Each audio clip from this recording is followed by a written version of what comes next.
Stuff up out of here.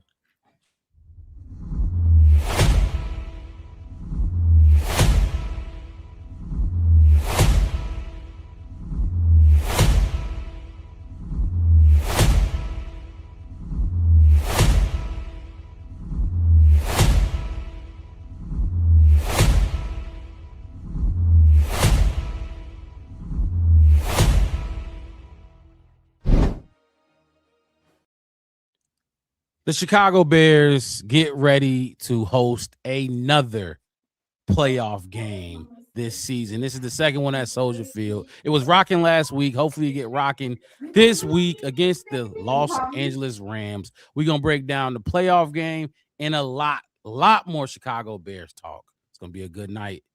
All that and a lot more right after this.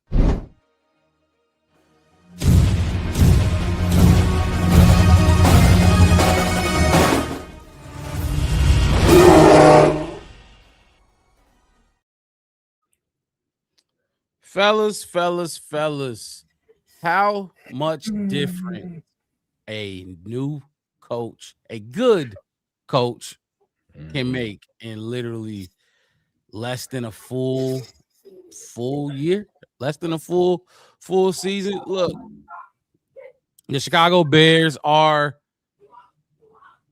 NFC North champions.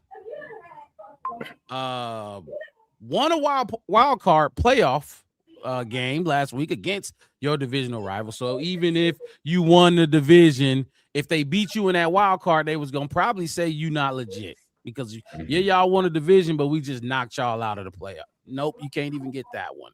And now y'all talking about firing your head coach potentially. He's probably gonna be there, but you get what I'm saying. Yeah, I got a lot of receipts that I'm gonna pull out tonight. Talking about the Chicago Bears early in September. And a lot of this stuff is coming from national media, but the sad part is some of it came from your local Chicago media too. Some of these podcasters and content creators, and that's okay. Y'all got to make y'all money. Y'all got to put content out. What else we got? We got the mixed it matchups coming up tonight. Breaking down this big game because for as big as that Packers win was, we got to turn the page. We got to turn the page, or that will be our Super Bowl, the Packer win. You know, if we don't. So it was an emotional win, big win. We got to turn the page. Another announcement. The Chicago Bears doing big things, and so is the Black Bear Podcast. Super Chats are now live, ready to go. I got to actually go on the YouTube and see if those are up and running. But they should be. Super Chats are now available. The Bears doing good. So is this podcast. So hit that like button. Subscribe to the channel, the Black Bear Podcast. One word, no spaces. I'm your host, Mark Robb. With my co-host in the building, we got a jam-packed show. Chef West to the right of me. And Marcus motherfucking Mix It at the bottom. Fellas, how we doing tonight? Friday. it's a great day to be a Chicago Bear, man. Ain't it? Hey, a great year to be a Chicago Bears. Yeah. I'll say this before we even get into the Rams game, before we even get into looking back at what was said to us about where our season would be and all of this stuff. I had very high expectations for this team coming into this year because I felt like I seen a lot of potential in where we were last year. But up to this point, I feel like we have not only surpassed my expectations, but forced me to make new expectations. You know what I'm saying? Like that's how it's supposed to be. Exactly. It's like you knocking down the goal, on to the next one, and like Caleb keeps saying, we need to go 1-0 every week, and that's what we focused on this week. So I'm ready for it. So let me ask you something, Mixed It. What was what did you have us going? Because I know Wes, we did it together. What did you have us record wise coming into this year? 10. I specifically said 10 wins and clinching a wild. Okay.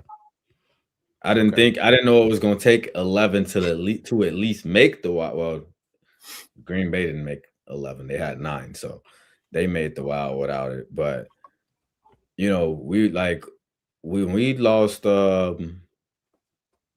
I don't know if it was the 49ers game, but we lost one of those games and we dropped from like second to like fifth. You know what I'm saying? Like it was a tight race. It was we First to went from seventh. first to seventh. Seventh. Yes, That's what it was.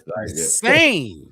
And like you said, who knew it was gonna take 11? Now it was looking like it was gonna take 11. Green Bay, and then the Lions, they ended up not putting too much pressure, but it was looking like it was gonna take 11 to get in there. And if it did, we made sure we punched our ticket and we did not leave it up to chance. Yeah. So I'm right there with you. Wes, how you feeling? Oh shit. Trying to think of how can I say it. Y'all remember the episode of Martin when he thought he won a lotto? He was like, "Oh, oh, ow, Gino, whoa." That's how I feel. I mean, Martin was from Detroit, and we hit the lotto when we got Ben Johnson. This is like, it's right there. That's how I feel. Like you said, a difference of a day. I mean, golly. I don't know. I don't want to say, but like I said before last year started, I'm like, the staff ain't it. I don't care what they do. Like, it just wasn't gonna be it. We needed a change. We needed this, and we got it. We asked for it, Mark Rob. We asked all off season. We asked during the draft. We asked like, okay, cool. Y'all, Ben Johnson, that's who you want to draft? Okay. That's what y'all want to do? 0-2, that's where we at? Okay. But we holding y'all accountable. We want y'all to, we'll be patient. We'll wait till the end of the season. We'll give y'all some time. And I think Caleb heard us and he just said, we finna put the Jettas on them. And everybody just started. I mean, like I said, remember last year when we did the blame pie? Remember, we was like, who gets a piece of the blame pie? We was blaming like offense, coaches, and all this kind of stuff. Mm-hmm. Who gets some of this success cake? Don't everybody get a little slice of this success cake this season? I mean, all of them, even people that ain't been too good lately or been injured. Like, I mean, even Tremaine Edmonds had a nice little run. Montez had put in some nice games, and Rome had his little stretch of good game. Luther emerged. Mananga came out and literally hit a guy in the eye. Yeah, Angelique, we want to go to the Super Bowl. Definitely, sweetheart. That's what we trying to go. You remember Jake Moody? Damn it! I think he got us like 1 or 2 games. Yeah, Moody got it.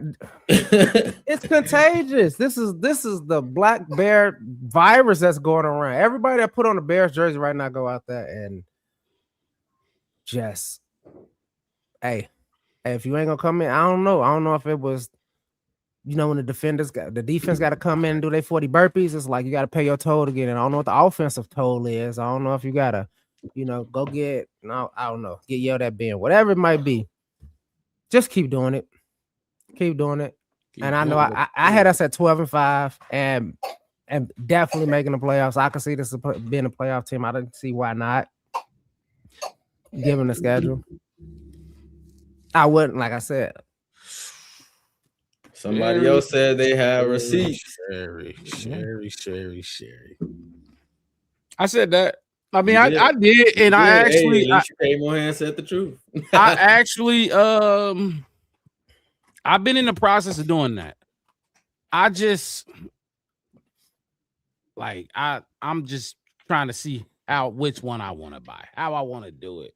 I fuck around, like I'm telling you, like I'm being dead ass. I fuck around and what I'm saying, grab like one I will never wear, like type shit. You know what I mean? Put it in the frame back here, just not.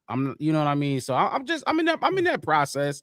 See how I want to do this. So stay tuned, Sherry. It's a long. When you say win, as long as he had one by week 1 of next season, whenever that happens, that's all I'm saying. No, I got you. It's gonna be big when I do make that purchase. But hey, keep me on my toes, Sherry, for sure. Keep me on my toes. Don't let me forget. All right. So look, this is what we gonna do. I didn't know where I wanted to go first, which direction I wanted to go in right away. But this is what I'm gonna do. I'm gonna do it like this first, and I'm gonna play. I'm gonna play the receipts. That's what I'm gonna do. I'm gonna play the receipts. Okay. Give me a second. All right. Hold on. Bear with me. Y'all want to see something cool? I'm gonna play the receipts. Anaya, what's this football team called? The Chicago Bears. All right. There you go. Bear down. Say bear down. Bear down. All right, you did it. Now go play. All right, go play. You can come back in a minute. I couldn't even see what it was that she was holding up. I got this. That's a snowman. File folder in the way. Yeah. Angelique said you're a girl dad. I got 3 of them. I'm about to say many girl dad. Many. Yeah. Receipts. Here go the receipts. Chicago Bears. Pay attention to the people who show up in this clip, because I want to talk about it after. Pay attention. Like I said, we probably heard of some of them, and this ain't recent. This is before the success. Some of it was kind of during the success, but others is before the success. Here it is. Never mind. Okay, here it is now. Shedeur Sanders, coach, will outplay Caleb Williams. Chicago and Ben Johnson has figured this out very quickly. This is a run game, takeaway, defense. That's the identity. It's not Caleb Williams. And he sees it and he knows it. He's asking less and less. Diplomatically, I'll be diplomatic. The passing game is a work in progress. I mean, Ben Johnson's resting face watching Caleb Williams is discouraged.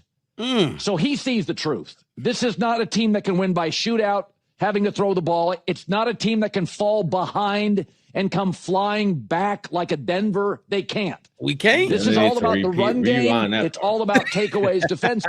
Hey, it's a lot in here. It is a lot in here. I knew he was gonna put my man Colin up there. And you know what's crazy? Another thing, kind of like with my top plays, there's a lot of meat left on them. Like there was more that I could have found from everybody. But let me just go, because that's huge what he just said. They can't come flying back like Denver, and that's all we. Team that can fall behind and come flying back like a Denver, they can't. This is all about the run game. It's all about takeaways, defensive. And last year, he was the star of the show. He is a supporting actor now. I said this on Wake Up Barstool this morning. I think supporting actor. I don't really think. Yeah, I just they were on, and I've. This is Barstool. This is some Barstool because of where we are. We're in Chicago, and they're a Big Cat's team and Eddie's team, and they're on the main TV enough, and certainly peripherally, and they play a lot of primetime games. He just bails out of the pocket so quickly. That was always my beef too. The Packers are going to win this game. I think they're going to win it handily, and I think Caleb Williams will be the reason the Bears lose the game. Oh, man. I think Micah is going to get after him in a way that he does not anticipate. He still holds on to the ball too long, by the way. 3.18 seconds to throw. Most in the league. Can't hold on to that ball with Micah Parsons running at you. Good luck, buddy. I don't love Caleb Williams either. He creates his own chaos in some of these games. 26% inaccuracy rate. ESPN made sure they gave you that percentage when they said his throws at times can be inaccurate. He fumbled that snap, which cost him an opportunity to win the game late in the third quarter, early fourth quarter. And he's just, I don't know, he's so erratic at times in the course of the game. Caleb Williams is an absolute weakness for this team. I don't know why they don't understand that. If you had Jordan Love on the Chicago Bears, it wouldn't even be a question about whether or not they're for sure going to win the NFC North, because they would win the NFC North. Hell, if they had Jared Goff, they would win the NFC North. So I want Bears fans to understand that their quarterback is not a weapon for them. He's a deterrent for them. He makes that team actually worse. He does not make them better. There are other quarterbacks in the NFL that would definitely. We already kind of seen like Ben Johnson, Tyson Bagent are wired. Y'all know them very similar. Hold on, let me rewind. And I just because wired. That's the face I did not think was going to appear on this. And what's finna play? What's finna play? I've never seen it before, so it's finna be new to me. I've never seen him wear that outfit, so I know I've never seen this. It's crazy. And like I said, your own backyard, your local media that's praising you right now. Here they That go. would definitely. We already kind of seen like Ben Johnson, Tyson Bagent are wired very similarly, and I don't think that that's gonna necessarily go away, if that makes sense. No. We don't necessarily need to go into a deep dive, but if you wanted to sit here right now and say that if Tyson Bagent played the second half of that game on Monday night, do the Bears win? I'm tempted to say yes, quite frankly. I am. Oh my gosh. Should we put Tyson Bagent in? Like, if he played the second half of these games, do we win? If he played the second half against Green Bay, 25, we win 25 points in the fourth quarter, we win that game too, huh? In your own backyard. That's the last clip. Like I said, there's so much more I could have put in here. This would have been a 30-minute clip of receipts. But I mean, you had a little bit of everything in there. And look, I'm gonna just say this. I never took a victory lap on Caleb.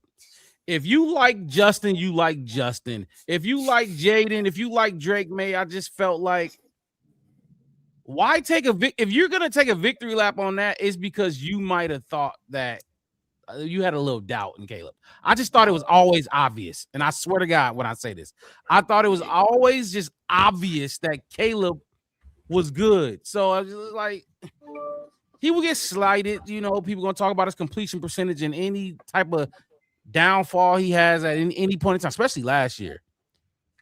But I never really like, I don't know. And one of these Caleb clips I'm gonna play is gonna kind of talk about what I'm trying to describe. I just never wavered. I knew he was gonna be where we get us to exactly where we are right now. And Ben Johnson is a reason too. Ben Johnson is a huge part of that. But guess what? If Tyson Bagent was here, I don't think where we'd be here, where we at right now. I really don't. What's y'all thoughts on anything that y'all just heard or anything that I didn't play that y'all remember from fucking seeing, or I don't know, maybe y'all was outside. Just any receipts y'all gotta pull, y'all want to pull. What, like, talk about it. Not just Caleb, Bears too, because I could play a whole montage of Vikings fan rap vocal Vike. What he said about us, Ben Johnson got a better chance of being ass than good. Good. While I was in Costco's, I'm trying to just get a grocery shop. You sent me that.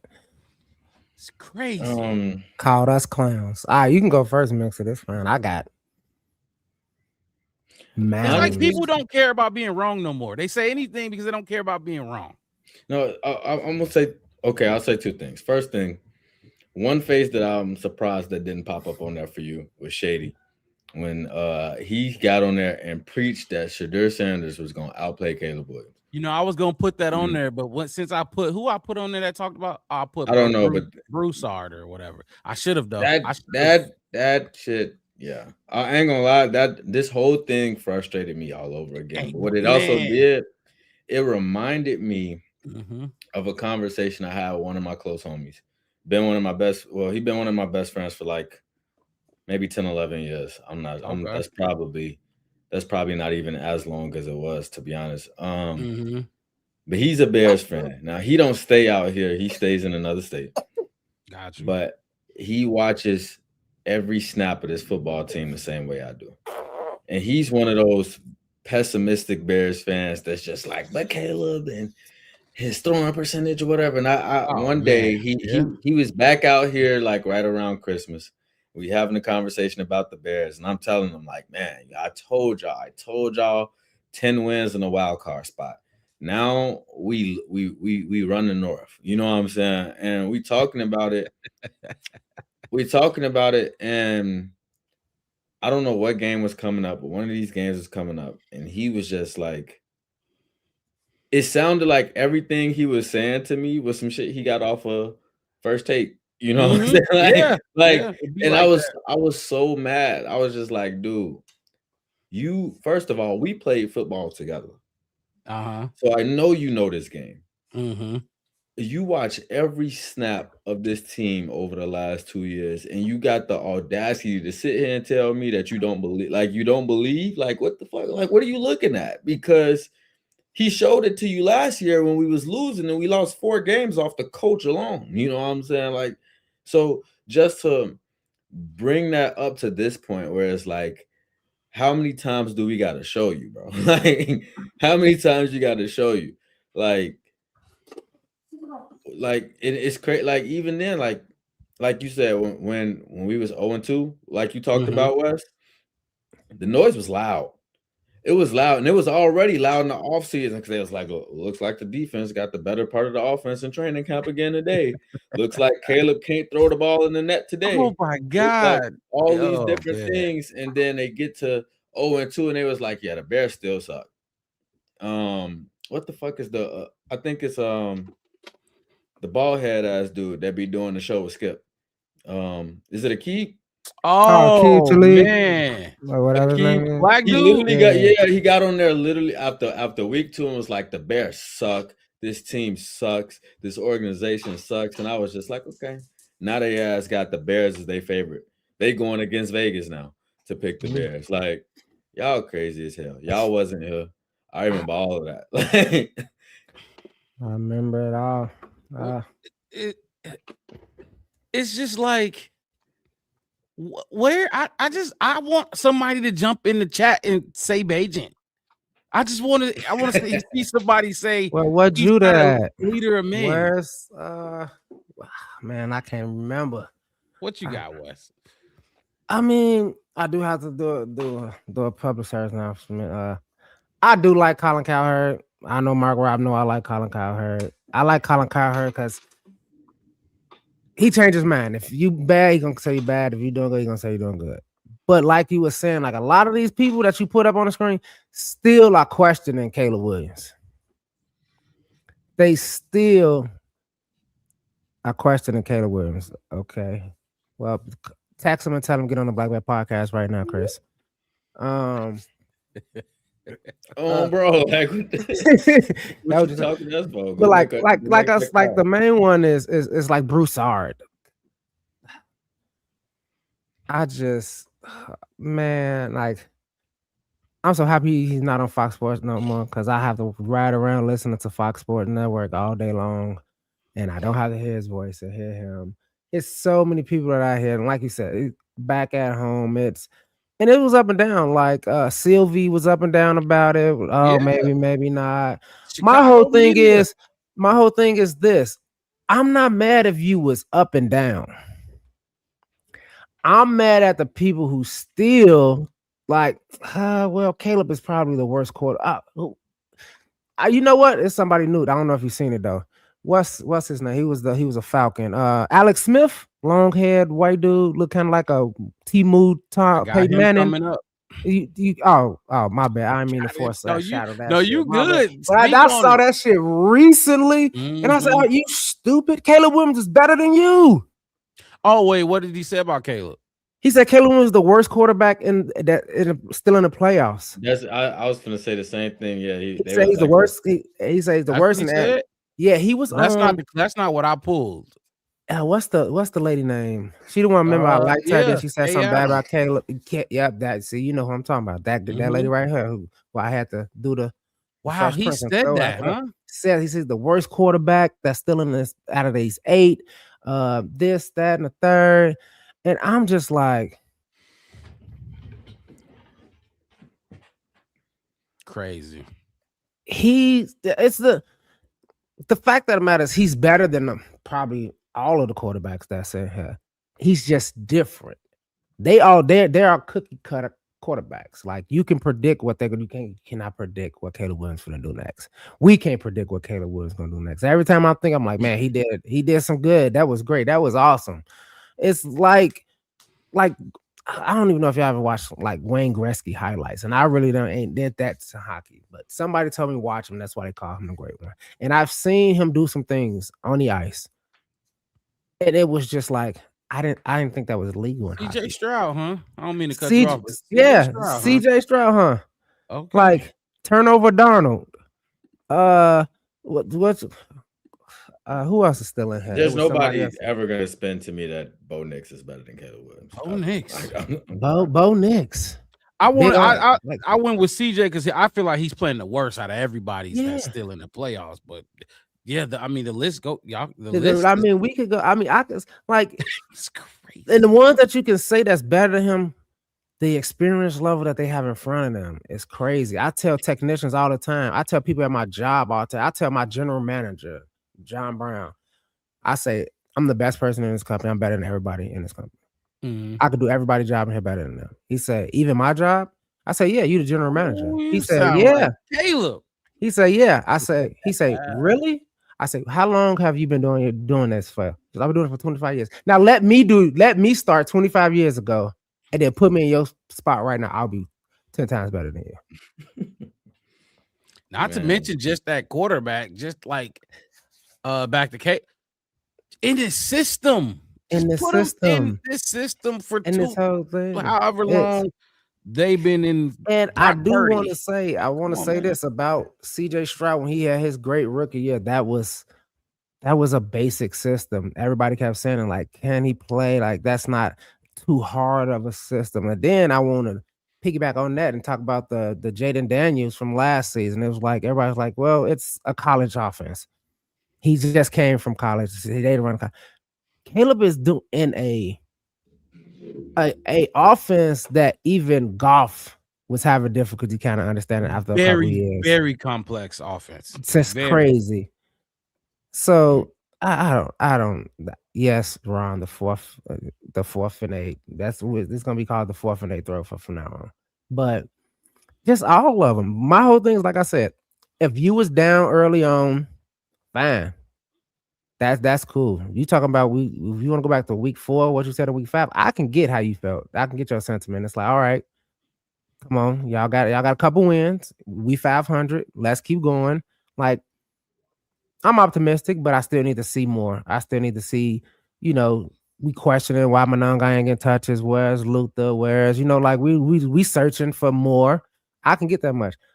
But after beating your rivals in the wild card and kicking them out the playoffs, there's people in here still saying that y'all ain't got it.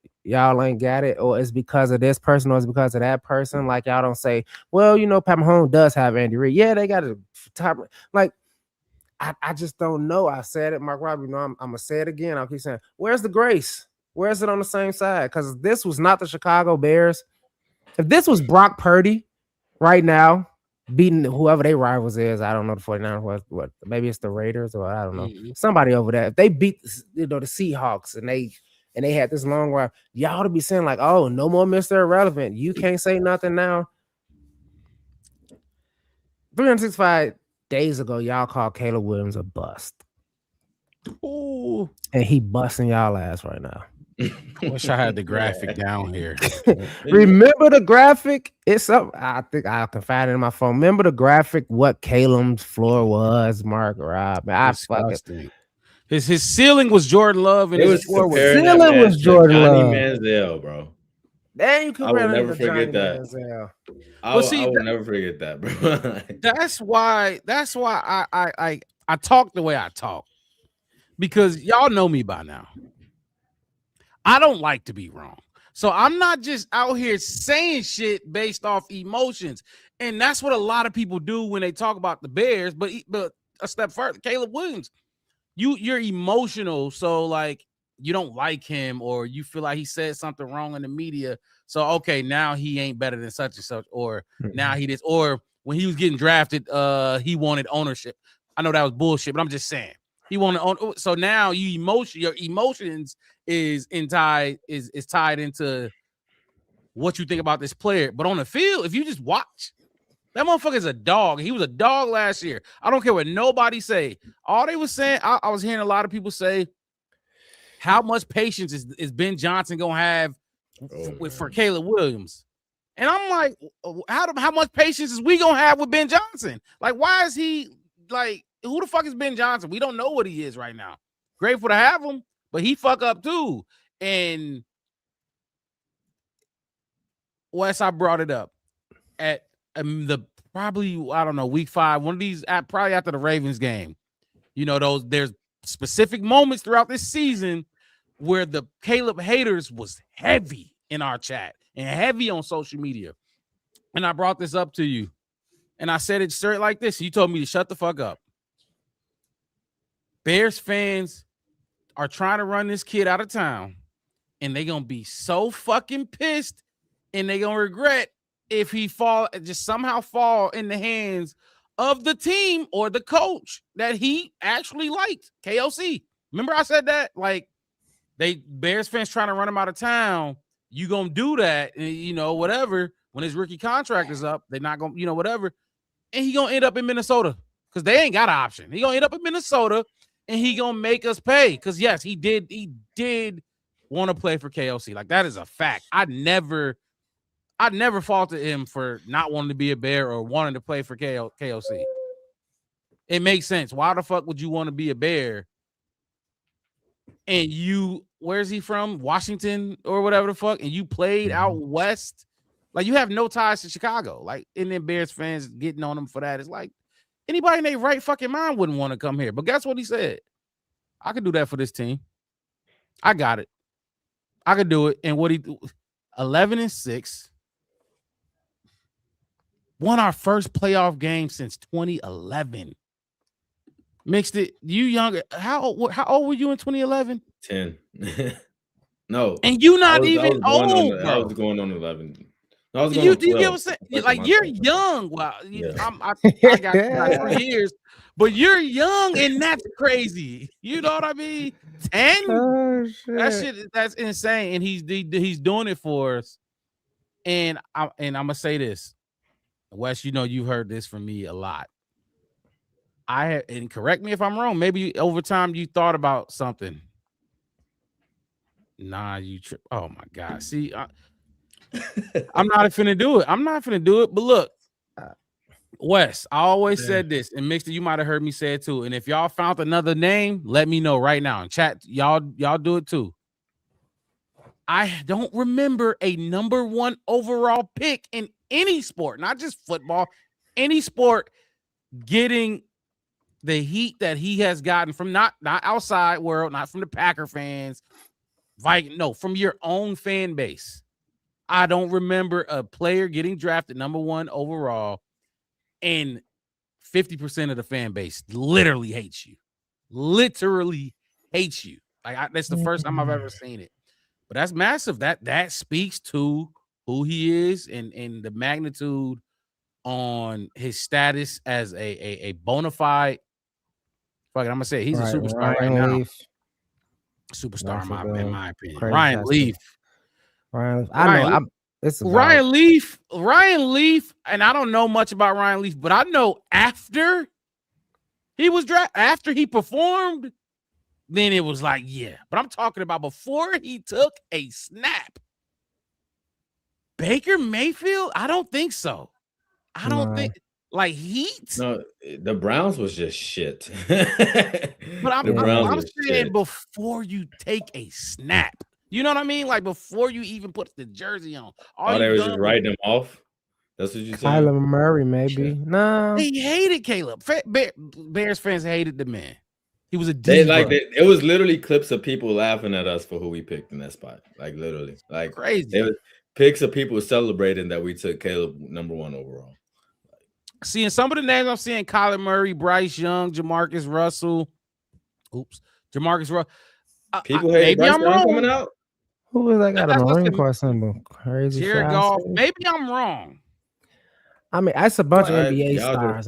I know. Football encyclopedia in the chat today. Yeah. Before you take a snap, not after you've been played and you fucking sucked, or before. Maybe I'm wrong. That's just the way I feel. That's the way I don't think. I mean, I concur with you when it comes to maybe football for sure. But I know with some first overall picks in the NBA that you was like, no, we don't want him. For sure. But shout out to Crazy Side Shady. Simplify. Jamarcus Russell. I'll say this. I don't think none of the quarterbacks from this year's class, they not even fucking close to 2024, bro. Like, it was like a significant drop to me in the quarterbacks that came out this year versus Drake May, Caleb Williams, Jaden Daniels, Bo Nix, like all of them Fucking cats. Cam Ward, they threw a parade for him, didn't they? It's crazy. Like 2024 quarterbacks is balling. like in when did Josh Allen get drafted? 18? In the same was he in the same class? Was he in the same class as Lamar and them?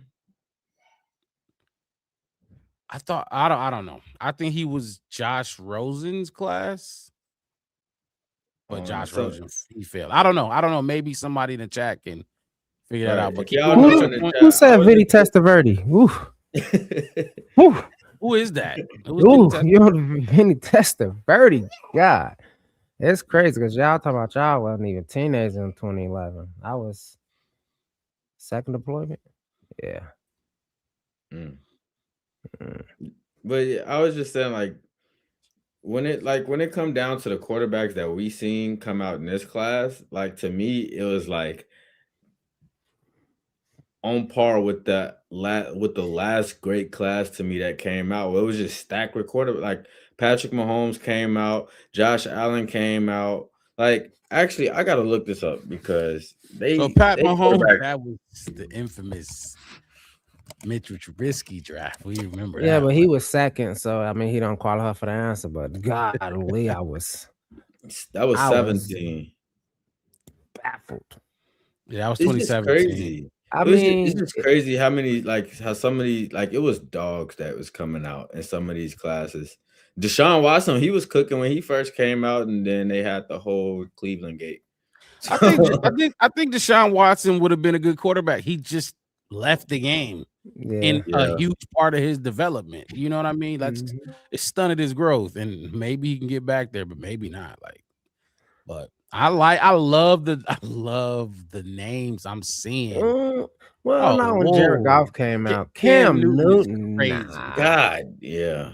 That's why some of these names I'm like, I don't know these people, but maybe y'all right. You know, look, like I said, I felt it. I know what it was like. I lived it. Caleb was hated. I said 50%.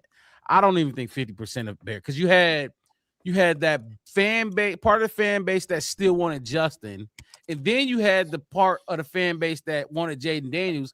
Then that small piece that wanted fucking Drake May. Like it was all over the place. Then they took Caleb Williams, and it's like, oh, hell broke loose.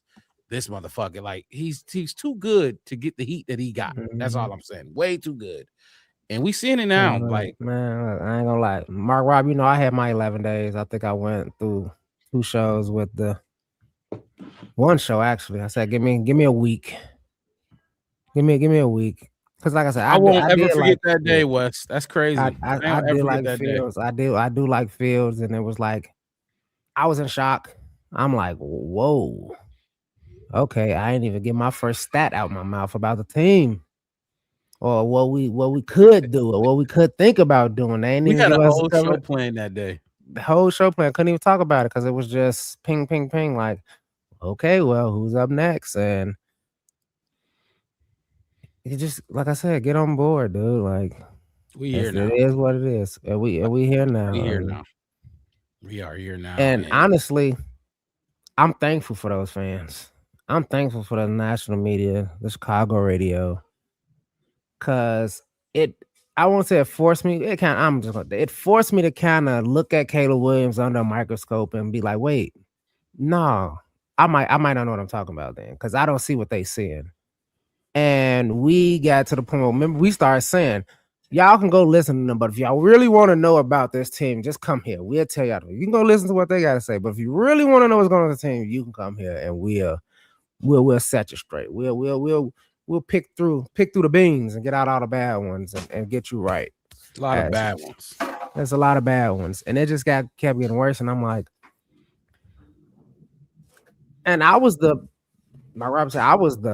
super optimist about the Bears. Like, they could do it. They could win anything, just a little bit. Just if this O-line play, 47% better than they playing right now, we should be good and all this kind of stuff. And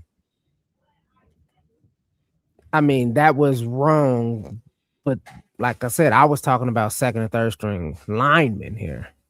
But Y'all that's saying this about but the first overall pick, which is But you were right though, in a sense, because that's what we have playing right now.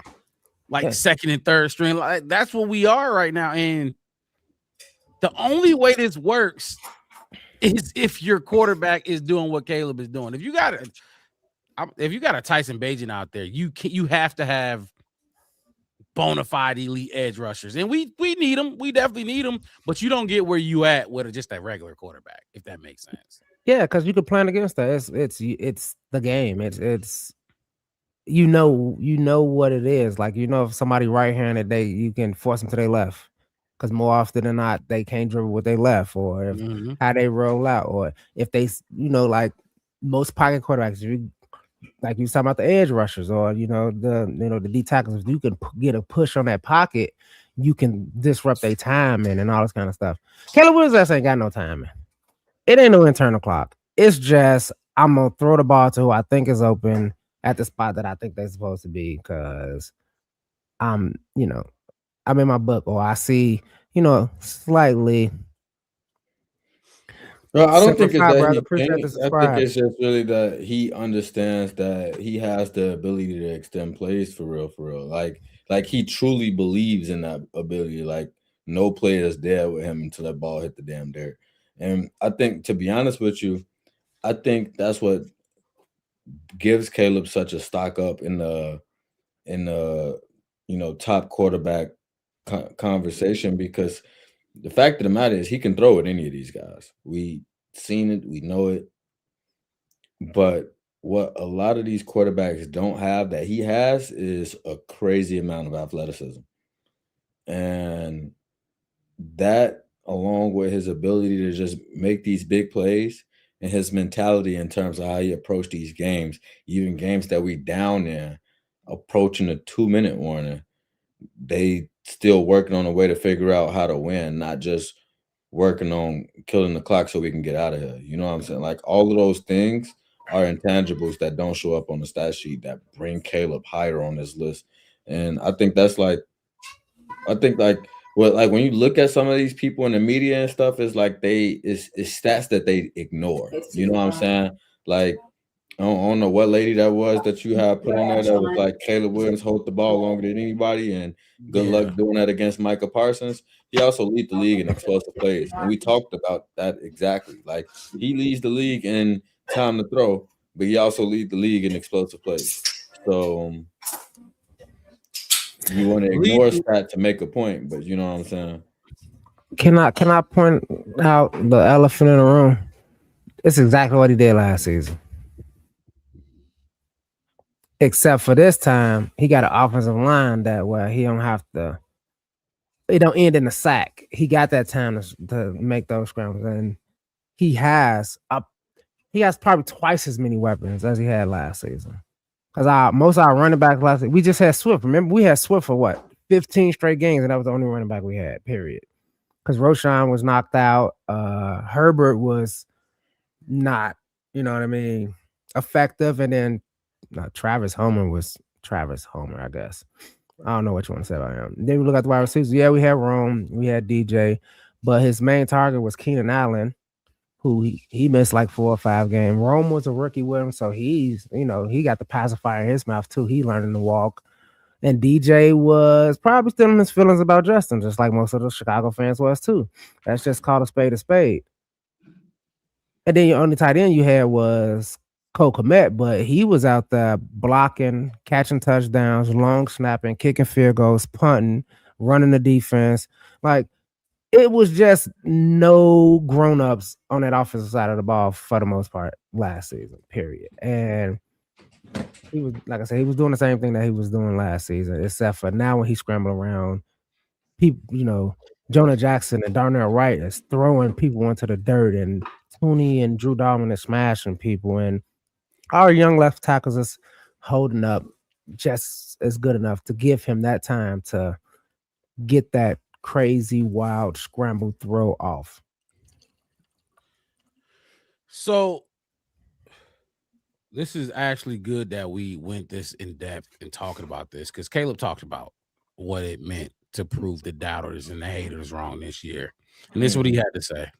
Satisfaction have you gotten over maybe these last handful of games with some of the stuff that you've done in the fourth quarter to show people, maybe doubters, like that you are the guy that people thought you were coming out of USC?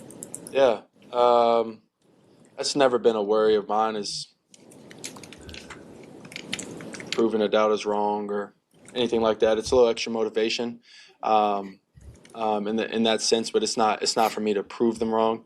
I know who I am. Not everything happens within 365 days or 1 year, my first year, or even my second year, or third year, whatever the case may be. So it's my mindset to be able to keep growing. It's my mindset to be able to keep that mindset of knowing who I am. Keep that mindset of, I feel that I'm the best when I'm on the field. Keeping the mindset of, I'm the best when I got, the other 10 guys around me that are fighting for me. I'm the best when I got, the best coach in the world. And so being able to, have that mindset, being able to have that mentality going into the years or the weeks or the months and things like that, that's kind of how I go about it. You look like you got a little emotional when The best. He feels like he's the best. His confidence is on another level. And that's the crazy thing about this situation. He feel like there's no throw he can't make. And honestly,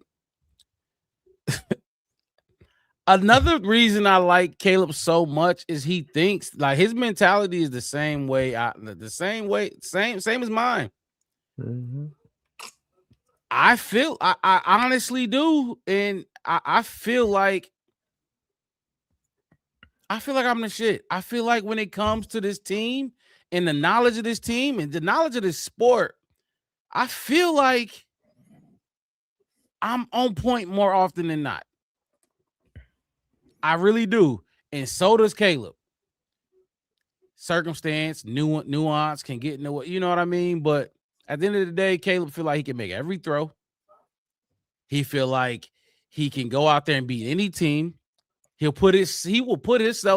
stack himself put himself on the same level, if not above Matthew Stafford.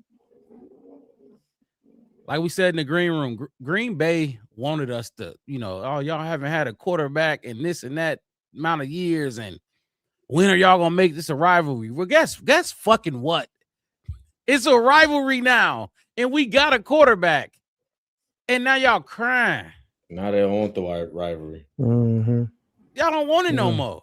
Now we cheat. Now it's where we are professionalism at? unprofessional.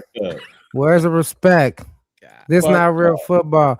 I hate my rival shit. Look, crazy shots here to tell you how I feel. And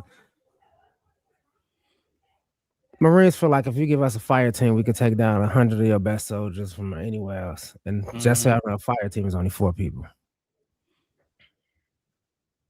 A fire team, 4 Marines, all right, go. You go get 100 German soldiers.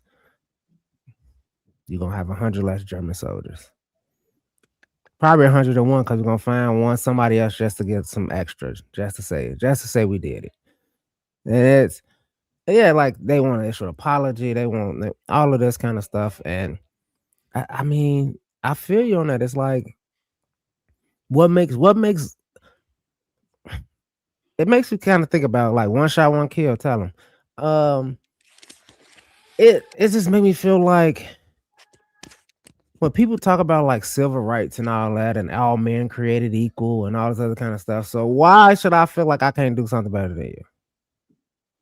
Why shouldn't I feel like it? Well, I've been doing this for 10 years. All right, cool. You know what whatever I've been doing 10 years, I bet you can't do it right now today. But if I gave you 10 years to prepare to do it, then that's where you will be at.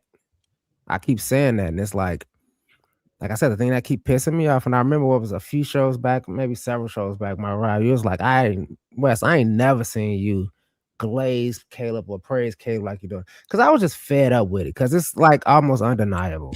Right. You know what I mean? It's the same thing they did to Tom Brady late in his career. He's been in like 17 years in NFL, 15 years in NFL. He's going to fall off a cliff. It was commentators saying that for like 7 years, and he won like 3 more Super Bowls in that time. Was it him or better? You know what I mean? It's like when you know and you put in the work and you do what you're supposed to do, you gonna win. And if we want to talk about like natural skills and all the kind of stuff, what does Tom Brady do better than any other quarterback in NFL history? Arm is, I mean, you can put him in the top 5, top 7 of arms, but you don't say it's number 1. I mean, you could throw Caleb's arm over his.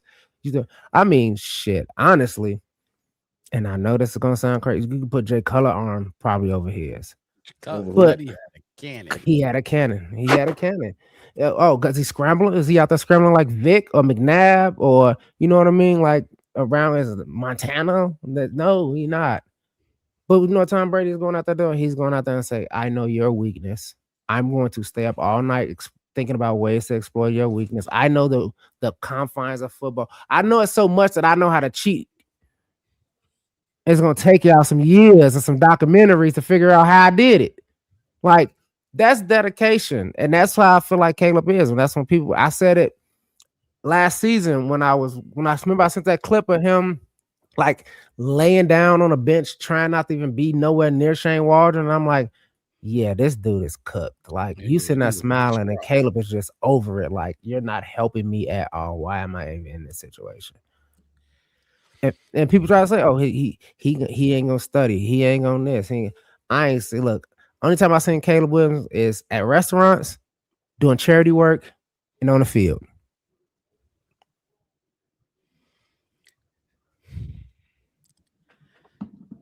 Didn't study. It was a lot. Remember of they said that? They tried to say that. They tried to say that. For a motherfucker to not study and still come out there and put up 3,500 yards. That's imagine when he do study. Imagine when he do read the book a little bit. Right, you saw that high school student. You got so much potential if you just do your homework and turn your assignments in on time. You could be an A student. It's crazy. Oh man. Not only did he talk about, you see how he brushed that off, like, yeah, I'm not trying to prove no doubters wrong. I know what I can do. Caleb always been like that. He knew his talent. He knew what he was going to bring to this league. But he also talked about the leadership that he has, leadership skills he developed. I want to say, called it. And now he can demand more from his teammates. Here's Caleb Williams on what he demands from his teammates and more. Do you feel like you've been more demanding of your teammates, and how much has success and the success that you guys have had this season kind of breed and raise the level of expectation? Yeah, I would say so. I would say I've gained more confidence in the offense and knowing, exactly what and where and all these different things. And then, just the belief and trust and that I have in them to be able to do their job is paramount for us. And so, sometimes, you have to hold everybody accountable, and, I get held accountable every day, and, I want to be able to win these games and be in these big moments. And so we have to be accountable to each other. And that's one of the most important things in these big games, these playoff games, and, things like that. It's the fundamentals, the details that win you games. He's a leader now. He has arrived. He is confident in what he's looking at. He's confident in the playbook. He can grab his teammates by the collar. He can he can grab his old lineman by the face mask when they miss a block or miss a protection. Luther Burden run the wrong route. He can tell him, do your fucking job. He's here now, and it's scary because it's still year one, and he got a lot more. He got a lot of growing to do still, but that leader we've been looking for on offense, that he's here. We got him. He's here. What's up, Wes? Hey, Caleb, I knew you had it, man. I said it. Told you was gonna lead this offense early on. I said you had it. You can't have the ego or the confidence of a Caleb Williams and not want to be a leader or not try to be a leader. I mean, you could be a shitty leader. You could be a mediocre leader, or you could be Caleb Williams, a good leader. I've seen a clip of somebody saying that Caleb Williams, his talent, his arm, all this other kind of stuff, but he's not the leader of this team. He's pouting the whole game. I'm like, I wish I'm gonna try to find a video again. I wish I should have saved it so I can put it up here again one of these days. But the thing about it is, how is when Caleb is yelling at his receivers and telling them go and do other, he's pouting. Yeah, I did.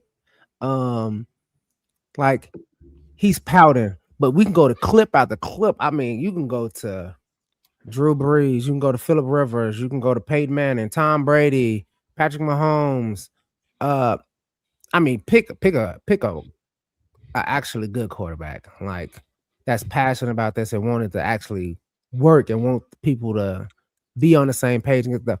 They're yelling at their team. They're firing it up. I remember I guarantee you can find probably 100 videos, 100 clips of Tom Brady yelling at his offensive line or yelling at somebody else. And it's like, look how passionate. Look at him rallying his guys. When Caleb do it, he's pouting. No, he's saying, hey, stop being stupid. Literally. And I'm not saying that you're stupid. I'm just saying what you're doing is stupid. Do that shit all the time. Aaron Rodgers do it all the time. Like you're somebody better do some than wrong this. shit. A false start, Aaron Rodgers turn around and what the fuck are you doing? Yep. Like that's a staple. Like I mean, he openly said on the podium. He said on the podium, oh well, you know, he ran the wrong route. On a press guys not conference. knowing their playbooks. Guys not knowing their press books. You know, it's if you can't take it, this ain't the sport for you. I'm gonna just tell you like that, because the winners, the champions, the true champions, they get like that. I had a Packer fan actually tweet this week and on that clip you talking about, Wes, and he said, like, why can't Jordan Love have this type of passion? Yeah, exactly. Where you at? Oh, because you out there doing good. You threw 4 touchdowns, no interceptions. You good. You're Aaron Rodgers 2.0, bro. Spoon-fed in Green Bay. That's what I'm saying. Aaron Rodgers 2.0 was like, well, I did my job. I got MVPs. He wasn't eating pizza puffs and shit. Yeah. He had 5-course meals. Because I'm going to get $60 million and that's my next thing. You ain't going to be on the team. Like, that's the kind of mindset you're doing. You just sit there and you just let your team just collapse.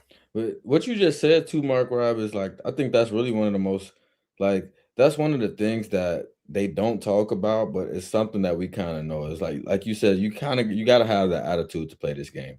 And last year we had passive ass Matt Eberflus leading the team, and everybody wanted Matt Eberflus right where the fuck he was, because it felt like it was like under Matt Eberflus, it felt like you couldn't be a worse team than the Bears. That's what it looked like. It's like when we had Justin Fields and we only won, we won 7 games with Justin Fields last year, and he sat fucking 4 weeks, like with a hand injury or some shit. Tyson won 2 of those games. Exactly. So it's like they won't. It's kind of like, it's almost like the thing with the Jets this year where they didn't get any no interceptions, right? It's like for the last 5 weeks of the season, it was, you need to hurry up and get an interception so you can't make an unbreakable record. You know what I'm saying? It's like all of this is just to kind of save face or whatever. But it's like now you playing against somebody that got that dog in them, and everybody trying to figure out what they're supposed to do now. You know what I'm saying? It's like from a North standpoint though, it's like when you not coming like that from the top down, from the coaches to the players to everybody that's on this staff, like it's gonna be hard to win against these teams. They're gonna try to bully you. They're gonna try to bully you. It's like now y'all done poked the bear too much. Yeah. Yeah, right. And this is what you just said, Mix. I was just going to get into it, but you kind of jumped into it from the top down, like Ryan Poe's on down, top down. And Ryan Poe's, and it's like, I felt like it was a passive aggressive apology. And Mark Rob knew what I was going to say when he said I saw shit and I should have said some shit. And I was just like, you could have kept that shit to yourself. Put it in your memoir. You kept it yourself. But it also makes me go back to what he said about when he traded Justin Fields. He said, look, it's nothing against Justin, and I think he's talented and I think all that. But I need a quarterback. We need a quarterback we're winning because of him, in spite of him. And now, if you look at it, it rings true. You can kind of go back and look at a lot of what Ryan Poe said. I was like, Okay, finally. All right, what you said, what was 3 years ago when you got here? Now some of that stuff is coming true. We're gonna take the North and not give it back. No, we did, and it don't look like we want to give it back now. Oh, you wanted a quarterback that we're winning because of him. Okay, now, year 2 of Caleb. Now it looks like that. Now it's like, let's get it. Like, and I seen the clips the last 3 days, like you were saying earlier, Mark, mixed it when you're talking about when we was drafting. I seen a clip of ESPN Milwaukee laughing when they was like the Bears select Coach Love, and they're like, "Oh my God, they didn't even take title one. Why would you take title one?" I love this for them. What was it? 137 yards on 8 catches. Remember, y'all was laughing when he got drafted. Y'all was laughing when he got drafted. He all on the sidelines. He ain't had no touchdown, but he had 2 points. Y'all forgot that? We ain't put that in the stat form. You should have put that on his stat form. He still had 2 points though. He's out there whooping feet, boy. Yeah, he out there top of toe whooping feet. Like, what's the whole thing is, I think it was 2 Cubs and Pros. I don't know. Somebody was saying like, you know how who was they saying was everybody love? I think it's like Josh Allen or something. Like everybody love Josh Allen. They think he's Superman. He can do everything in any situation and all that kind of. Oh, they do. Mm-hmm. And I think they were talking about him, but they was like, is the Bears and Caleb Williams out there finna be like the dark? Because they was comparing them to the kind of like the Dodgers. Like they like the dark, the evil empire now. Because they keep buying all the players, don't let nobody get them. And I feel like the Bears is kind of like that. It's like, who told y'all could be good? Mm-hmm. Who told y'all could win? Nobody told y'all to go get. No, we wasn't serious when we said go get a good head coach. We just want to keep saying we want y'all to keep talking about 85. We want y'all to keep not having a good head coach. We want y'all to keep putting all that money in defense and do all that. And your defense is number 1, but your offense is 32nd. We want y'all to have that horrible quarterback. We want y'all to waste wide receivers and great running backs and good offensive lines and great defensive tackles and great edges and great corners. And y'all can keep having Hall of Famers. Just don't fucking keep winning. Oh, no. Y'all go to the Super Bowl every 15 years, though. We'll let y'all show up to the show every 15 or so years. We'll give it one, but we're going to put it all on your defense. We're going to let y'all defense be good, that good, every 15 years where y'all can go to a Super Bowl. And then flat out just flop out and lose it all out. And then that's why y'all can talk about Walter Payton the shuffle for 85, 85 and all this other kind of stuff. Oh no. But that's what I'm saying. That's how I feel to me. It's like even Bears people is still like, this is not supposed to be us. This is not supposed to be us. That's why when we had that degree, the beginning of the offseason before the draft, we said, hey, look, we're gonna leave all that in the past. As soon as we got Ben Johnson, we said that's it. All that's in the past. We don't care about 85. We don't care about I ain't gonna say we don't care, but like the Devin Hester, we're not gonna brag about none of that kind of stuff. No, what we really gonna talk about is what we do from here to today. Yes. When we're coming back, all right, let me tell you this. We was coming back on the Packers. My daughters was in town. Like all watching games. We all got on Bears jerseys. Oh, you talking about? Because Carson knows that he wants everybody to know. So we're coming back in the game. My middle daughter, Alana, she's 11. She has a nail kit for Christmas. She says, Daddy, is Caleb Williams' nails painted? I say, yes, he paints his nails. That's one of his things. She said, can I paint your nails? I said, baby, if we come back and beat the Packers, you can paint my nails. And we came back and won, so I let her paint my nails. And they're gonna be painted until we win the Super Bowl. KO Sports Talk said if Bears win the Super Bowl, I'm definitely getting a manicure, painting my nails. Look, that's not. Hit the like button. Hit the like button. We got a lot more Bears talk coming up. We about to get into this Rams matchup as well. But we just had to get it out on the receipts on Caleb, the receipts on the Bears as a team coming into this year. And we could have, it's a lot more we didn't even mention. But hit that like button if you tuned in right now to the Black Bear Podcast. Subscribe if you have not. Subscribe. We on the road to 1,000. Help us get to 1K. Hit that like button. Subscribe to the channel. The Black Bear Podcast. One word, no spaces. What? I mean, we all got long hair too, buddy. So what's that make? What you saying?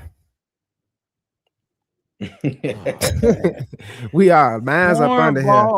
We all got long hair too, dog. Cornball, like man. we all got long hair, bro. I'm finna get him up out of here. What does that mean? Say some stuff. Come on. I don't got my earrings in. I got both ears pierced too. What else? He's gone. And you acting like I do it forever. This is fandom here, my boy. How did that last chat even come through? I don't even know. I just did the same thing. But because it's a lot going. Yeah, I ain't even trying to get like that right now. Fine, but yeah, let's talk about this Rams game. Let's talk about the Rams game.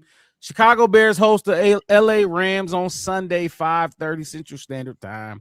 This is another one of Caleb's boys. Earlier on, we talked about his, in the Steelers game, is it going to be Caleb versus Aaron Rodgers, one of his idols. Rodgers didn't play, but this is another one.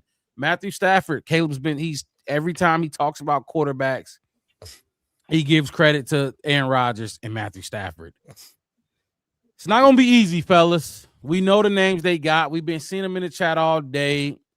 Stafford, Puka, Adams, Iron. There's more of them. They got their high-powered offense. They got some guys on defense. Jared Verse, who we looked at extensively, Wes. You remember that? Jared Verse was one of my. He was up there with us. Absolutely was. Absolutely he was one of those top guys. Look, divisional round. We're gonna break that down. Hit the like button. Everybody, hit the like button and subscribe. Mixed it. Before you jump into your mixed it matchups, I just want to set the tone with another one. They gonna keep doing this. They gonna keep doubting us. I don't know why, but they ain't gonna learn. Alex Smith talked about the Bears and this matchup. This is what he had to say.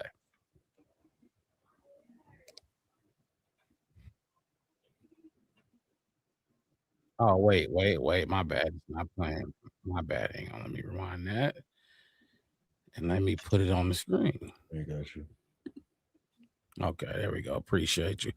Here's Alex Smith and what he thinks about the Bears in this matchup. Do you hate the Bears too? No. I think the Bears are the weakest team in the NFC left. Right, like that defense. See, I the think Rams that fourth quarter stuff translates into the playoffs. Like it's like they can handle the moment. Tell me. The Matthew Stafford and Sean McVay might hang 50 on the Bears this weekend. Alex, right? Barring a blizzard, right? Like they're 40. They're going to put up a lot of points on that defense. I would take that shit on DraftKings right now. Were you impressed with the Rams? You were impressed with the Rams this past weekend? Offensively, for sure, they're a juggernaut. Yes. Matt Stafford didn't quite. Did he look like himself? Really? Yeah, but you got to think about a lot of this is matchups, right? And so I think we saw that Carolina defense. All right. That's all I wanted to show, because we looked at Dan Orlovsky last week saying the Packers gonna win handedly. The Bears got no defense. They can't win if they don't get takeaways. We didn't get no takeaways, and we won. I don't know when they're gonna stop. Mixed it. Unless y'all want to comment on that video real quick. Go ahead. Before we even dive into the matchups, let's just talk about these teams for a little bit. Because the matchups, I really want to focus on two players that I'm gonna talk about, but it's a lot of players we could talk about with both of these teams. It's a lot. So okay, well, let's start here because we're gonna get this talk a lot. What y'all think about Matt Stafford as a quarterback? You know the sick part about this question? I was literally gonna ask y'all that, but I'll answer first. I'll go first. I respect him. He's a good quarterback. We've seen him in Detroit not get the respect he deserved for a long time. Not only is he good physically and ability wise, that's a tough quarterback. Like that motherfucker will go back out there and play with a broken toe, broken finger, broken arm. He's still gonna go play. We've seen it. We're used to him throwing to Megatron or whoever the fuck else they got. He is now, but okay, so we all know he's good. I think that's not saying much. He's really fucking good, actually. Hall of Famer. Thank you, Bear Truth. Hall of Famer. I think the real question is, do y'all feel like, and I'll answer this too, do we feel like he is a top 3 quarterback? Or even that like is not the question I thought you was going to ask, but top that 3, is still that's still a great question. Guy in this league. In the league right now. In the league right now.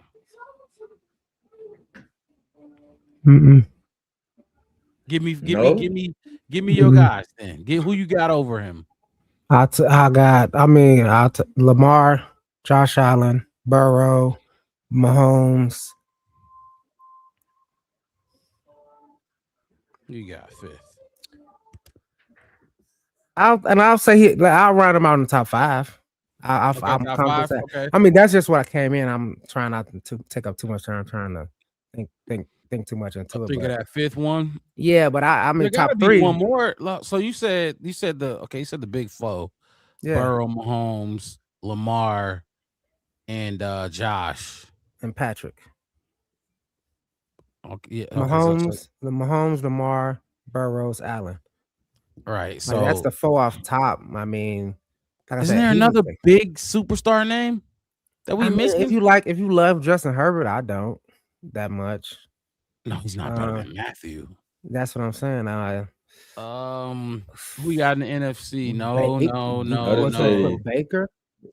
No, not Jalen Hurts at all. No, not Hurts. Somebody put Hurts in the chat. Yeah, I'm not looking at the chat. I can't see the chat right now. Yeah. Not Drake. Okay. Man.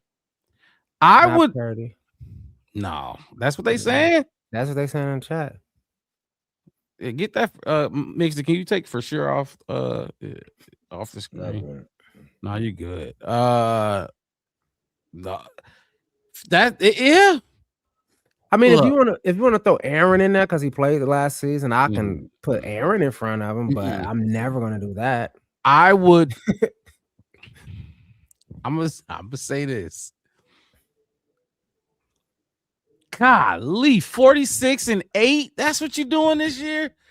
He's top 5 for sure. I can't even say how the hell is he not top 5? I'm not like that's what I'm saying. First of all, I'm not putting him. I'm not putting Lamar over him. Period. I'm sorry. I know Lamar had 45-5 or some shit last year. Lamar's not better than Matt Stafford. Yes, I can't even. It's not. You can make the argument though. That's the thing. We talk about like you can last make season. We just talking about last season, or we just talking about period? No, I'm talking about right now in the league. Right now. Oh, Lamar Jackson's still better than Lamar him. Jackson. How Really? how could you put Pat in that? And if that's the case right now, how they play, basically how they play. I didn't put Pat in that. You did. No, top 5. Pat's top 5. Top 5. Pat's top 5. Pat's top 5. I mean, but he's out. So I wasn't. Lamar is too. But if Lamar is too. Burrows is too. All right. Okay. Fine. If that's the way that we're going with it, then yeah, Pat's gonna be top 5. Pat's probably he's definitely one top out of 5. top 5. But my thing is this: when we talk about the Lamar, if is Lamar over Matthew Stafford or not, like pick your flavor. That's what I think. I think it's pick your flavor because guess what? Last year there was no argument that Lamar was better. You know what I mean? Like he did this last year. He right did now, last year with Matthew rushing Stafford touchdowns is and better rushing than yards this year. You get what I'm saying? Yeah. Matthew did what Lamar did last year, and that's why they both in the top 5. Like I said, pick your flavor. Lamar didn't have a good year. He did not have a good year this year. Pat didn't have a good year this year. Burrows didn't have a good year this year. Exactly. Matthew Stafford didn't play like Lamar did last year. Right. So that's why I said just pick your top flavor, 5. whatever you like want. I said, I put him in the top 5. He ain't a part of the big 3. I mean, If I ain't mad at you if he don't make the cut, I'm just saying shit. He might make the cut on my list. The big 3 cut, or are you talking about the top 5 cut? I think we all got. I don't know where my big 3 is. I think I'll we all say got this. him in the I top had Josh 5. Allen. I had Josh Allen higher in my list up until like the last month. Josh Allen been looking like like fresh Josh Allen, first into the league with the way he ain't been taking care of the ball recently. But I think Matt Stafford is one of them ones, man. I thought Matt Stafford's been one of them ones. So you must miss the first 10 years. Hey, you didn't like Stafford in Detroit? I thought Stafford was good, but I mean, for me, it's kind of like what it's kind of what it's. I got respect for Matt Stafford for sure, but I feel like it's the same thing people told me about Lamar and why he wouldn't win last year over Josh Allen, because it's like, well, you got King Henry with you too, so you know you gotta that helps though. Matt Stafford, a lot of his stats that he was throwing the ball to Megatron and he had 3 people on him. He was still catching touchdowns and catching yards. He was so good that he was bored with being a wide receiver and left the league, kind of like a Barry Sanders. He was so good that he's like, I'm not even gonna win, but I don't want to. I think it's a Lions thing, basically. Like he's like, my team suck, but I'm so good, and I don't want to go to the Packers or the Vikings or the Jets or somewhere else to another team. I respect them like and love this Lions organization, so I'm just gonna leave the game because it can't nobody even. It's unquestionable how good I was. Like you said with Megatron, like he was so good. Like they put two cornerbacks and a safety on him. He's still catching touchdowns. Go look like at golf stats. It's crazy. My bad. I'm just. I mean, golf is good, but we're talking about top, like up there. We're talking about playoff teams right now. We'll talk about golf later. We'll talk about golf when we get to Cancun in 3 weeks. Yeah, you're right. Bake Biggs quick. A hell of a quarterback. I'm not saying he's not hell of a quarterback. Wait, who? Stafford? Yeah, I'm not saying he's not hell of a quarterback. I'm just saying it's like he's having a great year. He should win MVP. It's really just pick your flavor. That's really like, what it come down to for me. Especially if we gonna compare the 2 most opposite quarterbacks on that top 5 list, Matthew Stafford and Lamar Jackson. What do you like? Is Matthew Stafford better than Joe Burrow? Yes. Yeah. Joe Burrow's more athletic though. It's like Joe Burrow can fucking run around and shit. He's way younger. But Matthew Stafford is like he is putting that bitch where it needs to go, bro. Matthew is what? Really fucking good, bro. He is. Joe Burrow is good. I don't know right now if I would probably take Matthew Stafford over Joe Burrow. Yeah, right. I'm just saying. I see Joe Burrow. Joe Burrow's been hurt a lot too, so it ain't like he got a lot more. It ain't like he got a lot of tape to compare to fucking 46-8. You know what I'm saying? But when he up there 1 year, then he dethrone everybody and go to the Super Bowl. He kind of had a season where he was the only one that beat Mahomes up until that point. beat Mahomes up at that point. Beat him in the Super Bowl. And he like 5 touchdowns with no offensive line. 5 touchdowns, no offensive line. He throwing the ball out of a pile of people. He's halfway sacked throwing touchdowns. And granted, like I said, he got Jamar Chase, which good hands will make Anti Higgins. So that's good. But I mean, he's got Puka and Devontae. Who they had in the backfield when they went to the Super Bowl? What was his name? He a Texan now. Joe Mixon. Yeah.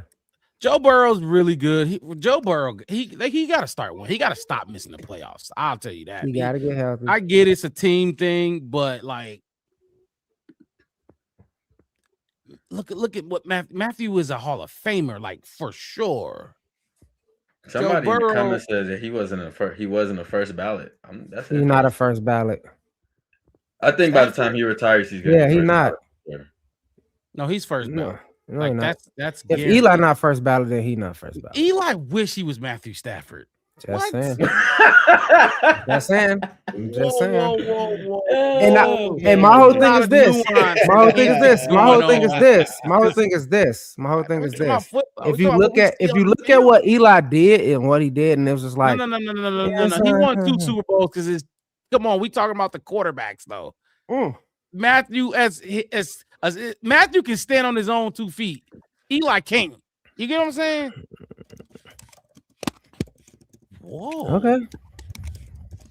That's funny. I'm willing to bet. I'm willing to bet y'all he don't. When he retire, he's not going to be a first ballot Hall of Famer. He's first I ballot. would Okay. probably put some money on that with you, Wes, in private. All right, But cool. let me Let me ask know. y'all a question then, because I feel like I know y'all answer to this question already, so I'm gonna reword it a little bit. From a scale from 1 to 5, 5 being you can be had all day long, 1 being ain't nobody stopping you. From a scale from 1 to 5, how What was much 5 do y'all again? think? What was 5? Being, Okay. How much do y'all feel like Matt Stafford can be had? Not just in this game, in general. Like how yeah. See, that's a tough question because I'll I'm give him a gonna go with 3.5. 3. Yeah, I'm going 3. I'm That gonna give him a motherfucker can be 0.5. had now. He can be had. He He can be had. Sure, we've seen it. Like That's not towards the end of this season, he was had a few times. He might be had on Sunday with some. Matter of fact, we talked about that. Seahawks overtime game to each other after it happened. Like this shit was just crazy. like 100%. Bryce Young almost had him twice. Are you talking about just losing? Like losing? Well, I'm like, even him throwing a pick with him being closer to giving a game away versus putting a game away. 3.5. 3.2.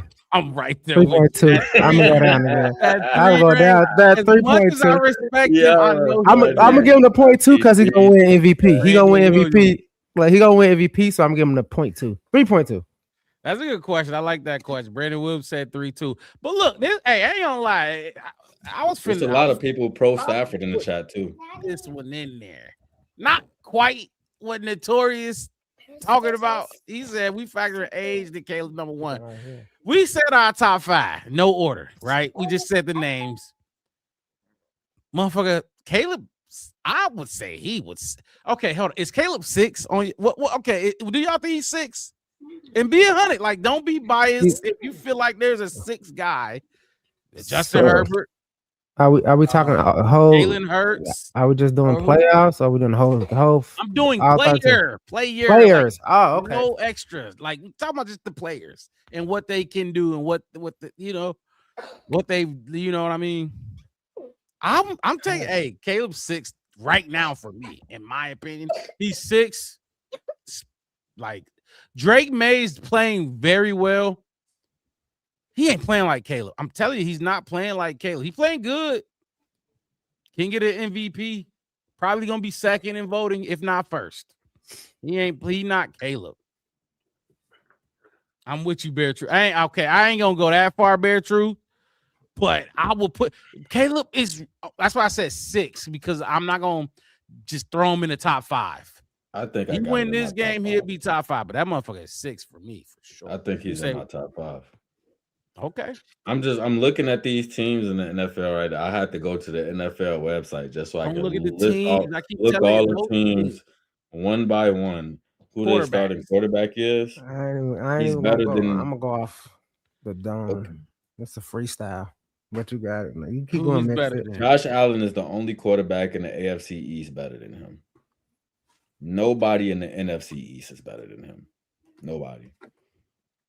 AFC North, you got Lamar and Joe Burrow. I'm not even gonna lie to y'all. I'm not really confident in putting Joe Burrow in my top 5 because he's never fucking there.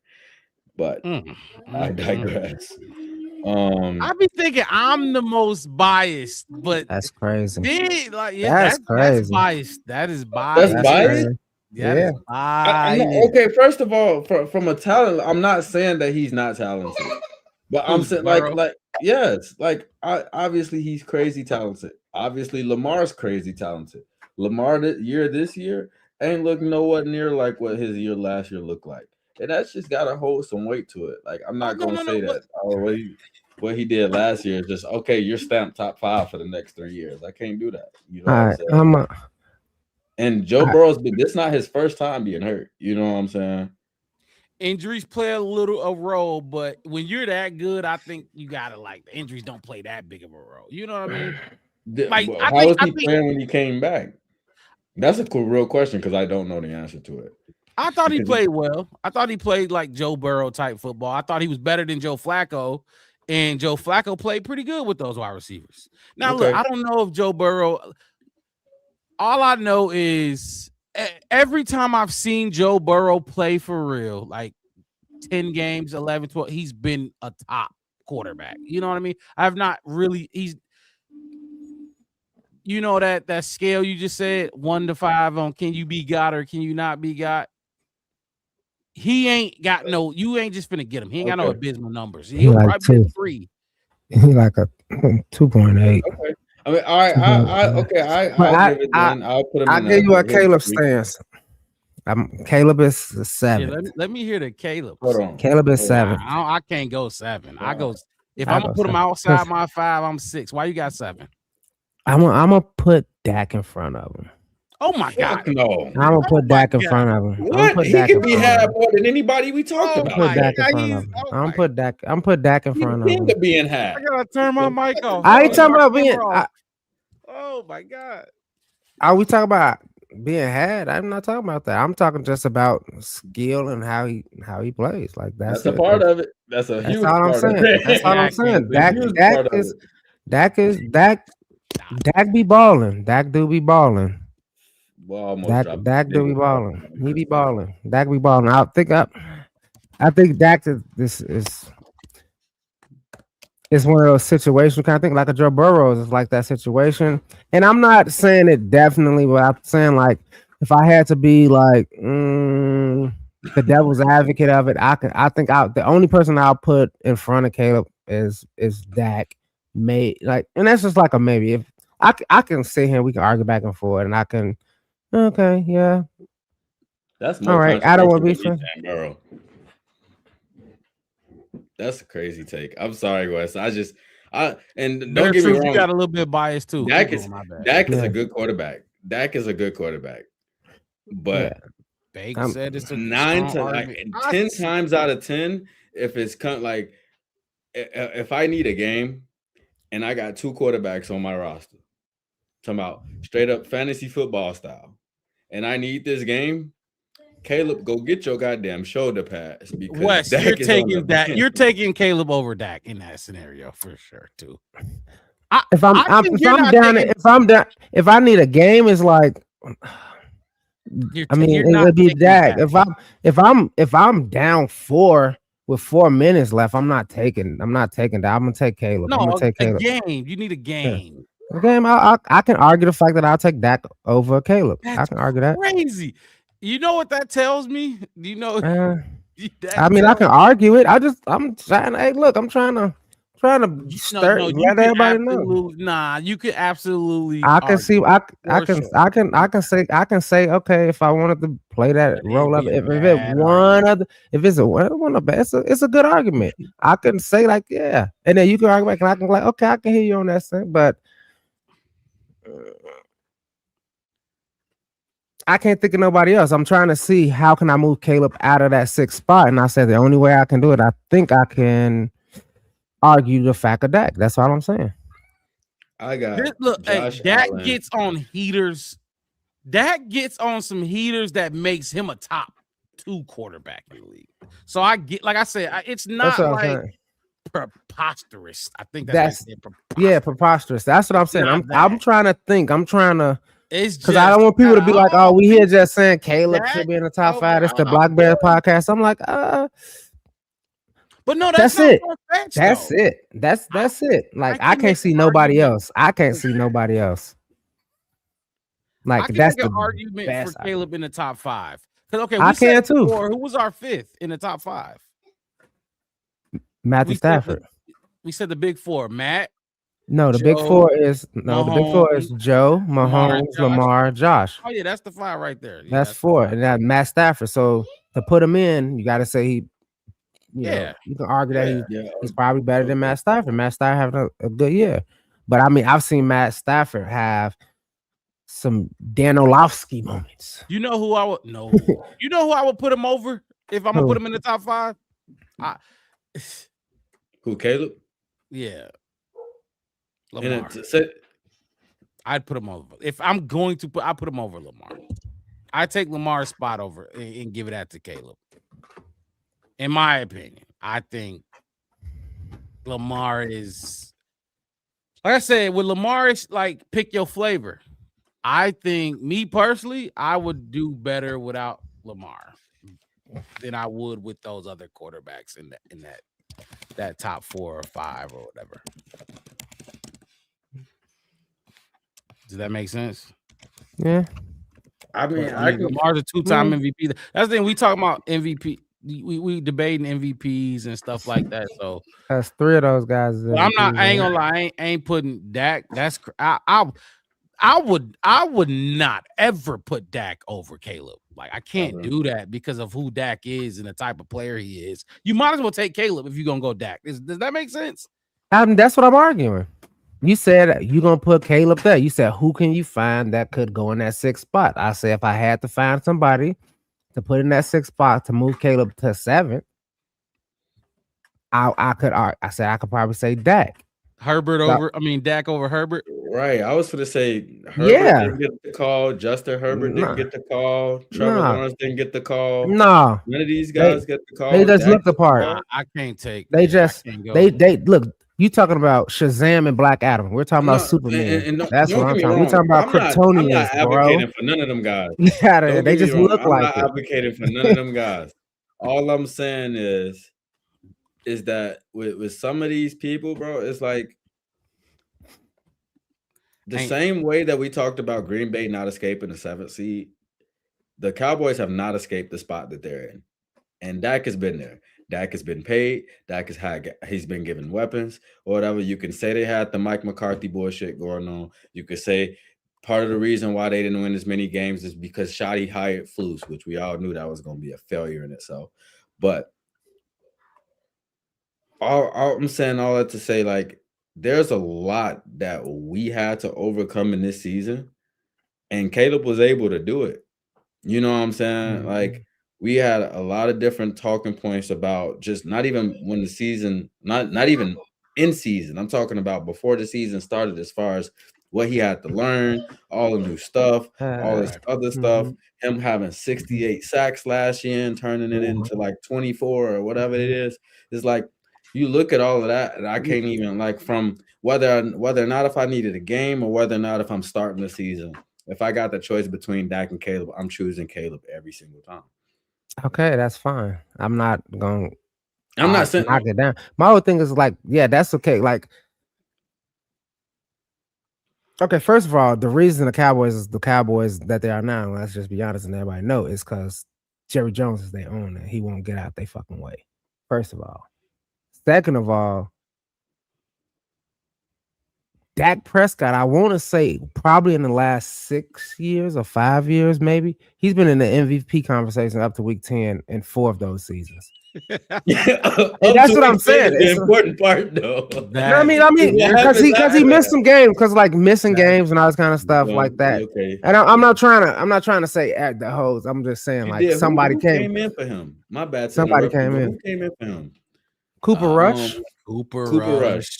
A couple people, but up to week 10 is, yeah, I'm saying like when it was like early, sometimes it was late in the season. He was, I think, a couple of those times he finished like 3rd or 2nd in MVP votes. A couple of those seasons, I can't figure out which one because obviously I don't pay attention to Dallas that much. You know what I mean?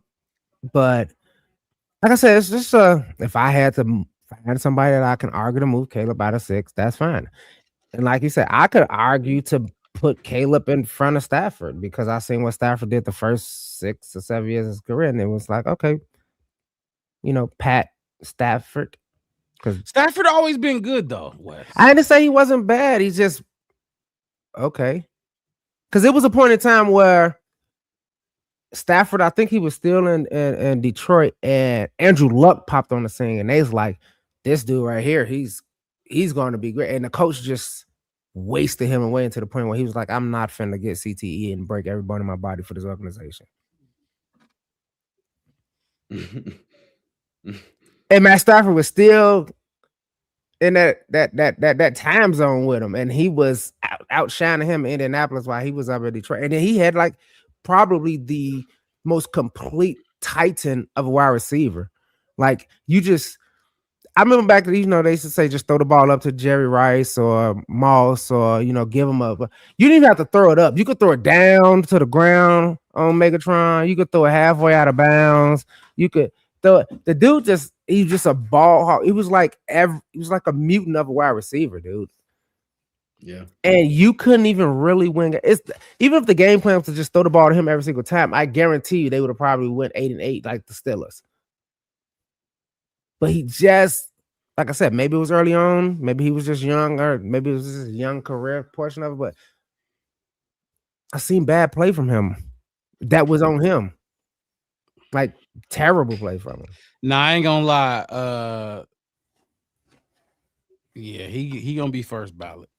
I don't think so. His rookie This is year, gonna be an interesting conversation. He threw for 4,200 as a rookie.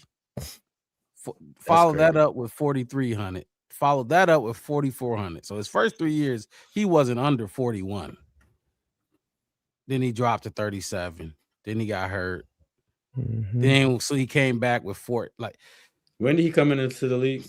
I know, Bear Truth. That's what I said. Matthew Stafford got lucky and just got traded because he would have ended up like Barry and Calvin, a retired Lion that was pretty good. This is his best season, though. This is. And they talked about that too. Calvin Yeah. talked about that in an interview, saying that he was retired because he was tired of losing. Yeah, it was tired of losing. Matt had more resilience. He had more resilience.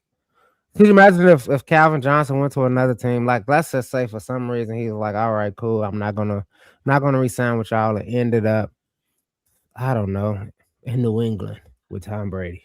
Like other receivers is done. Like most other, like Randy Moss. and all. Could you imagine if he just ended up with Tom Brady, Gronk, Calvin Johnson, Joe Tooney? Like, they wouldn't even have to cheat. Bill Belichick wouldn't have to show the work. I mean, I think Randy Moss is better than Calvin Johnson, and they still lost the Super Bowl with him. Mama Blue said, "Oh snap, y'all got super chats. Congrats. Yes, we do. So don't be afraid to send us one and support. We are here. We growing just like the Bears. We are improving every show, every week. We improving. So don't be afraid to hit that super chat button and show some love. Be the first super chatter for the Black Bear podcast. What's up, Wes? No, I'm just saying, like, I was just thinking about his first 3 years. We're talking about those 4,000 yards. It's like it's easy to throw 4,000 yards when you just throwing the ball at the end of the third and all the fourth quarter because you down 42-4, 42-6, and you gotta throw the ball. I'm just saying, I seen a lot of Matt Stafford when he was on the Lions, and I was just like, he good. The Lions just suck. I wish like if we would have had Matt Stafford when he got drafted, I don't know who we had when he got drafted. I'm trying to think who we had at that time. Instead of whoever that quarterback was, I just say this: if we had Matt Stafford when we went to the Super Bowl, we would have won it. Look at Bear Truth. Who we had in 15? Ain't you the truth, Bear Truth? I don't even know if he was drafted or ready to come in, but Bear Truth, my man. Tell him West Coast. Tell them West Coast over here. We support. We show much love. Like that's love right there. $1.99. First ever super chat on the Black Bear podcast. Look, I wish you would have gave us something to talk about. Like, give us, like, we debating this quarterback situation, but it's much love, man. He was talking about me. He said, "There you go, Chef Wes. Boom, drop that knowledge on him." I'll take that. Appreciate you, Bear Truth, for sure, man. It's all love. You've been showing love from the jump. So, first ever super chatter. You always good in our book, man. You're gonna get privileges over some of these other people in the chat. Yeah. So. When we get we're gonna put that in the book. I mean, we're gonna remember it was you. When we get that apparel coming out, you get a free t-shirt or sweater. Oh, absolutely. He'll be the first. He will be the first to get one. Maybe him or Mama Blues, but Mama Blues didn't even send a super chat. just mentioned it and didn't even say one. But that's okay. We ain't begging for money. But anyway, no play for Thanksgiving or nothing. Yeah.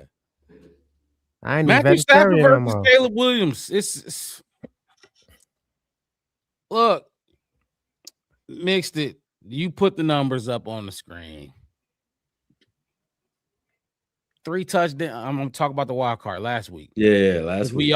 We all saw what like the Panthers, the fits the Panthers was giving Matthew Stafford and those in the Rams. And they was about to lose that game. Do y'all remember that touchdown he threw to take the lead? It was just like we were talking about it. We was like, this Panthers Rams game is crazy. I'm like, I'm clapping. I'm like, I thought Bryce was gonna do it. I was I said, is Carolina gonna keep giving the Bears gifts?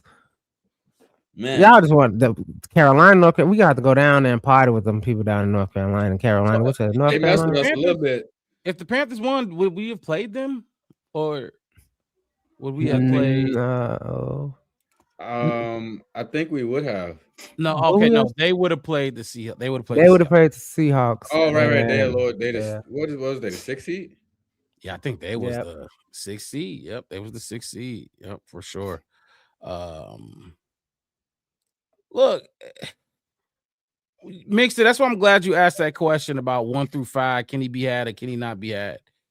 He can be had. Matthew Stafford can definitely be had.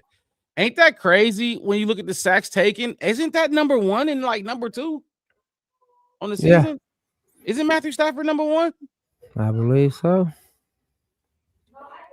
That would make Caleb number 2, right? Or at least tied for motherfucking number 2. That is crazy where our quarterback has kept how far he's come in from year 1 to year 2. Thank you, Ben Johnson. Thank you, look, Wes. Thank you, Ryan Poles. Thank you. Wait, Hold on, my phone. I wasn't recording. Wait. Golly, you think it was rocket science getting the O-line. And the crazy part about it, Coleman Shelton, who I went viral off of, almost 1 million views on that clip of Coleman Shelton getting manhandled. Wes, you remember when I used to cut up the shorts and the tape? The drawbridge. Oh my God.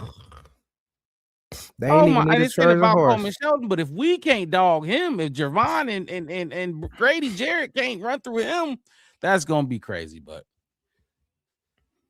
give me Caleb. Give me my quarterback. I'm not taking no quarterback over my boy. I can't do it. He's too good. I see if he was mediocre or something like that. He's too fucking good to be just taking people over him.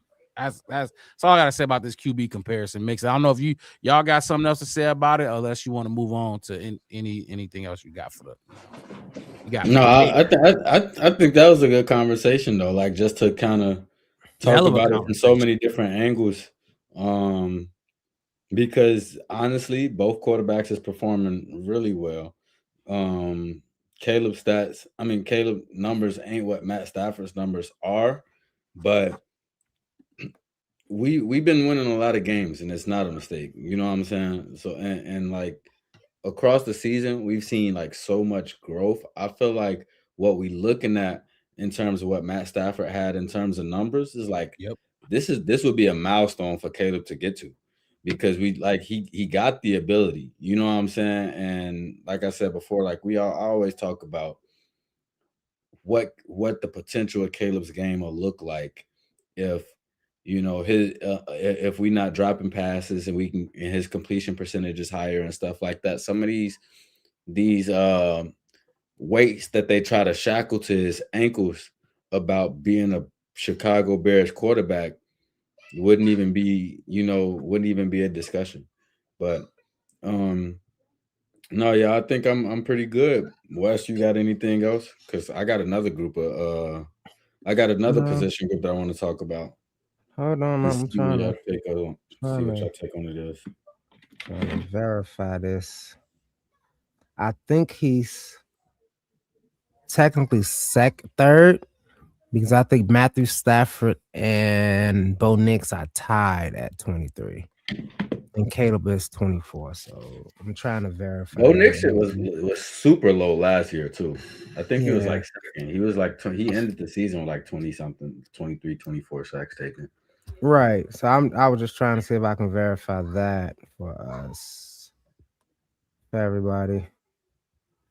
But yeah, I'm good on this. I still All right. stand by my theory of if I had to push somebody out. But yeah, honestly, I would push Matthew Stafford out of my top 5. As a fan, I would push Matthew out of my top 5 and put Caleb in. And I'll take Burrows, Allen, Lamar, Pat, and Caleb. As a That is Bears, very interesting. that's what I would do. I would probably do the same thing, except Stafford is taking Lamar's spot. To me. But yeah, let's talk about another group, because bring them out. If we're not gonna talk about them today, we're gonna have a lot to say about these groups. Come the post game show is the receiver report. Our top 5 receivers and they top 5 receivers. Wes, you said earlier you didn't even know they have 5 receivers. Because one of them ain't a receiver. I mean, well, it's top 5 just top 5 pass catchers. Pass catchers. Oh, okay. Pass catchers. Got you. From top to bottom, who leads the team in yards for both sides. And just off rip, I want to see what your thoughts on this. Yeah, you did not read that wrong. You absolutely did not read that wrong, because I did a double take when I looked at it. Oh my God! Hold on. Let me pick off the plate first. Let me get first dibs. Hold on, I gotta zoom in because it's so small. Yeah, I zoomed in too. You zoomed in.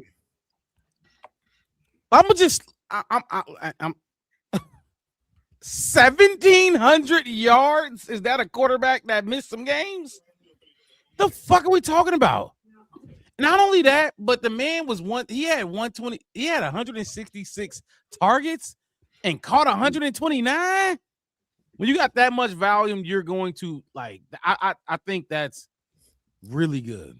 I don't know what the percentage is or whatever the fuck, but 166, you caught 129 of them. That you 77%. That is insane. That is insane. Hey, look, and what is this, year 2 for him? Mm-hmm. Kyler Gordon. Mind you, this is all. Yes, it is. Mind you, this is all regular season numbers. This has nothing to do with wild card week. Wow, that. Oh yeah, I just saw that. Oh, you're talking about? I see what's that. Puka Nacua yard. Oh yeah. Did he miss a? Did he miss a game in the regular season? He did.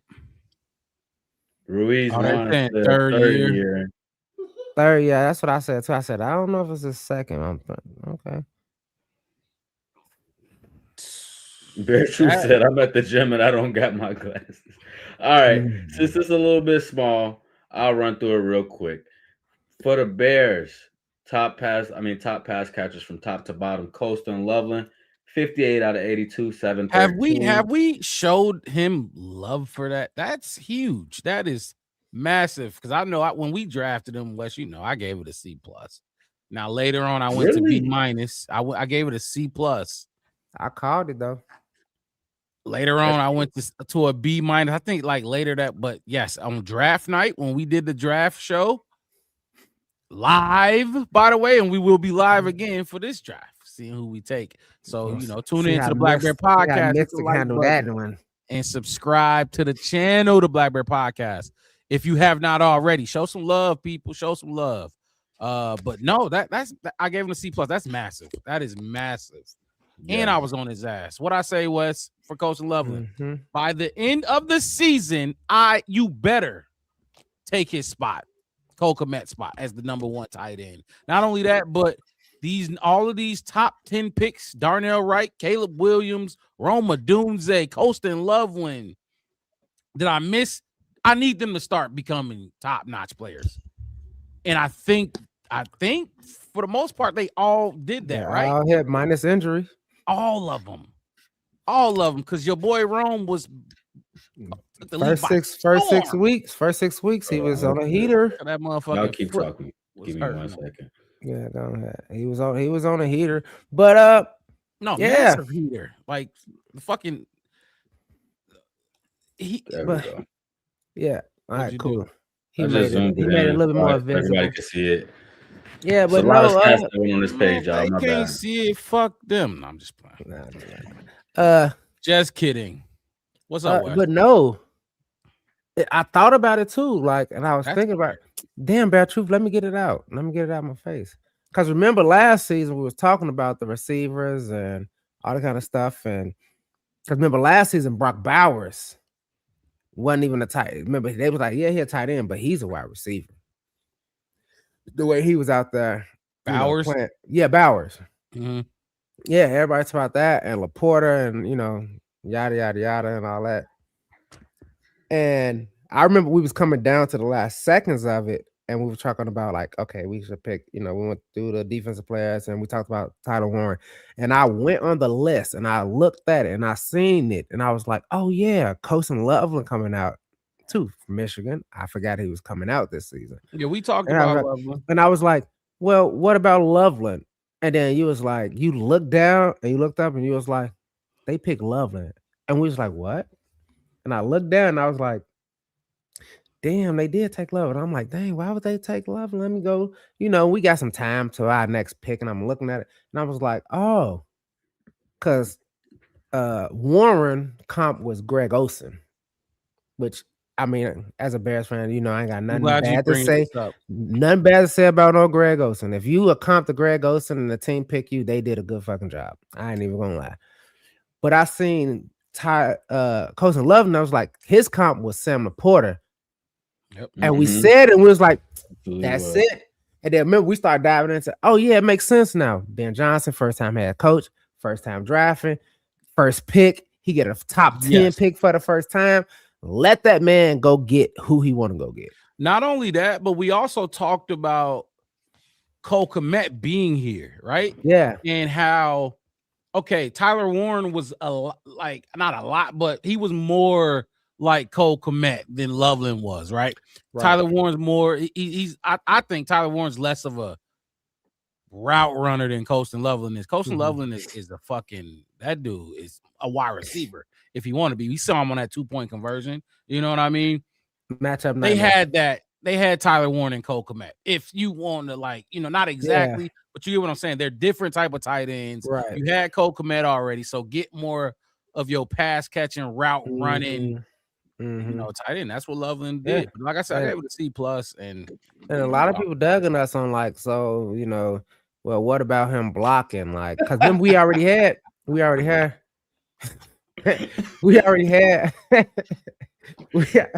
That's actually pretty fucking good. That is pretty good. But we already had like, shout out to you, JR ain't going.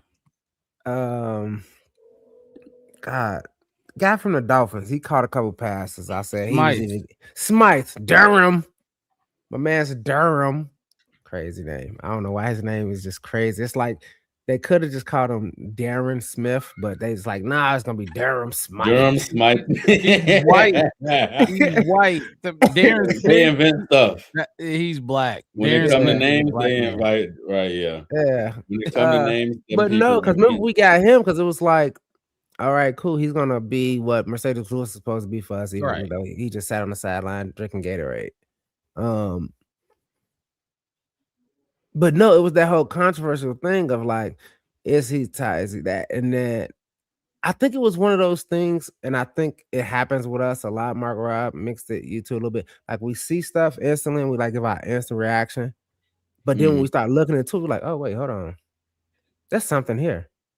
Yeah, You know what I mean? We were talking about the Ravens moving Harbaugh, and he was going to the Giants, and I was like, that ain't it, y'all. Y'all was like, shit. And I was like, hold on, wait, let me look again. Because that team is set up pretty, like, that's a good example of that. Because y'all kind of made me have to go and do a double take and look again. And I was just like, y'all might be on to something. And all I said is, who coming with him? Because he gonna make the culture. C+ on this pick. That's not bad. I just want to put that out. That's not bad. I just didn't think. We wanted a tackle. Now the tackles flew off the board. Three of them went in the top. Three of them went them. They dogged out the O line on us. They dogged out the Graham line. was the lowest, and he was like 5. Cleveland took Mason Graham, but okay, Mix it. Keep going down. Keep going down. Yeah, so we got DJ Moore, 50 out of 85, 682, 6 touchdowns.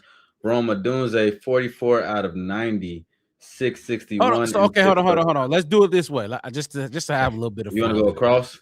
No, you can keep going straight down. But when you say the name, Wes, me and you throw out a quick grade on what we think their season was like. You know what I'm saying? Just throw out a grade their season. Quick. We ain't gotta explain too much. Just go through it. So DJ Moore, I'll go B minus. B minus, okay. I'm with you on a B minus. I was going B minus. I'm going B minus. Well, for DJ Moore, I think I can get with the B minus. Okay. I think we on board with that. Rome Odunze, 44 out of 90, 661, 6 touchdowns. Go ahead, Wes. I'm going last, and you know I'm going last. I want to hear what you I'll say. go first. No. I'll go ahead. first. I don't want to go before Wes, but I'll do it. I'll go first. C+. C+. You still gonna wait on me? I'm giving him an A. I'm giving him an A. No, I'm just playing. C+. I'll give him a C+. I'm gonna give him C+ because I can't. Because he missed so much time. So that's gonna count. That count against. I mean, if he played for me, what you injured, that means you get incompletes, not Fs. So he just missed a lot of time. That's it. He just missed a lot of fucking time. So your A went down. You just wasn't there. I get it. You had lupus, so you couldn't come to class. Fine, whatever. Go to the next guy. Oh man. Luther Burden, 47 out of 60, 652, 2 touchdowns. What, you want to go first now? Yeah. I'm giving Luther an A. I'm giving him an A. A's across the board. I'm giving an A. A's across the board. Cole Kmet, 30 out of 48, 347 and 2 touchdowns. I'm giving him a B. I'm gonna give him a B. I mean, or go ahead. You can explain a little bit. I think. Okay, go ahead if you want to say something about it, Wes. I'm just saying. I'm gonna give him a B. Given what I know he can do. He's still doing exactly what he's been doing, always been doing. I mean, we got to talk about volume. When he do get volume, he shine. He had that one season where he had the volume, and he did shine. That's what got him paid. And now, he went from riding shotgun to riding in the back seat to riding in the car seat. Now he in the trunk. So he's like all the way in the back of the car because there's so many people in front of him that's eating. But what's the percentage on 30 for 48? 18 drops, still 350, and still has some touchdowns after being probably, and that's after being probably, honestly. So we got 1, 2, 3, 4 on this page that's in front of him. I just want to. You know what I mean? No, you got it.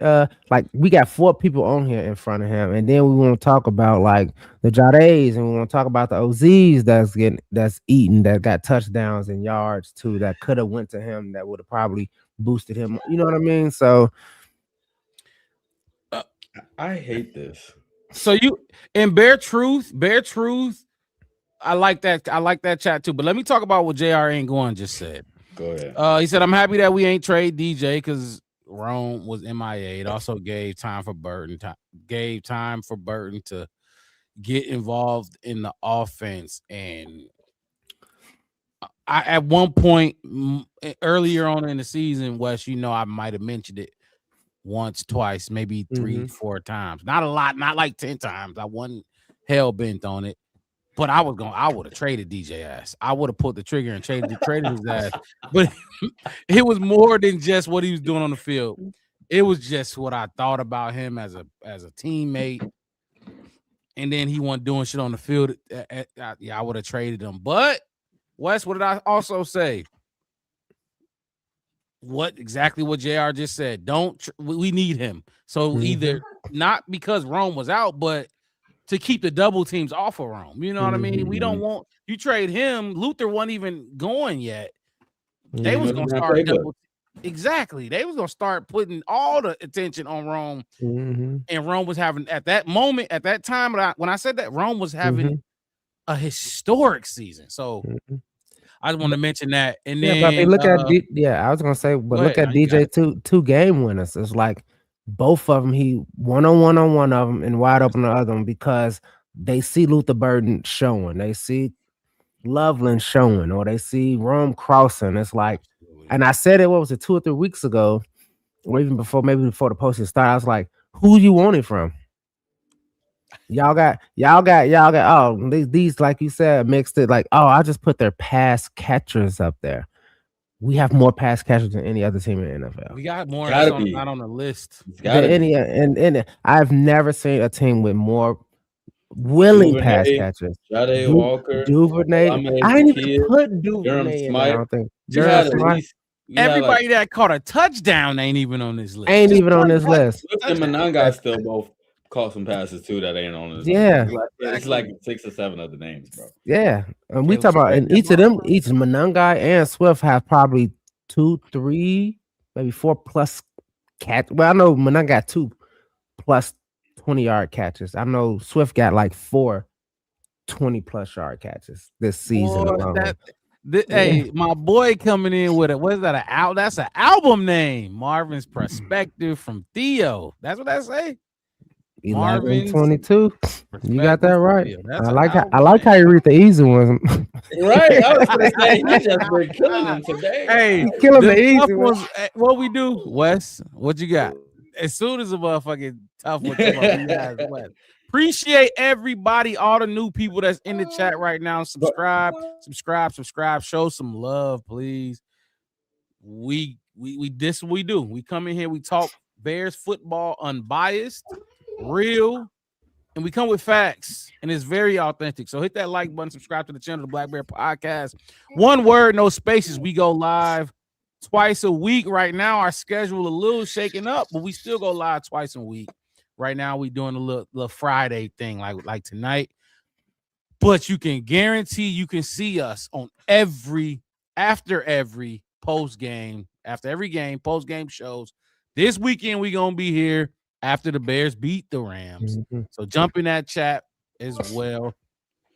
And like I said, subscribe and show some love. Real quick too, just for those people that's coming in late. I know a few of y'all snuck in here and didn't say nothing, but we took attendance real early today, so we know who came in here late. But if y'all missed a segment or something, just be looking out because we will be uploading those. We will be uploading those to the YouTube. So if you end up missing part of the conversation, make sure y'all hop in and watch those and just let us know what y'all think in the comments because we will be responding to those too, not just the live chat. So, Ruiz, you good? We about to talk about your side of the ball in a second. Just give us we having a fantastic year, so we giving our fellas as much time as we can. Oh shit! Olamide Zaccheaus not even on. I said that. I literally said that about Cole Kmet. I said why I'm giving Cole Kmet such a high grade with the low volume that's on there. You got Jade still was getting fed.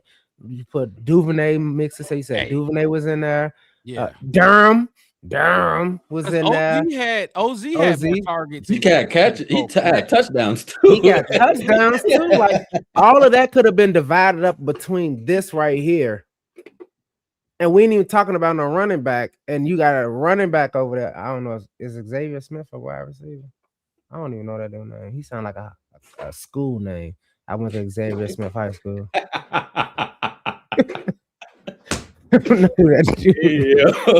I know who Kobe Parkinson is though, but I was looking to get to. So hey, DJ Ace Acevedo, what up? DJ jumped in the chat. Yeah. Okay, my boy. I said from Gary, Indiana, down in Dallas, but I love my Bears. Let's go. Indiana Bears coming soon, loading. What do we got? No, we don't. Oh, I got an update for that, but go right ahead. What did we decide on with Cole Kmet? Who went first? I said a B. You went B. I went like a Mixed B it. What plus you got on on Cole? I got a B plus for Cole. Y'all last. Nice. What is that? What is his numbers? 30 for 48?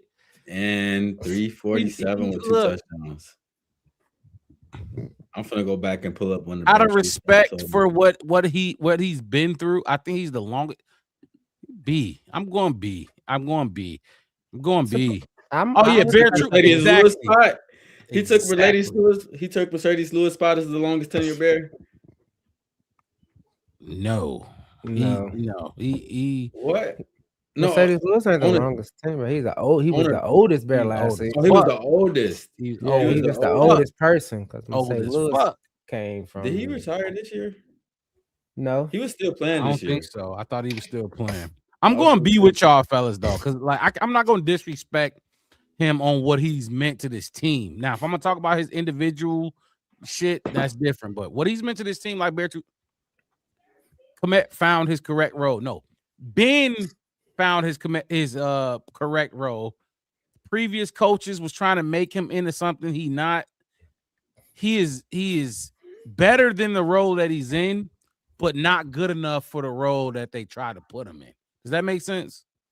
Yeah, and I hate that comment. I hate it. You just gotta.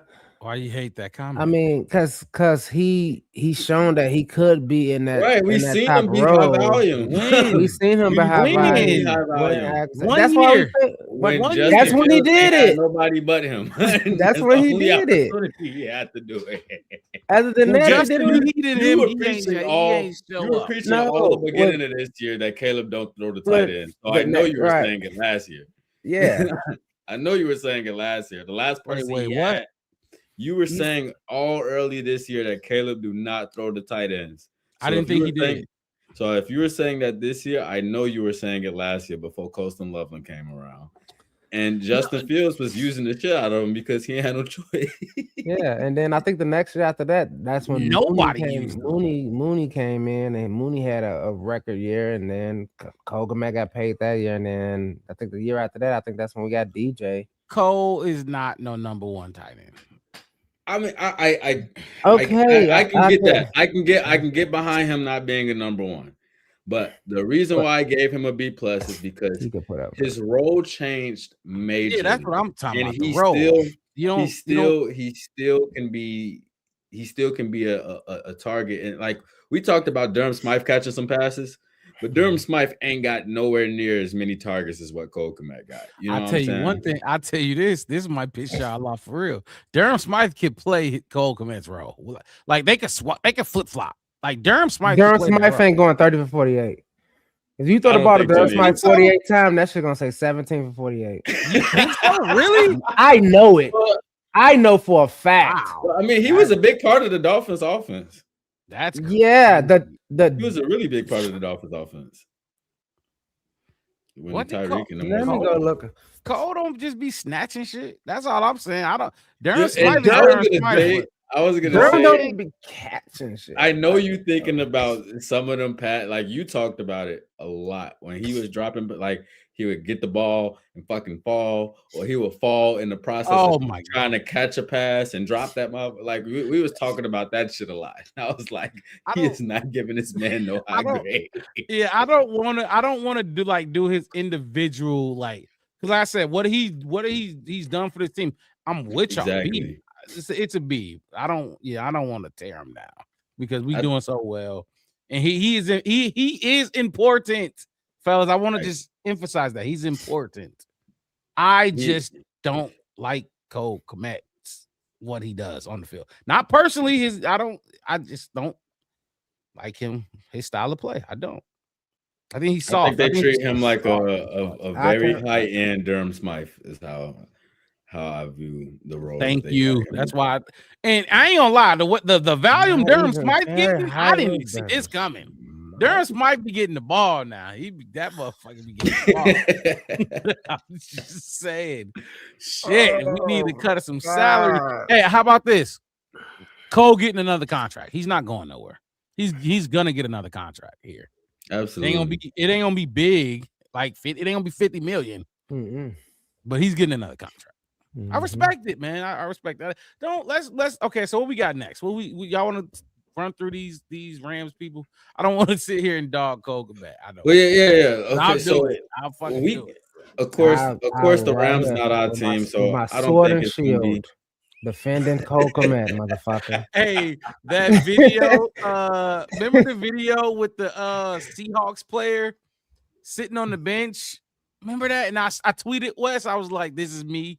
Live footage of me defending Caleb Williams. Man, like 100 players was trying to get to him on the bench or whatever. That's you with Cole Komet. I wish I had the video. Defending Cole That's Komet, funny. man. I respect it. No, I really do.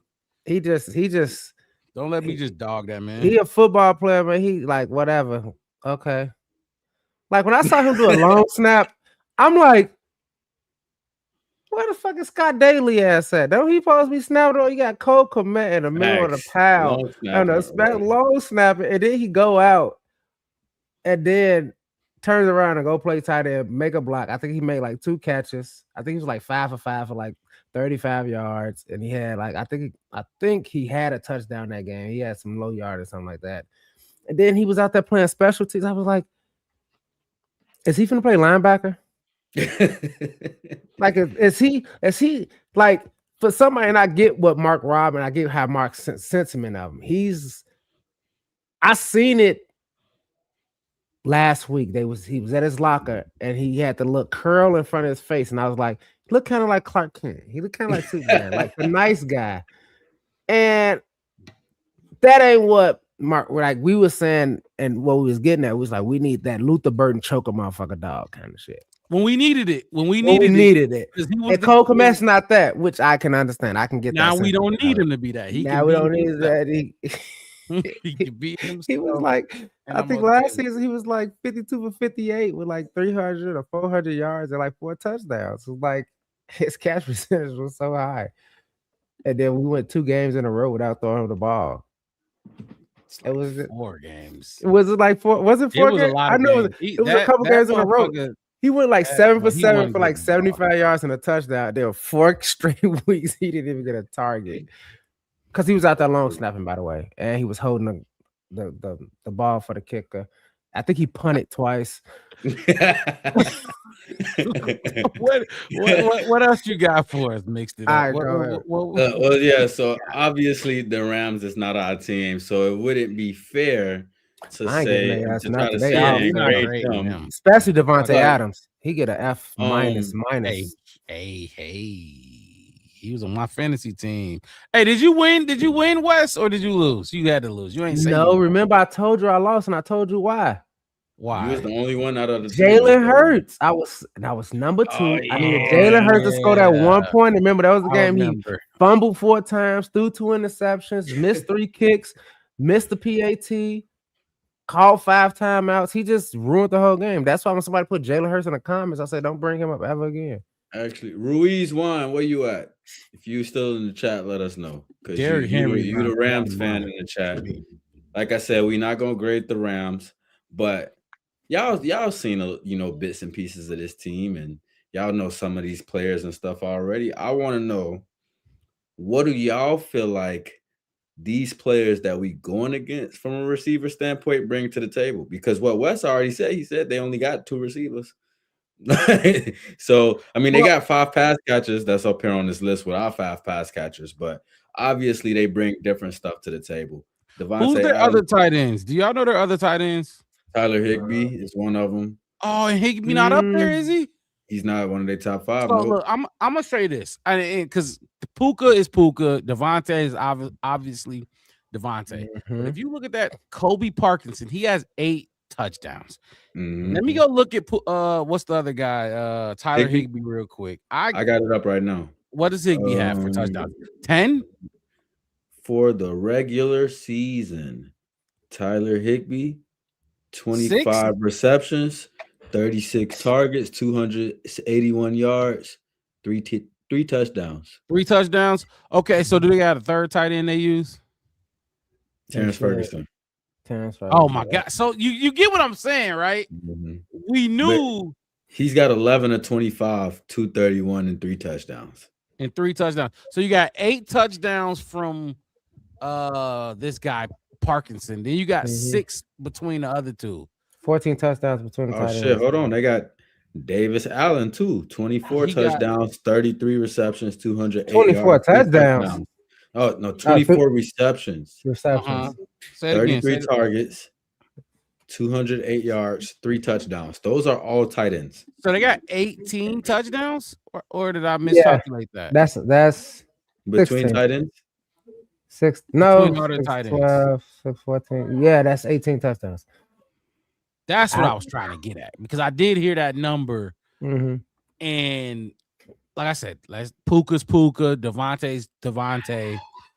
But that tight end work that they use, that's huge. Like, we can't just, you know what I mean? Look past that, because if you take away those 2 guys up there, which I think we gonna play well against them. Our linebackers got to defend well. Our nickel corners got to defend well against these big bodies they got. He likes to throw. Even if Kobe Parkinson's not on the field, the second string, third string guy, you have to watch for them, especially in the red zone. What you got, Wes? I was finna say that. You said it at the end of it. So man, fuck your couch. No, I just want in the red zone. I said said it at the end. I said so. Fuck your couch. But that's what I'm saying. All that story tells me is if we can get 3 and outs, we can get them off the field. Don't let them get in the red zone. Those tight ends mean nothing. I'm with you. So it's gonna be up on our takeaway cornerbacks. It's gonna be on the Nations. It's gonna be on the Nick McLeods. Oh wait, he not playing. So it's gonna be on the Gordons. It's gonna be on the Briskers and it's gonna be on all of them, man. It's gonna be up that front four, that front Austin Booker, Grady. It's gonna be on putting pressure on Matthew Stafford to do that what we say who can get that 1 through 5 kind of segment. It's gonna be on that third coming out of the halftime of that last game kind of defense that we brought to Green Bay, getting those 3 and outs and 3 and outs and 3 and outs. We need 4 or 5 of those in a row, and all of those guys you just brought up. They like the safety nets. They're gonna be the safety nets because they're gonna. You see how many targets Puka got. They're gonna try to figure out how much how much we're gonna try to take him away from their game. You know what I'm saying? Correct. Devontae Adams is a big physical ass receiver. He's gonna try to throw you around and create space like that. You know what I'm saying? But these tight ends, they like Caleb and Colston Loveland. When we need it, we go to you, and that's what Matt Stafford do. That's a good point. Hey, and look, I hope I see Jimmy Zercher. I should have let you get that one, Mark Rob. I left the screen. Is it the name? Yeah. What's his Michael name? Jackson coming in and stopped the Jimmy run. Zercher, I think is right. I agree. No, it was right. I was trying to get Mark Rob to say it. Oh, damn, my bad. But no, that's my whole thing. It's like, you see the targets. That's how they get down the field. Yeah. That's how they getting down the field.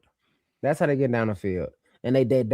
they're baiting you with those receivers. That Puka can't miss a catch kind of guy. Devontae, I'm like I said, big wide receiver. And then you trying to, your buddy, the safety trying to help you because Devontae pushing you around out there. And then Higbee run up right at the middle. It's kind of like that. You remember that it was Colston Loveland when he came up out of the backfield, kind of went across the line, peeked out by himself. I think that was against Green Bay when he caught that touchdown and he pointed at Buddy. It was like he was wide open. That's the kind of stuff. It's like you're worried about Rome and DJ and Luther, and then Loveland just sneaks through the line out the B gap. You know what I mean? Comes across by himself, and now he got a free touchdown. For me, it's the defense gotta hold. You gotta hold. That's the front 7, front 6. You gotta get those 3 and outs. You gotta get as many 3 and outs. It's the 2 things gonna happen. You got to get as many 3 and outs as you can, or as many takeaways as you can. I don't know how they come. If they can do that against them, I think we're good. Right, so this is a lot, right? Like we talk about what you showed with Matthew Stafford's passing yards. There's almost 5,000, 4,700, right? Then you look at this number. That's a lot in the passing game. So is their running game good? Like, I know it's not okay, not bad, obviously, but like, is it? Where do they rank? Are they where we at? Like, should I look that up? In terms I'm of just rank, asking and y'all to, you know. I know Kyron Williams is top 10 in rushing this I was season. gonna say in for terms sure. of rank, yeah, Kyron Williams is like 150 more yards, maybe 200 more yards than DeAndre Swift on the season. Oh, okay. But they use Blake Corum a lot too, and Blake Corum's got Yeah. 746 on 145 attempts. So I'll see So where they're- their rank is right now. What I'm seeing, I'm seeing 7th. They're 7th, and we're Mhm. 3rd. Yeah, so like I said, that's top 10 run. Top 10. But Ball movers. Their offense is just they run a lot of plays. Then yeah, that's what I said. what- 3 and they outs. have the ball a lot. 3 and outs and turnovers. That's what we got to do. That's what I'm saying. That 3 and outs and turnovers. Only way you can do is kind of get them off the field. First in it's like- points, first Yeah. in passing yards, second in total yards. Go ahead, my bad. You said you saying get them off the field. What's my Yeah, bad? that's what I'm saying. It's like because they run the ball better than Green Bay do. I don't care what nobody say. They run the ball. I know they run the ball better than Green Bay. We run the ball better than them. But running is not like, and I know people are like that's our identity and all that kind of stuff. But it's That shit is our run game ain't been what it was. But I'm just saying that statistically, and it's like, you know, like you say, Mark Robbie, you know, it's the eye test. It's like, I know we can run the ball. I know we should. I mean, if it came down to it, we should be able to move some people and run the ball well. Like you said, we second? You said a third, second, something like that. Yeah. They can do the same if they have to. They're 7th. They can. They got some people like that can kind of run the ball too.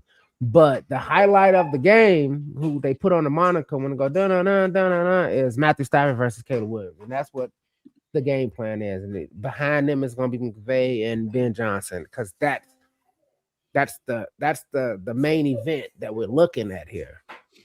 My whole thing is once they get down in that, once they get that good field goal range, Stafford can do, you know, what he does as a quarterback. Like you said, he is good. He's like, I'll pump fake to Devontae Adams, and they will have no Puka and Devontae Adams could have no touchdown this game, and then you got 4 tight ends that could have 8 between all 4 of them and blow us out the water. And we're like, use them all. You know what I mean? And use them all. But that's what Caleb is learning to do. That's why I talk about that. Who been at the job longer, kind of thing. So with that being said, it's kind of like Caleb has developed that because we had that narrative. You said it before, like Caleb don't throw the tight ends. Caleb has thrown to 14 different receivers this whole entire season. This time around, the ball around. You see what I'm saying? Spread it around. Yeah, go right ahead. Across the team, the Rams have 465 rush attempts. The Chicago Bears have 505.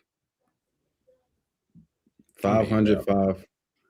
And they have, in total yards, they got 2152 on the season. Yeah. We ended the season with 2486 or 2456. But in terms of throwing the ball, we throw the ball just as much as they do. We both almost got 600 attempts apiece as a team.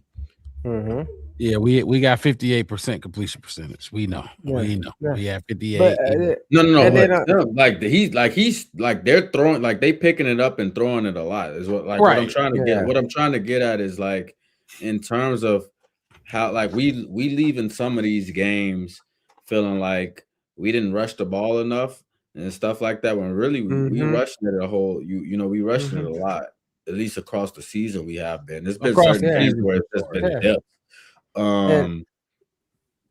But they both moved the ball pretty efficiently. Like and we got a drop problem.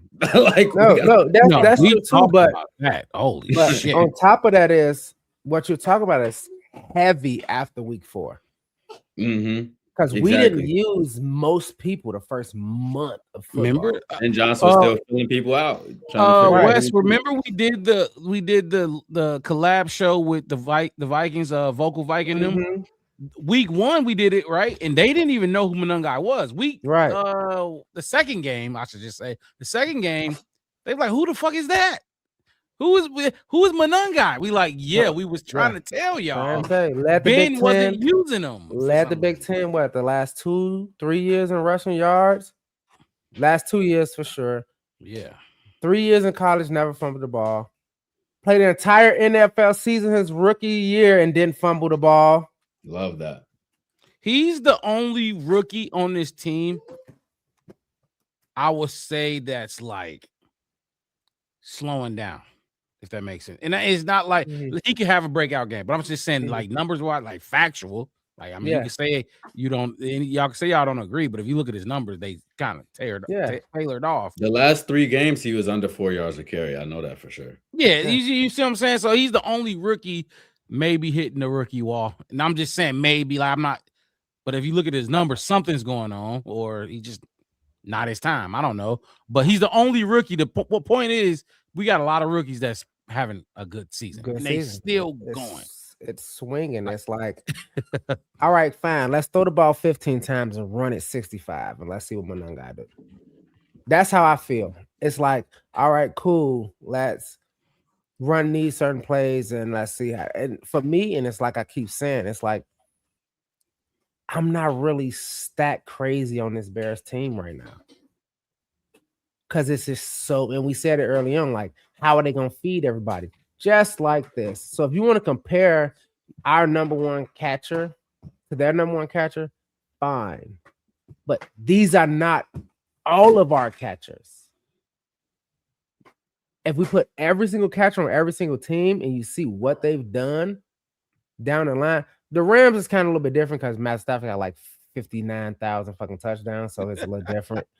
But if you go for the other 30 teams, 9,000, right? Because we saw the clip he had. I mean, I remember when Peyton Manning threw for like 51, and Tom Brady threw for like 52, and it was like, who didn't catch a touchdown? I know, right? You know, the kicker caught a touchdown. And then on top of this, you know who not on this list of catchers? Caleb Williams is not on here. You didn't put Caleb up there. That's a passing touchdown. Straight from the Go said, "Are y'all ready, bro?" Absolutely. Hit the subscribe button because we're gonna be here after the game discussing everything. You see what I'm saying? Win, like, lose, or drop. Go ahead. If we want to go in, like you said, you dug out all 5 of their tight ends who caught touchdowns. 4 here, 3 that, 3 that. Let's talk about Caleb. Let's talk about every catching touch. Like, this is what is going to be. This is probably going to be either the worst game we've seen because the weather and the teams is just, kind of like a magnet. You put the ends together and they just repelling each other, or it's going to be the other way where it just click. And this is going to be like touchdown. Caleb for 57, Matthew for 65. That's what scares me a little bit too. To be honest with you, I think that's one of our biggest advantages in this game. Because the reason why I put this up on the screen is, and we didn't even talk about it yet. I got carried away talking about that. I got something I want to pull up. Keep going. It takes 3 of their top 5 pass catchers to equal the volume and the production that they got out of their number one. Like the drop off is heavy after Devontae Adams. You know what I'm saying? Like Devontae Adams got 114 targets. The next highest is 56. Like that's a big deal. Matt Stafford is gonna try. I feel like Sean McVay and them, they're gonna try to figure out. Like obviously, their job is to try to figure out ways to get them open and get them, the ball in the spaces that they need to try to get it to them in. But it's just like I feel like so much of this game could be turned around if we challenging these guys. Like he can make all these different spectacular catches and stuff. But Devontae Adams, like I was saying earlier, like he's a heavier receiver. He's like, he got a stronger body type or whatever. He tries to use that to his advantage. But those are the type of receivers that we like. We don't like these guys that can shift and double and triple move you and shit and all that stuff off the line of scrimmage.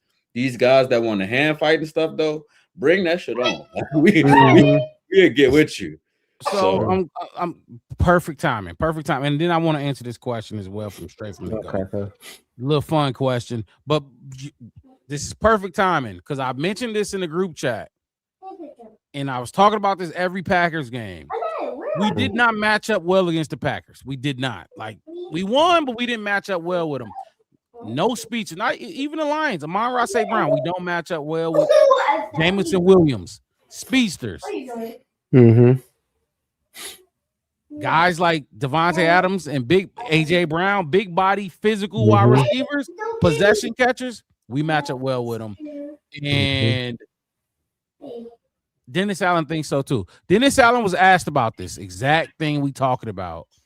Twitchy receivers versus big body bends. This is what he had to say. Obviously, the best receiver. Have a ton of respect. It's clearly going to take a great game plan and execution to deal with them.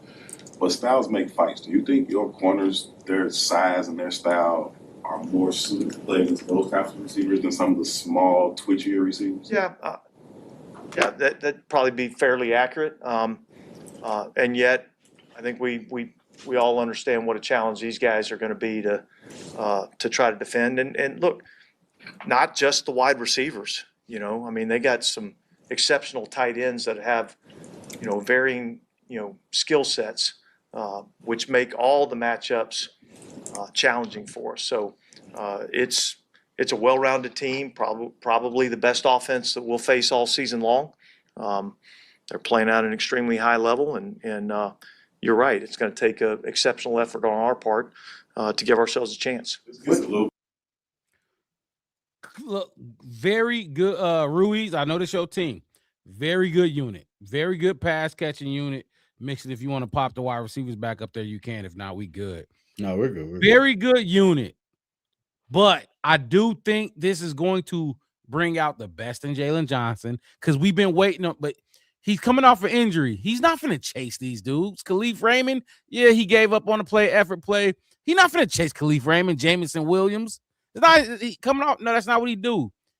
But a guy like Devontae or Puka who want to try to like out physical you, Tyreek, hey, he ready for that.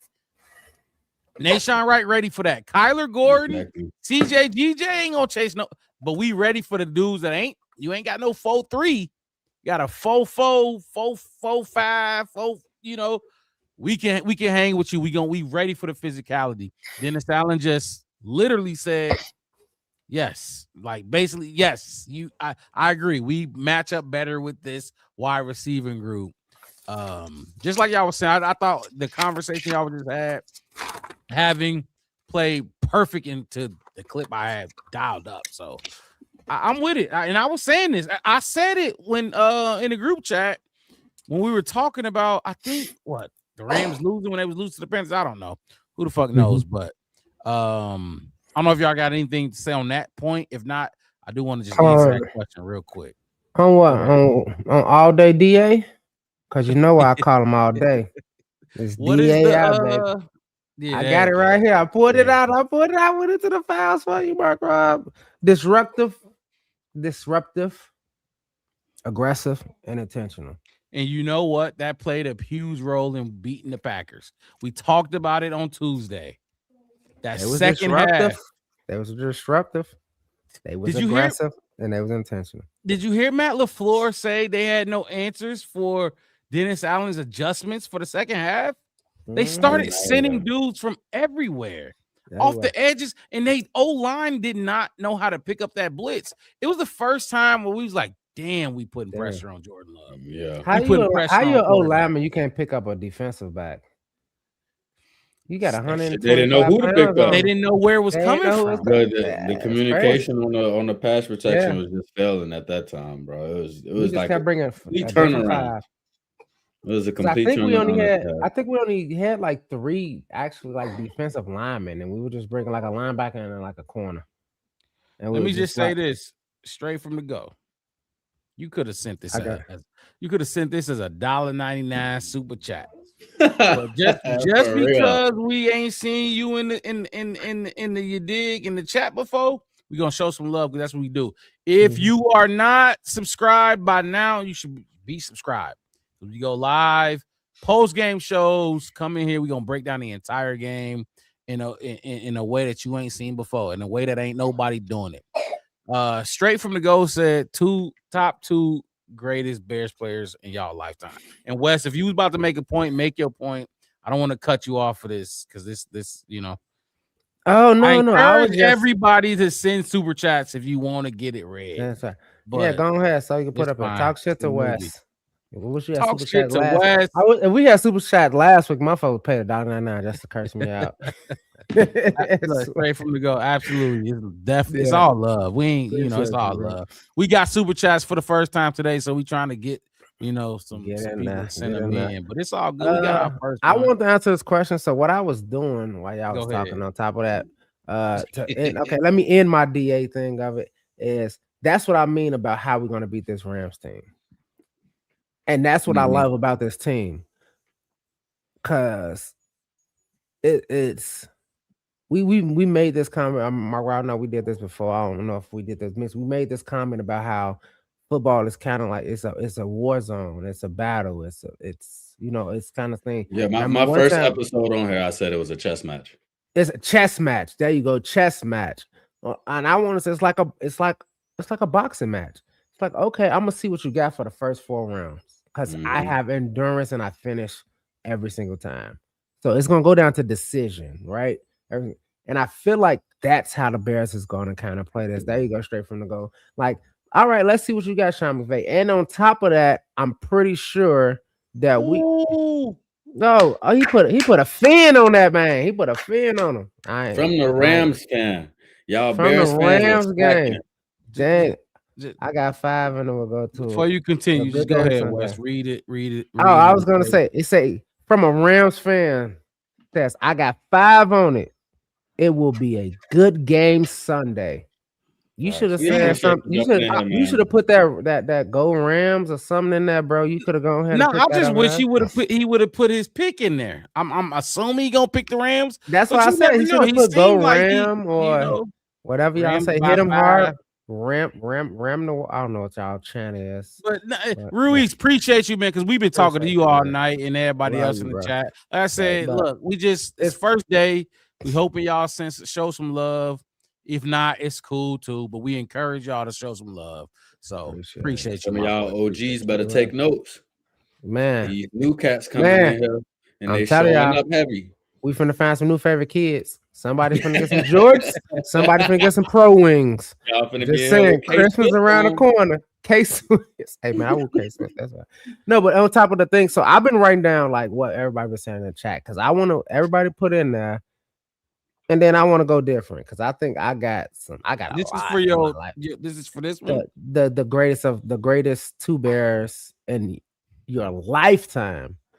See, your lifetime. So Marcus Mixter, you was born yesterday, so you can't put nobody before the day Nah, I you ain't was gonna born. come out here and say Walter Payton. Why Xavier Yeah. in the chat so heavy like that? Big hit ass.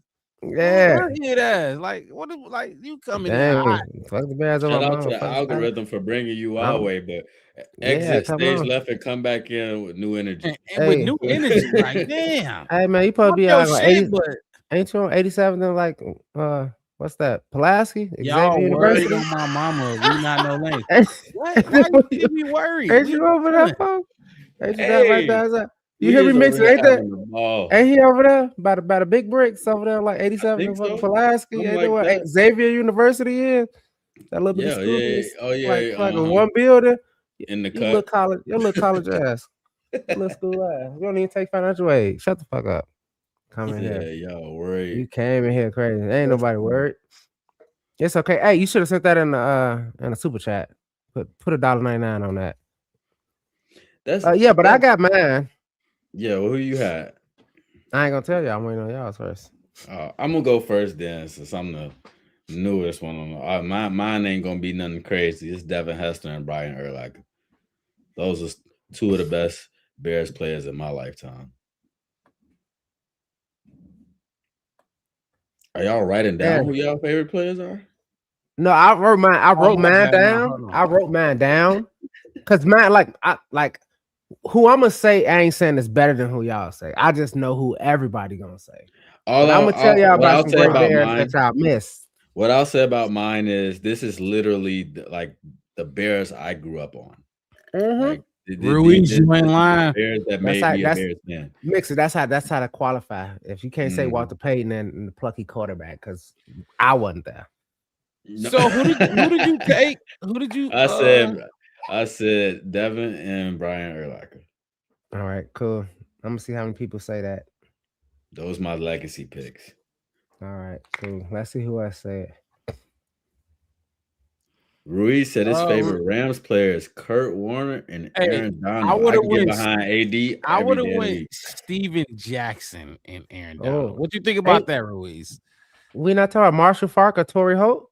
Ain't that Rams? Nah, I I'm just saying those are Rams players, right? I'm remembering. He might, that, yeah, right? you right. He might have been able to, but I didn't really. I think that I had a best before friend my time. Summer camp that was a Rams fan, and I think Torrey Holt and definitely I know Marshall Faulk was a Ram and wanted to. Ooh, y'all see Joseph Garcia coming in with a Johnny Knox. Ooh, that is crazy. Number 13. Let's Love put to a see Knox that, on my don't you? list. That another Hester, all right? Because he gonna Another Hester. Okay, so you went Urlacher and Hester. Wes, is it on me or is it on you? It's on you because who I'm finna say, It's y'all on you. probably gonna disagree. Go right ahead. You the second. Yeah, I'm the youngest. You next. My time, you took Hester and Urlacher, and I can't double up. I can't repeat. You can repeat if you want to. I just prefer not to repeat. That's why I want to wait to go last. That's what I say. I know anybody gonna repeat. Well, we damn near not even the same generation. Hold on. Look at y'all see the 54 next to Wes' name? Yeah, I mean not name, but next to his screen. Y'all see that 5-4 right there? Yeah, it's there. And then next to me, you can't really see it, but in the tower it's 5-5. Ooh, yeah, that's linebacker. Oh, I forgot you're a linebacker. That's like, cheating. But I'm not gonna go 5-5. I look. Oh, damn, put him on the list. Definitely 5-4. Definitely 5-4. All right, cool. But if I'm gonna go two other ones, I'm gonna go Varian. I'm gonna go Matt Forte. I like that. Good job. And like, does Khalil Mack count? No, we're not counting him. I mean, he's a Bear. You can count Khalil. You can count Khalil. He's a Bear. He just I'm had gonna a short team. I'm gonna go Matt Forte and Julius Peppers. That's what I'm going. I like that better. See, that's the same thing as Khalil Mack to me.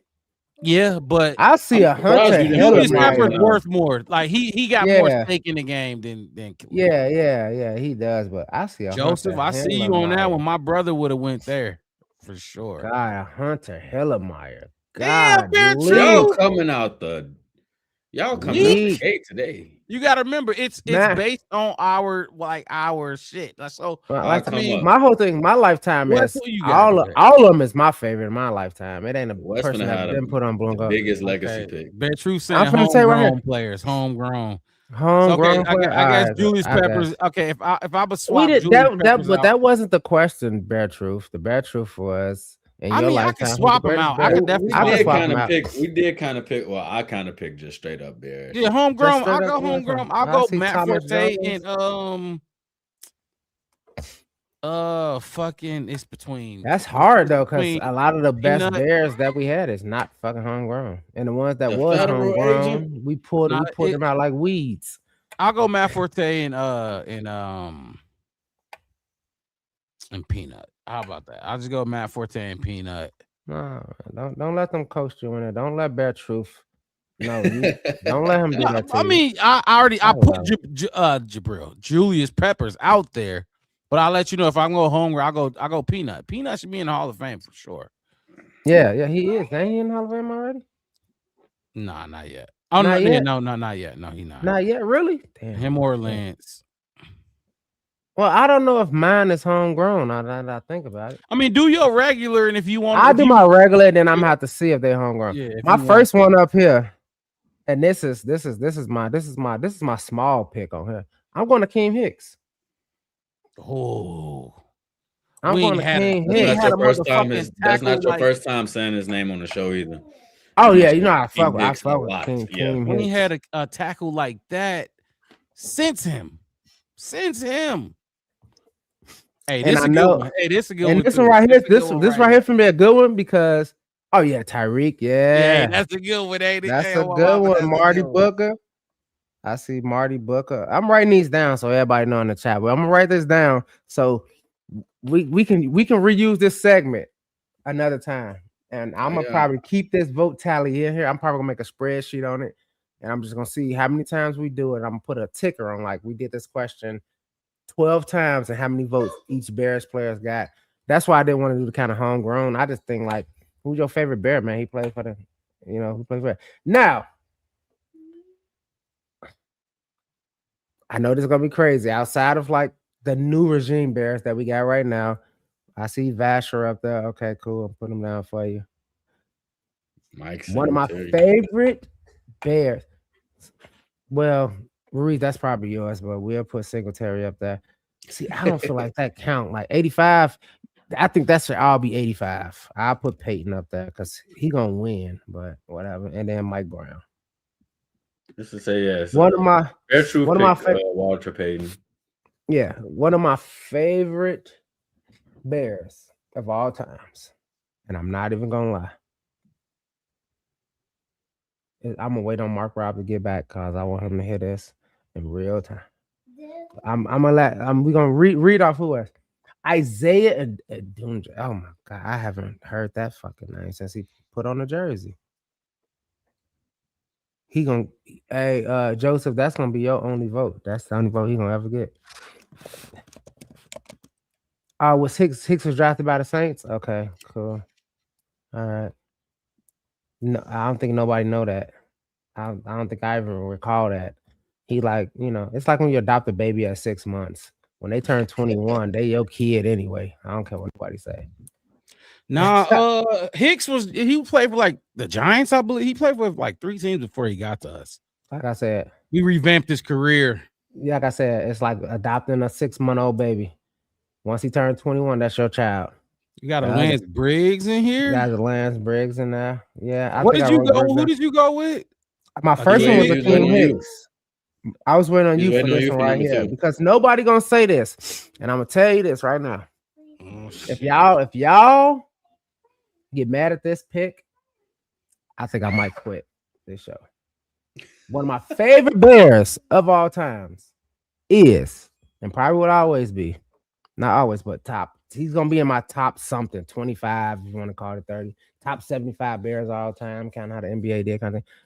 It's fucking Robbie Gould. I can't be mad at that. It's fucking Robbie Gould. When we ain't had no quarterback that couldn't do shit, when we had running backs that couldn't do shit, I'm pretty sure that Robbie Gould still leads the Bears franchise in points. And that was all 3s and 1s.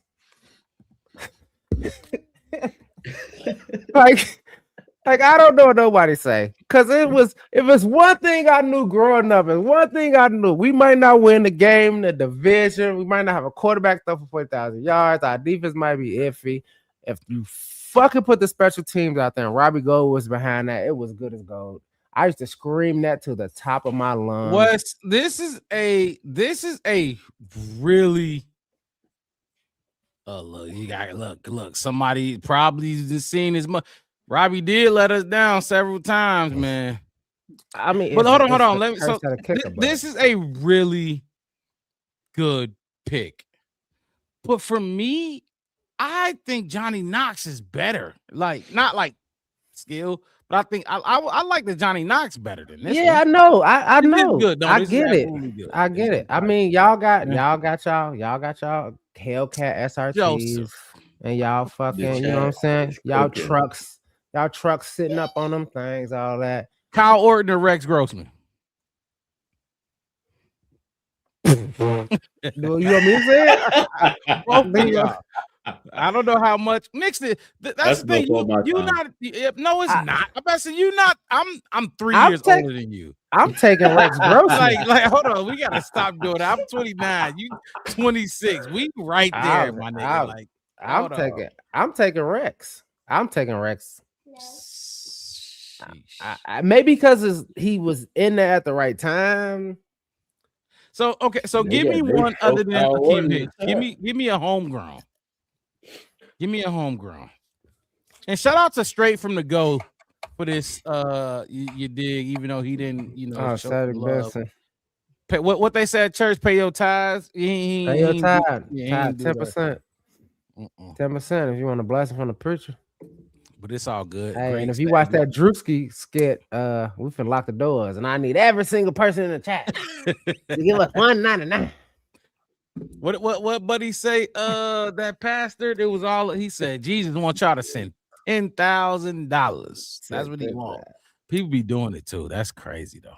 It's all good. But anyway, homegrown West. Give me a homegrown. Outside of Akeem Hicks, the nails is crazy. The nails is every time I see him. You know what? Gonna be crazy. No, it's gonna be crazy when we win and beat the Rams. You're gonna be like, "Hey, Wes, I keep lying. Don't stop." No, I'm going orange and blue. We win. I'm gonna go orange and blue. I don't got orange. Look, I don't got nail. It was what my daughter left me. Oh, that's what she had. God. We ain't nobody say Olin Cruz. That's what I was surprised about. Whoa. You know what's crazy? You know what's crazy? I thought that's where you were going to go with your other pick. You know what's crazy? You know what's crazy? I put Olin Cruz, but I thought somebody was gonna put him in there. And so I switched to Akeem Hicks because I thought I was being slick. Hey, y'all got the chat busting though. The chat lit. The chat is lit. Chat showing love on a Friday night. Damn, I'm trying to think. Oh my God, Greg Olsen. Greg Olsen. I forgot about that. I said Greg Olsen. All right, look. I'll go Greg Olsen. I said him earlier on. I'm just gonna kind of retread on man. I talked about him earlier. I'm gonna go because y'all are killing me in the chat. It's going crazy because I'm trying to think like Bears fan. Our community is smart, man. Did we draft him or did we not draft him? Did we drafted him? Was it a free agent? I know Greg Olsen. I know Greg Olsen. We drafted him, but it's like certain players and trade him. He went to the Super Bowl, didn't he? Yeah. Best tight end we've ever had. Still. And Colston Loveland is trying to make that, so. Who said Greg Olsen? I don't know. Who said it? Who said I don't know. Just seeing the name, just seeing the name. I know. Look, I cannot wait till this offseason, the Black Bear Podcast, we finna like rise up. We don't get stop. this apparel thing going. Cause we're gonna do stuff like this, and for what's that? J Rant going. I guess that JR ain't going. JR ain't going. Dang, I did a Mark Rob. Is that what I do? Is that what I'm not? I thought I was really good at pronouncing these names. Mix it know it, but I did that. But crazy. No, like for questions like this, when you call us out and you do something like that one right there, we gonna like, dude, hey, you took our whole shit and turned it. We'll jump in. We'll get your information, and like I said, Chef West gonna sponsor t-shirts. We're gonna get y'all some Black Bear Podcast t-shirts out to like the best commenters, stuff like that's coming. Super. We ain't got nobody above us telling us what we can and can't say. You know what's crazy? That's crazy. That's crazy. You know what's crazy? That is crazy. That's crazy. Yeah, that is crazy. That's crazy. Because you know the thing is, never popped in my mind. Me neither. Didn't even pop in my mind. As an all-time Bear? No, it's just in your lifetime. It's not an all-time. Just since you've been born, since today. That's why it's like Justin is the most beloved quarterback in Bears history. Over Caleb. Caleb changing that right now. Everybody believed in Justin. 70% of fans loved Justin. Remember the Falcons game and it was snowing and he threw 3 or 4 touchdowns, and then all you heard was it was his last home game. And they was like, "We want Justin." That it was crazy. I remember that. Yeah, I thought we was up. I thought we was up and coming on the Justin DJ Moore Commanders game. I was like, we just need one person he can throw the ball to. He can run every other time. I ain't even gonna lie. That's how I felt when DJ had 200 some yards that game. Knock it off, Joseph.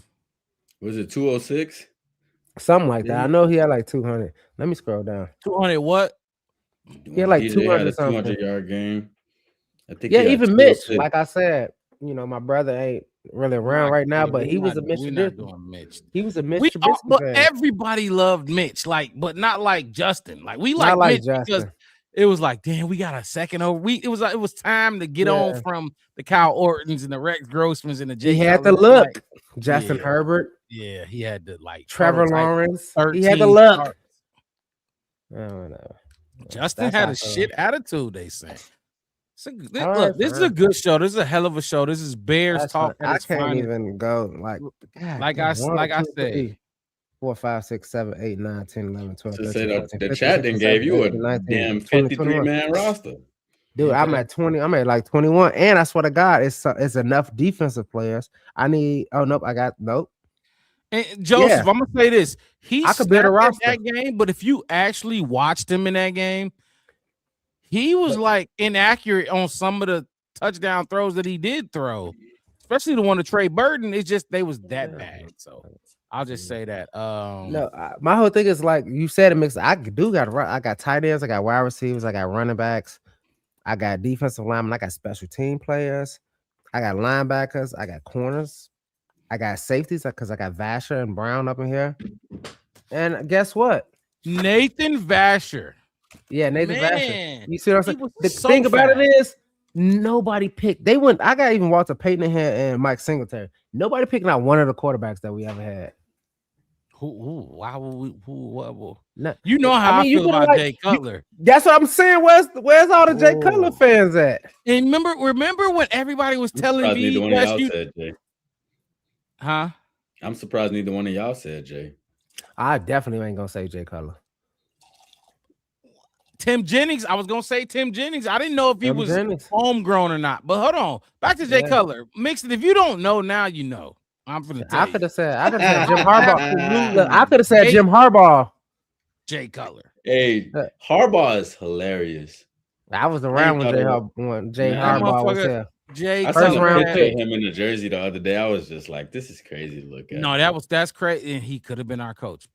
Could have been our, but we good. We got. Man, it's okay. But Hey, look, back to Cutler. you got date outside the relationship. Abusive relationship. Yeah, I was not a Jay Cutler fan. 3 interceptions, 3 whatsoever. touchdowns. You never know which one was coming and when. Or he was sick. He had to eat a Snicker because he was having some health issues. Remember, somebody said like, "Oh, he didn't play. He was a healthy scratch." Because he was like, "Oh, there you go, Jr. Brandon Marshall." And but he went homegrown. But Jr. got a point. Mm-hmm. The best combination we've ever had. The best combination. Caleb ain't got Caleb, Justin, whoever ain't got a combination, a duo better than this. Remember they used to do the duos, the best duos in the league? That was a thing. That was that motherfucking dude. Brandon Marshall was probably one of our. Brandon Marshall is better than every wide receiver I remember watching for the Bears, including now. Desmond Clark. Alshon. Desmond tight end, and he wasn't better than fucking Brandon Marshall. Who? I don't think we got a wide receiver on the roster right now better than Brandon Marshall. I count 2. Who? Luther. Who? Luther and Rome. Brandon Marshall was great, but Brandon Marshall he leaned mainly on his size though. I mean, that's what you couldn't stop it. You couldn't stop it. That's why. That's why we won so many games, so many Super Bowls, and won the division so many times because we couldn't stop it. Oh no, they were good. They were the monsters of the Midway. Like they weren't winning Super Bowls, but that group were the monsters of the Midway. And Christopher is tripping too. Like what? Like come on, man. But hold on. Let me give some context. I'm a fan of the 6'4", 6'5" wide receiver. That's what you can't teach size, you can't teach height, and I'm a fan of those. So, yeah, this is great. This is good. This is definitely fun. I had a lot of fun. Deion Branch is 5'10", 185, and he was Super Bowl MVP. Deion Branch ain't better than nobody we've been talking about, Wes. Come on, man. Okay. I just tried to slide a spade out there. You want me to say it one time? Look, I tried to slide in there. You want me to say it one time? Go ahead. Say what you got to say. I need it to be a drop because I don't say it enough. I don't be trying to say that. Stop with the motherfucking antics. It took you 19 weeks. It took you 19 weeks. You know I why? listened to it for 18 straight weeks, and then Mixer get here. He don't get to hear it one time. It ring in my ear. I really didn't say it all season. I didn't. I just said that. I think I only said probably it when mentioned Dev was it. there. When who was here? Dev. That's where That was that's last where it season. originated from. Yeah, that's when I really said it. And then That's what I didn't said. really- I ain't heard it for like a whole season. I heard it Yeah. all the time last season. That's it's because it's like y'all be knowing what it y'all was be it was in the intro at some point. because it was yeah. That's because he said you ain't a Bears fan. And No, he said Oh, God. we was talking about Ryan Poles when I said it. Oh no, but I just remember he said No, he you ain't a did say I real- wasn't a Bears a real fan. Bears No, fan, he and said you I just- wasn't a Fields fan. That's what it was. No, he said you're not a real Bears fan, and No, he you said hate Fields Justin fan. Fields. No, he said Fields. He said Fields. Trust me, he said Fields. I know for a fact. I remember that shit like clockwork because you text me out there like, damn, West, was I that West, bad, bro? All right, West. fine. He All right. said Fields. All right, cool. Oh my God. You know what's crazy? That I do that you like my lady. I'd be like, God damn, how don't y'all remember? I know for a fact. Like I'm no, it was Fields. No, it was for sure it was Fields, but because y'all both was on me about that whole little Oh no. I just gave my opinion. I wasn't on you about it. Gave my opinion about it. I ain't say you ain't no Bears fan and you hate us and why are you so down on us? I got it. I just said what I said. Well, I'm gonna find a spiral from last season with my No, notes you're in not. it. No, you're not. I'm good at this. I my memory is like fucking good. Mixed it. Do you like that last conversation was great? Do you want to talk about your mixed it matchups? Yeah, we could talk about it real quick. Just make it something quick that we talk about. This Let's is talk about it. We got a lot of people in here. Let's talk about this Rams game a little bit. Yeah, we could do the mixed it. Do you mixed it? Then we do the report, injury report, and then predictions. Oh, yeah, we do got to talk about the injury report real quick, and then That talk sounds about our good. predictions. All right, cool. Take it away. All right, for the mixed it matchups, y'all. I'm gonna know go what find time that it spiral is. mark. First of all, I'll say this. Needle This and is the haystack. first time. This is the first time that I was able to do a mixed it matchup and bring it down to a 1v1. And it was hard as hell to do it in this game. And this one? That's what I'm saying. Like I really like I'm telling you, I probably spent more time trying to decide on who I wanted my matchup to be in this game than probably any other game. Okay. And it's gonna be quite interesting. But we got to start with the home team first. And it is going to be the question that the Rams ain't gonna be able to solve. The number one pass catcher on the team and the person that you just can't stick. It's Colston Loveland. It's Caleb Williams. His safety net is a great blocker for us in the run game, an even better pass catcher in the pass game. But I don't want to go over season stats. We talked about his season stats and stuff already when we did the receivers. But in his last 3 games alone, mind you, he ended the season. I'll put it up for a second just so we can see it. But in the receivers, for all of the receivers, he ended the season with 82 catches. 82 targets. 82 targets on the season. And in the last 3 games, he's had 33. That like he's getting his money's worth. And he's coming through. He got 24 catches in those last 3 games, 322 yards, came away with 2 touchdowns. Go ahead. So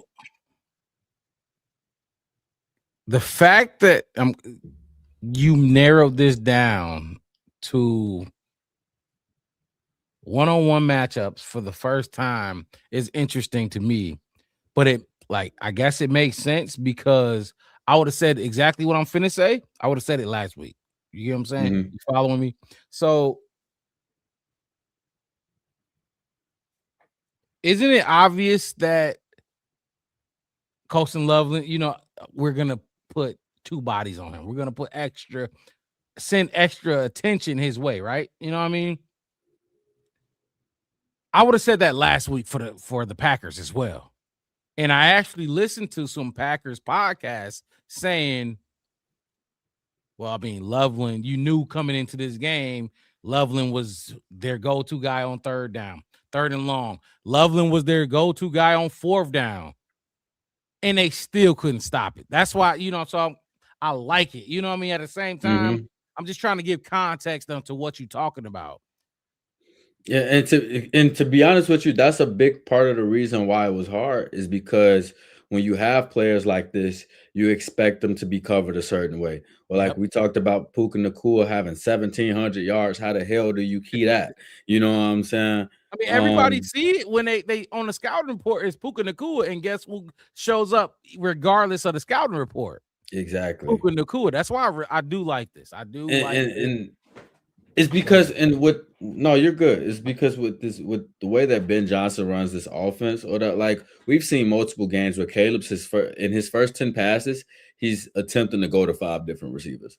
You know what I'm saying? Like we've seen that happen multiple times throughout this year. We see all of the shifts and motions and stuff like that, trying to keep the defense true to what they really doing instead of trying to show you all of these different things.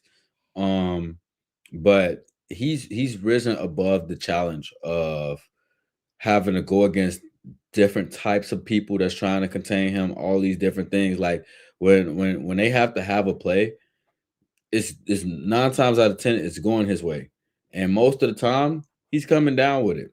Whether it be he got to lay out and catch a ball that that we might say wasn't right on the money, or whether it be Ben Johnson scheming him up to be damn near wide open on a 16-yard corner route. You know what I'm saying? So it's like Colston Loveland, he definitely is going to play a big role in this game. And a big reason for it is because the Rams secondary is going to struggle trying to contain him. They're going to struggle trying to contain our entire pass catching core, which is why we talked about it earlier today. But when you got somebody that's been playing at this high of a level and he's been doing it, like he was doing it in the regular season, came into the postseason and did it. And this first postseason game, and this Bears regime's first postseason game, he was one of the Bears players that made history in terms of his receiving yards by a tight end with 137, and he did that in 8 catches. He didn't have 15, 12 catches and on 17 targets for 137 yards. He had 8 catches for 137 yards. I can guarantee you he is the number one target. Like if I'm talking about Rams, target on the defensive game plan. The Rams defensive game plan. The number one guy you need to stop right now, who they're game planning for, is Colston Loveland. It ain't Luther. It ain't DJ. It ain't Rome. It's Colston Loveland. Just like every other number one guy in the league. You name them. We talked about Puka Nacua. I mean, they got Devontae Adams too, but I mean, go down the list of the 32 football teams, and if everybody got their number one guy, they're on that list of defensive coordinators lists to who to stop. Right. He is ours. He is. He really is. And those guys on those lists, those 32 names, still show up, even though you're game planning against them. He is a guy that still shows up, even though you're going to game plan against him. And I hope he does it this week, this Sunday. We gonna need it. We gonna need it.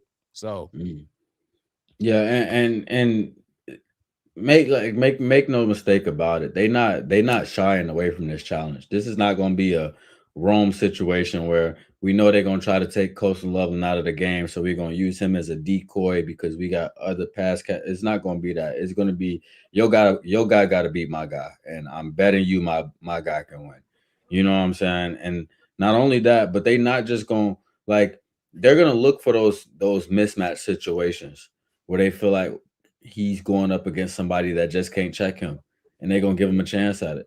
Like we talked about it last week with the Green Bay game when we looked up and Tremaine Edmonds is outside the numbers covering somebody one-on-one going down the sideline. You know what I'm saying? Like we did them. We did them the same way. On a 2-point conversion, Cole Colston Loveland was lined up with Mm-hmm. their backup to Edgerrin Cooper, who played, from what I heard, was his first snap of the game. It's gonna be that type of, and Sean McVay is a genius. We ain't really talked about him, but he's going to do shit like that again, where Tremaine is lined up on the outside with such and such, like you said he was last week. Mixon, I don't know if I cut you off or not, but Wes, get in here on what you think about Colston Loveland, because I can't wait to see who his one-on-one matchup is. I want to say Justin Garcia. I see your thumbnail as a Bears hat. Fuck you scared for? Fuck you scared for? You see, I kept it up here. You see, Fuck you scared for? My boy got the jersey. That's why I kept it up here. What you scared for, man? What you scared for? Mismatches. And I get it, and I hear you mix it, and I hear all that. And my whole thing about this Bears team is it's like, it's so hard for us, and it's so hard for me to be serious about breaking down this team. Because I know both Marcuses probably know more about strategical football and like intuit playbooks. I did it for like a year or so. I kind of know. I mean, you need a tactician, you need a strategist, and all that kind of stuff. I watch a lot of anime. Oh man, you don't watch more than me. I got Crunchyroll, baby. I mean, I do too. Yeah, all right, good. We got another thing. All right, never mind. We'll talk about that later. Watch Kingdom. Yes, it's a gym. Trust me, you. I'll send you some stuff too. But the thing about it is, this team is so unique that it's like, okay, you saw what Loveland did last week. So if we get rid of Loveland, then that's fine. And if we get rid of DJ, we should be fine. Like if we get rid of like Puka and Devontae Adams, it's like, all right, the tight ends. And I'm not saying they haven't produced statistically speaking, but talent-wise, all four of them ain't even Colston Loveland. You see what I'm saying? Twin powers unite, rings, Goku fusion. You can fuse 50 fucking times, and those tight ends might be Colston Loveland.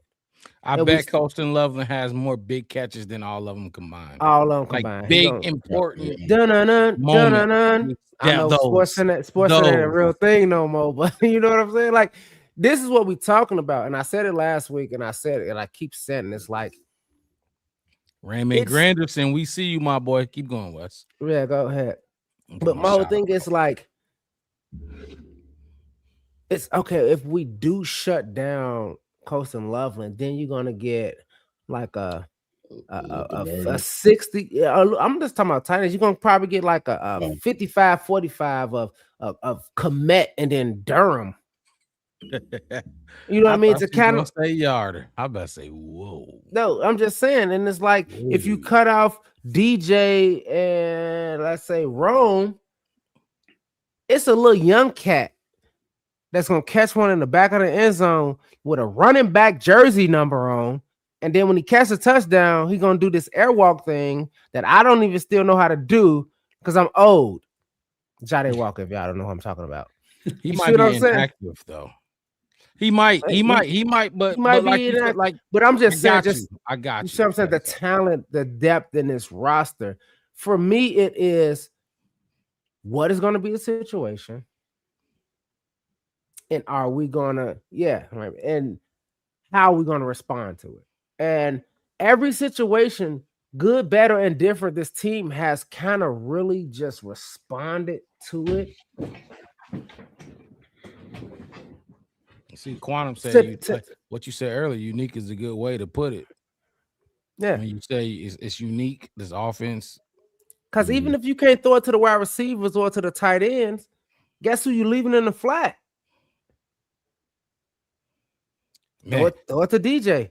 I mean, not DJ, DeAndre. DeAndre Swift had turn that shit into 20 yards. We talked about it. We talked Throw it to about Monangai. You said it mixed it the last week.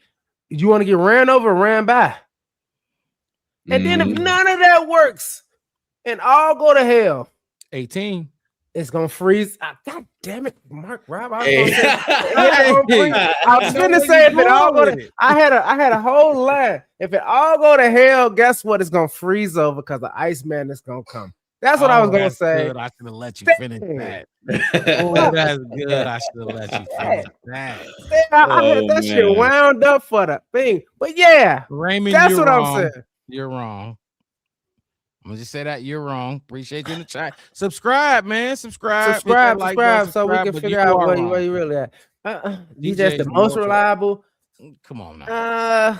Come on. I would say it's two players above him. I don't even want to put nobody on no up. It's like Caleb is the most reliable because he gets the ball every single time. That's how I feel. Oh my gosh. And then everybody else is different. I'm just giving Raymond just met you. Luther's 47 out of 60. Because I like where you was going with what you was just saying. Yeah, but I want to talk. I want to elaborate more on it, but I do want to look at this other the opposing side of this. Because are we at the opposing side already? Oh man. Oh man. I'm folding them gray. Who gonna take what it? Up? Y'all want me to take it, or who's somebody gonna take it? You gotta take I got the last one. Go ahead. Go ahead. JR ain't going, my fucking boy, and I'm telling you right now, this better not be the last time we see you in our chat. We better see you on Sunday. We better see you next week, Tuesday, Wednesday, whatever. We'll we really look. Hold on, let me say this: Tuesdays, Wednesdays, and Fridays at this point. And post-game shows. We better see you in the chat, JR. Yes, he said we might have to start a GoFundMe for Loveland's dance classes for his first down and touchdown celebration. Okay, let's talk about this real quick. Because this is funny he brought this up. JR, where you from? Put it in the chat for free. You ain't gotta appreciate it. Much love on the super chat. You was a real one, and we gonna make sure we always show you love. So where you from? Let us know where you from, and put that in the chat. My pen go. Did y'all know the dance he talking about? Do y'all know the little high that shit? Yeah, he I had to look again. We sure he from Idaho? How much time he is it Idaho or Iowa? I thought it was Iowa, but it's Idaho. No, he's from Idaho. He's from Idaho. Iowa fake country people. Idaho is country people. Hold on. So hold on. Did y'all hear? Was it Cole Kmet? I forgot where it was, but okay. I got you, Christopher. They said they told him, JR. I'm gonna just tell you this. From what I've heard, I don't know what podcast or who said it, but I think it was Cole Kmet who said it. Maybe Adam. What is it? What the fuck is they shit called? Adam and John. I don't know. Hogan Johns. Adam and what the fuck am I talking about? I don't know where Adam keep coming from too. I don't know why we want to say Adam for some reason. Because they both is Adam. But anyway, Kokomet said they told him as a team that should be his first down because we do the and they told because this is Cole's words. They told him to keep the dance and keep on doing it. And clearly JR think that shit is whack. But obviously, Cole is Cole, so of course he gonna like Cole a cornball. Cole's not cool, you know what I mean? Like we talking about coasting? No, Cole. No. Oh, trust me, I'll say you wasn't fucking with the spyglass celebration. With the what? The spyglass celebration that Cole did that? do it when you get a first down. Do it.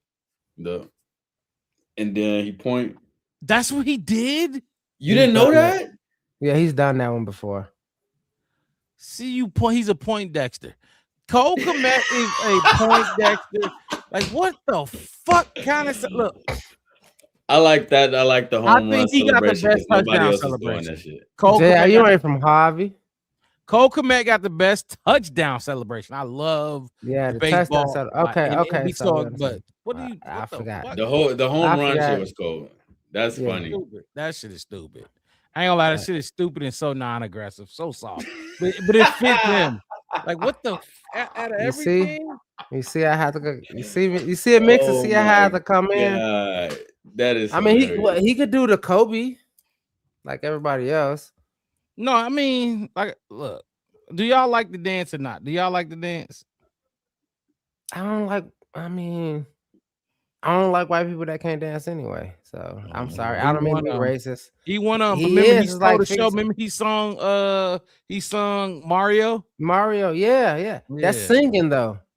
I'm just Tina saying. Marie and what's Rick James? Hold on. got Okay, one hold of on. the best Wait a songs minute. ever. Y'all talking about the Singing is dance fine. that Coastal Loveland did, correct? Yeah. Y'all He's think he white. didn't hit that shit? I mean, He not hit that white, shit? but hold on, young. He's 21, Wes. No, we not what? He's 21. Kokomet ain't 21. No, Coastal Loveland. Coastal Loveland. That's what I just said. Are we talking about Coastal Loveland or Kokomet? No, we were talking about the spyglass thing. That was I'm talking about. You said you He's don't talking like about- white people that can't dance, right? You talking about Coastal Loveland? I'm talking about. I'm talking another about Brock Purdy, but whatever. Brock Oh, he's talking about the Dougie shit. Yeah, that's what I'm really talking about. We didn't even say his name. Look, I don't we think talking he about the Hold on, Coastal Loveland shit he did. But anyway, Go ahead, find the mix and put it up because I probably missed it. yeah. If you can Christopher find Brown, it, go ahead and put it up. 76. What you But got? we got another one. We got another. Hey, JR, we finna find that and we gonna put it up for you. We gonna talk about it because that's what we do here. Because that's a good look. The motherfucking super chats. Christopher said everyone's body. Well, no, I ain't gonna do this one. Which one of y'all? I got you. Christopher ahead. Brown died 76 says everyone's body still bear. Wait, it's keep moving because I'm not.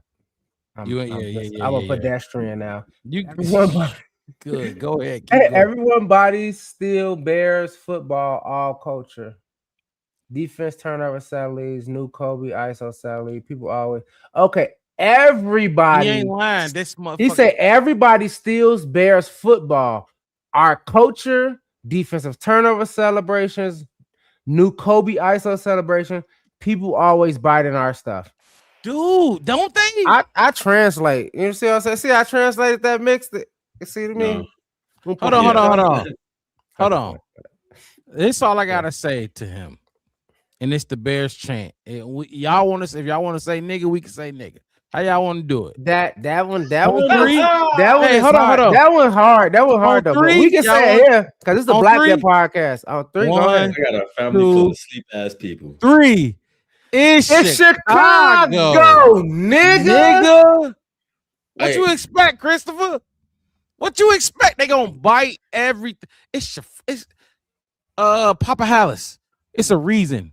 He wouldn't dare move the Bears out of Chicago. It's fucking Chicago to Indiana. It's Chicago. Everybody gonna bite their swag. And I'm telling y'all, the governor has already put out to sit that the governor of Illinois said that he's going to work with the Bears to help them fund the infrastructure. And that's all the Bears wanted to do to move to Arlington. Because that's all the Bears asked for, to pay for help with highways, plumbing, electrical. That's all they want to say. They said that the is tax stadium will courtesy. build.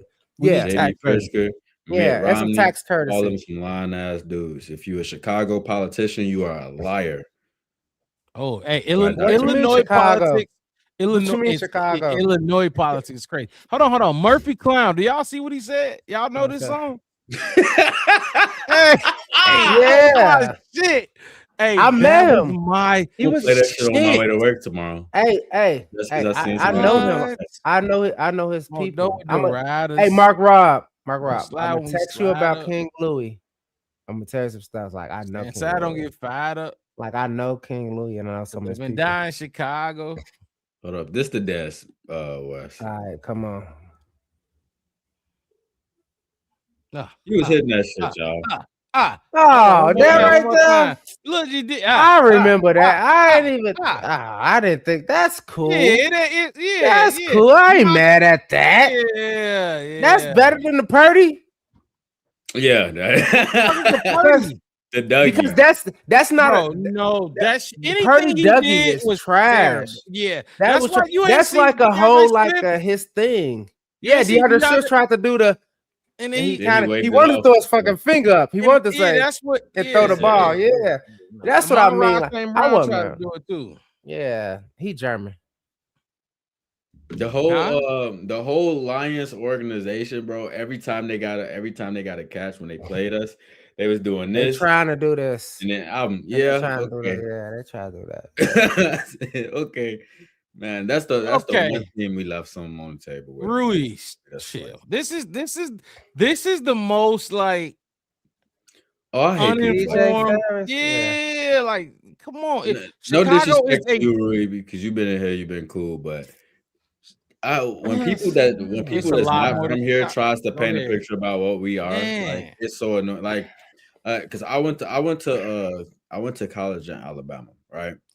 When I went to Alabama, everybody up in I went to Tuskegee. Everybody that was there, it was you from Chicago, you from Chicago. Hey, y'all know Chief Keef, y'all know Old Black, whatever. Can you get the fuck out of my face? You ever been to a party out there or a club or anything outside of Chicago and they played at Chief Keef? We not from 63rd. Well, they played when they Is King that Von? King Von? King Von. Yeah, we not boy, it's crazy. Talk your shot. You got to drop a comment in the next time, man. We can't even look at. We can't see what you put, but appreciate the love, my boy.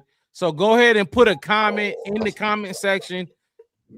Hopefully it's a question or whatever it is. We're gonna read it and we're gonna talk about it because you put it in there. You ain't gotta pay. Don't put no $2 again. Much love.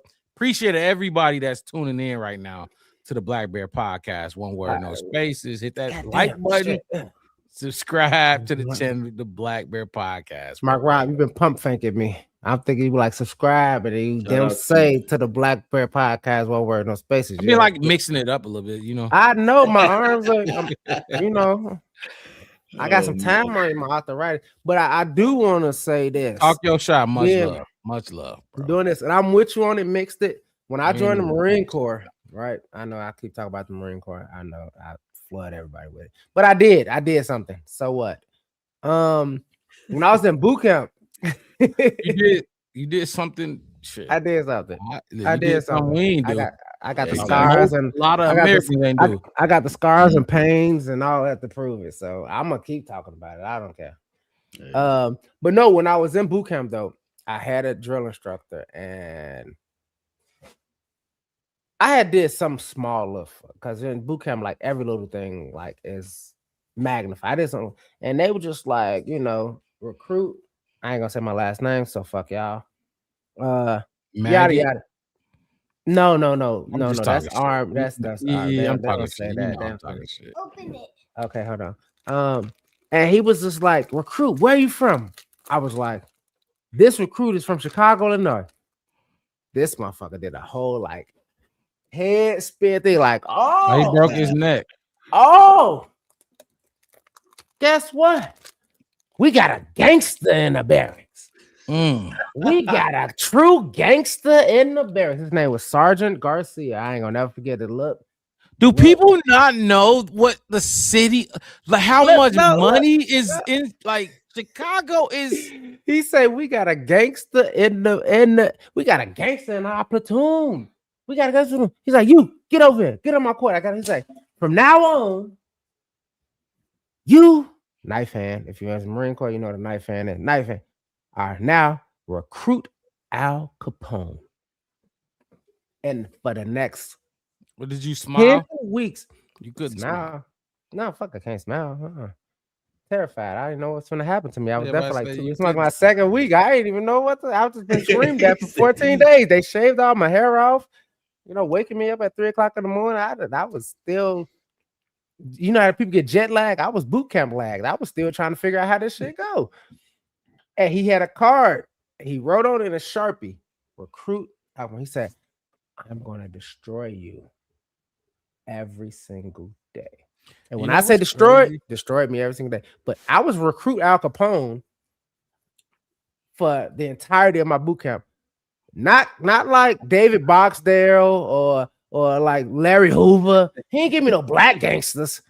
He gave me the Italian guy from way. He probably didn't know them. That's a legacy pick in itself. Yeah, that's a legacy pick though. Joseph said got Yeah. smoked just for being from the Shy. For real. Yeah, just from being from the Shy. Got dirty smoke, dude. I used to wake up after I shaved inside. Hey, Capone, go find some friends. Capone. And I go get people that I didn't like, and he was like, okay. And like a month into it, he was like, hey, Capone, go get your friends. I know you over there with Marcus Mystic and Mark Robb. I know you them. And if I didn't pick y'all, he'd be like, oh, you ain't gonna pick your friends? All right, come on, recruit Mark Robb. Come on, recruit Mystic. Now we finna go outside and I'm finna make it worse for y'all. That's how it is. Like Marine Corps boot camp is crazy, dude. It was fun. But yeah, that's how it is. Y'all go ahead. That's my No. I was gonna give you a story too, but hold on. No, we good. I want to let's get this opposing guy out the way real quick. Let's talk about him. Was you in the military? Just pushing. I don't know what that means. Maybe he said got smoked. Christopher said thank you for your service. Absolutely. Like it's always like West no. Yeah. We diverse. Air Force. Aw. He know when I say because I'm a Marine Corps. JR. That's for you, gang. Go ahead. That's for you. What it say? It say Chef West. I see you with the nails painted. If the Bears win the Super Bowl, I'm getting my nails painted orange and blue with bear down on the fingernails on the thumbs. Hey, dude, if they go to the Super Bowl, I'm probably gonna get like a blue and orange with like a Lombardi on the finger. Probably get 18 on 2 fingers. Get 15, 84. Well, who else jersey I got? Ew, I can put 2 on my thumb because I got a DJ Moore in that too. So yeah, I'm with it, man. Look, like I said, people think I'm not gonna repeat the story of why my nails are painted right now, but yeah. If we go to the Super Bowl, I'm getting face paint, all type of shit. Like I'm finna be one of them true stadium fans for real. I'm gonna tell you how much trust I got in the Bears right now, and I can go find it. If I don't find it, I don't even want to do it right now. So I'll wait to tell y'all. No, let me just say this. I think you know, JR definitely sent a super chat before. $9.99 coming in with this one as well. Look, let us know anytime. I would love to have you on as a guest. You get a chair. Come with your fingernails painted, whatever, however you want to do it. Because we rocking. We all rocking. Come with your blue and orange. I come with my blue and orange. No French tips. I'm just painting them, bro. I what's the name? Dion Brooks or whatever his name is. Mojo Brooks. Mojo Brooks. That's he said, who the hell is Dion? I don't know I don't know his name. I know what he look like. Mojo funny as hell though, low key. French tips for the city. Yeah.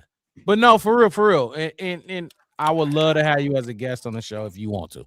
If you want to do it, because I'm definitely doing it. Blue and orange. It's like ain't no question at this point. Ain't no question. You win this game. It's happening. Yeah. Mark Robb will officially have his nails painted before he gets a Bears jersey. Before he spends some money on the Bears, he'll paint his fingernails.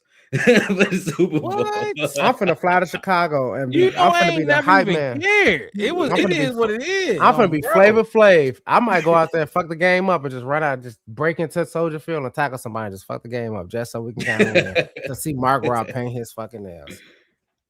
It's gonna happen. Man. Well, I'm shocked you did it before me, but it makes sense. You got kids. I don't. I got daughters. If you didn't have kids, you probably wasn't gonna do it before. I probably wasn't gonna do it. But look, this on my desk. She left it for me. She said, "I'm gonna leave these for you." That she left me blue, white, and clear. She said, "So every time the Bears win, you can paint your nails because I ain't here. Because touch up. Those my California kids. So You gotta get the touch up. yeah, she like, if I'm not here for the next game, I just want you to paint them again because we're gonna win. Bear down.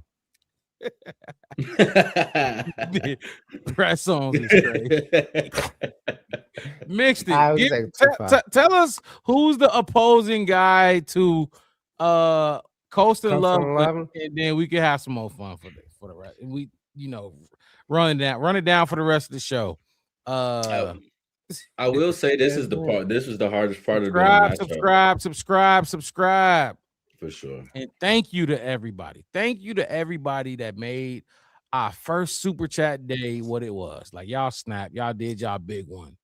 Appreciate y'all, man. Like, hey, we lucky to have y'all, man. Since I've been on this podcast, man, I've been so lucky to be on a podcast, first of all. But to be on a podcast with this much activity since the first day I got on it. The growth, man. West. Man, Mark. We'll talk about it later, bro. I put that Justin Fields background up here so fast, man, to show people what it was like.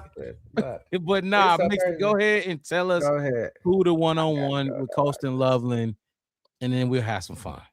Well, this was the hardest part of doing the matchup because, to be honest with you, I don't feel like nobody from the Rams secondary can check Coast and Loveland, let alone our receiver core. But if you've been watching the Rams, y'all know this name. He's been their most active tackler of the season. Nate Landman. Nate Landman finished the season out 132 tackles, only 2.5 sacks, but only 6 passes defensed. The reason why he's the matchup is because he ain't gonna have no answers for Coast and Loveland. Just like realistically, and I don't know if Ruiz is still in the chat, but Ruiz said the same thing I was gonna come on here and say, which is the Rams defense has been struggling in the secondary. I don't know if y'all noticed, but the points allowed for the Rams, it's been pretty damn high these last few weeks. In their last 5 games, they only had one opponent under 21 points. Only one. The Bears ain't going for that shit. We gonna put it, like, if that's what y'all want to do, okay. We're gonna put up some points. 31, 33. I have no problem subscribing to the idea that the Bears can win this game in a shootout against Matt Stafford in 40 degrees below regular temperature for him. But Nate Landman, he's the most active tackler on the team. And over these last 5 games, he's allowed 6 receptions against them, no passes defense, which means the 6 that he didn't allow, just incompletions. 1 sack, 29 tackles across 5 games. That's their highest tackler on the team. I don't know if y'all looking at this the same way that I'm looking at it, but it ain't that hot in the last month of football for y'all. That's 5 tackles a game. That's crazy. That's what it comes down to. In one of those games, he had 10. So imagine what that says about the rest. You know what I'm saying? So the reason why I wanted to use Nate Landman in this specific example was because as they linebacker and tight end with Coast and Loveland, we're gonna see that as a one-on-one matchup a good amount, unless they just do something crazy on their secondary to try to check them. But his stats are arguably some of the better stats for their defensive secondary over this past stretch, and it ain't that good. It kind of just drives home my point about I think this Rams secondary can be had. They have been. As Wes just said, they have been had. And Ruiz, I'm right there with you. It's gonna come down to whoever has the ball last. We just seen Matt Stafford put away a team in the Panthers. He had the ball last. The Panthers scored late in that game too, and I thought it looked pretty good. But it was just like, damn, man, you gave Matt Stafford way too much time, and he went and proved it. But Caleb Williams been doing that all year long. Mm-hmm. So we talk Mark Rob, we talk about our job in pass coverage and where we feel like we could be better at that as a team and how we've been talking about that throughout this season. Yeah. But the Rams is facing some similar issues. And we both looking at offenses that can produce. So I think the name of this game and this matchup is going to be one, built in execution, and two, built in who's going to be that driving force on the offense. Go ahead. No, you want to go first? Absolutely. Nate Landman.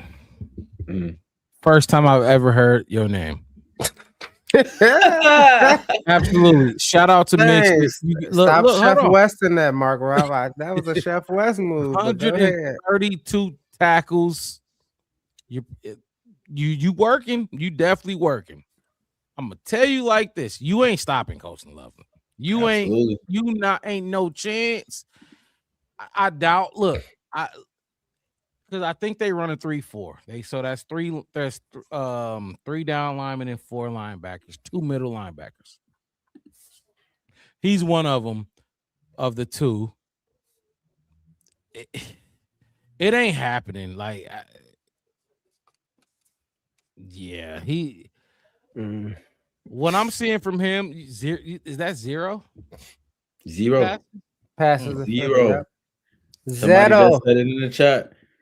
Joseph said it Zeto. in the chat. He'll get a lot of tackles, but he's not good in coverage. We've said that about some people on this Bears team. But he ain't lined up against Cole Komet. I'm gonna drop my man name down in there. I was gonna say it, Joseph, run stuffer for sure. He's a run stopper.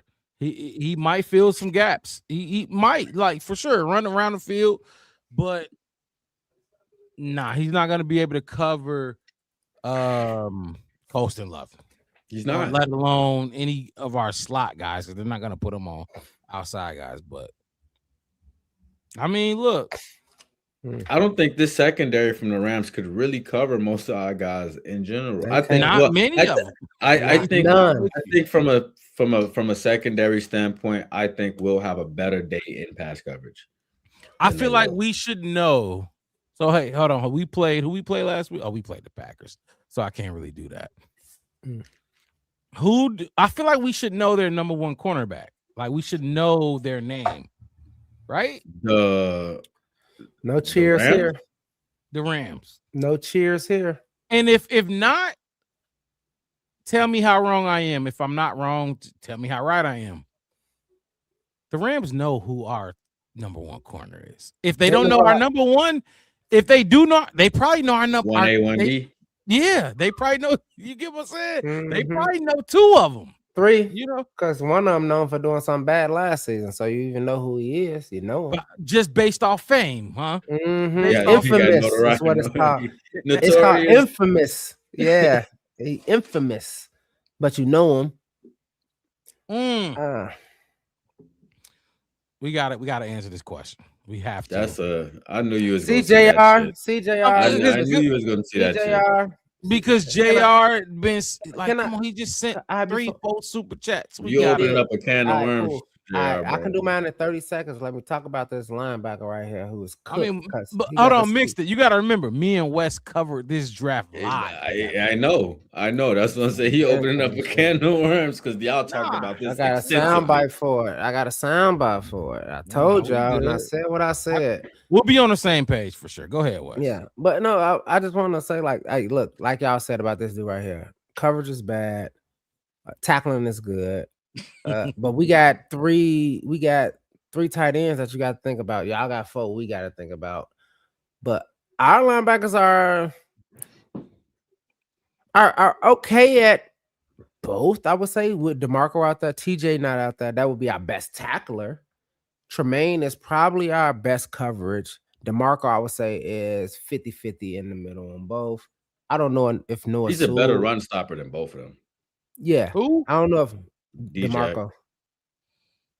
I don't know if Noah out there, but I think Noah is more better of a tackler than my whole thing is this. If this is what y'all got against Loveland, and I know This is y'all. one guy. This one, but I know who they got in the secondary too, and that's nobody's. And we have 6 somebodies, and we might even have to sit one of those down just to kind of balance the roster out. So you're not even gonna get the full punch. Like we're gonna have to pull a punch on you on this one. So it's gonna be, my whole thing is this. It's gonna come down to what y'all been saying for the longest is getting to the quarterback. And what I said early on is 3 and outs or turnovers. So okay, so yeah, that's it. Yeah, look, Nate Landon is food. Nate Landon is food. He's cookies. Well, I mean, not even good food. He like yeah, that little jar that you get for you feed your fish, those little flakes that you put up in the top of the water and feed your fish that like float down. He not even like dog food or like cat food, like wet food for the cat. He's that little jar that you get your goldfish that you got at the fair that's gonna die. You better hope he got some 17 help. days. Wes, what do you think about this chat here? Call this a super chat. It ain't a legit It's one. not a but super call chat, it a but super JR, chat. you get Yeah. one. I have a question. All right, first This is of what all, mixed I'm it gonna with say, saying you open I'm up a gonna can say, of- I'm gonna say this first of all, JR, because we was friends. He must not before know this. Baby D. He don't Yeah, know he Baby don't know. He don't, like I'm gonna say we was friends because you said you're gonna get your daughters to do your nails early on in the comments, Oh, and that's I what he wrote it down said? in my paper. Yeah, he said I'm cheap, so I'm letting my daughters do it. Okay, that's yeah, why I my did say nails is painted because my daughters. I have a lot of them. Absolutely. They want to paint some nails. Fine. Trust me, they're gonna be on. If you stay here with us, y'all gonna I don't see know all how you Chef can West have daughters. that many daughters and they all look the same.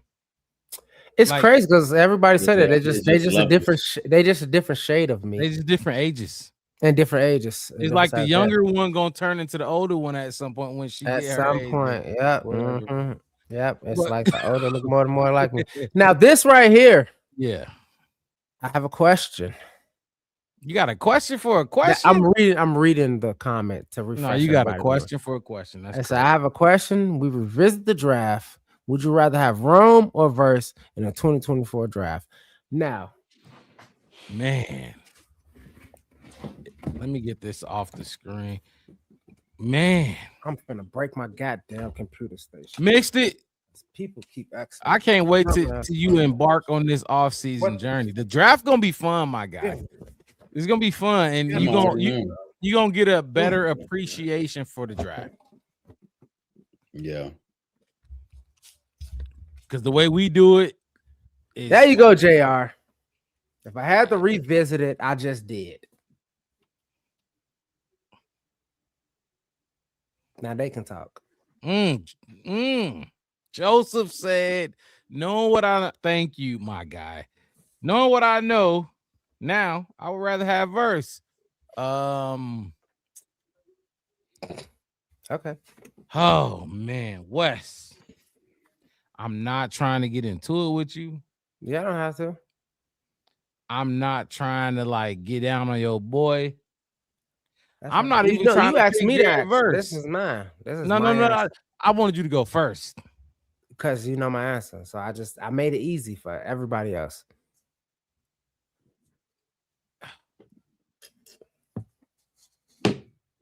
You know the only reason I'm going Jared Verse though?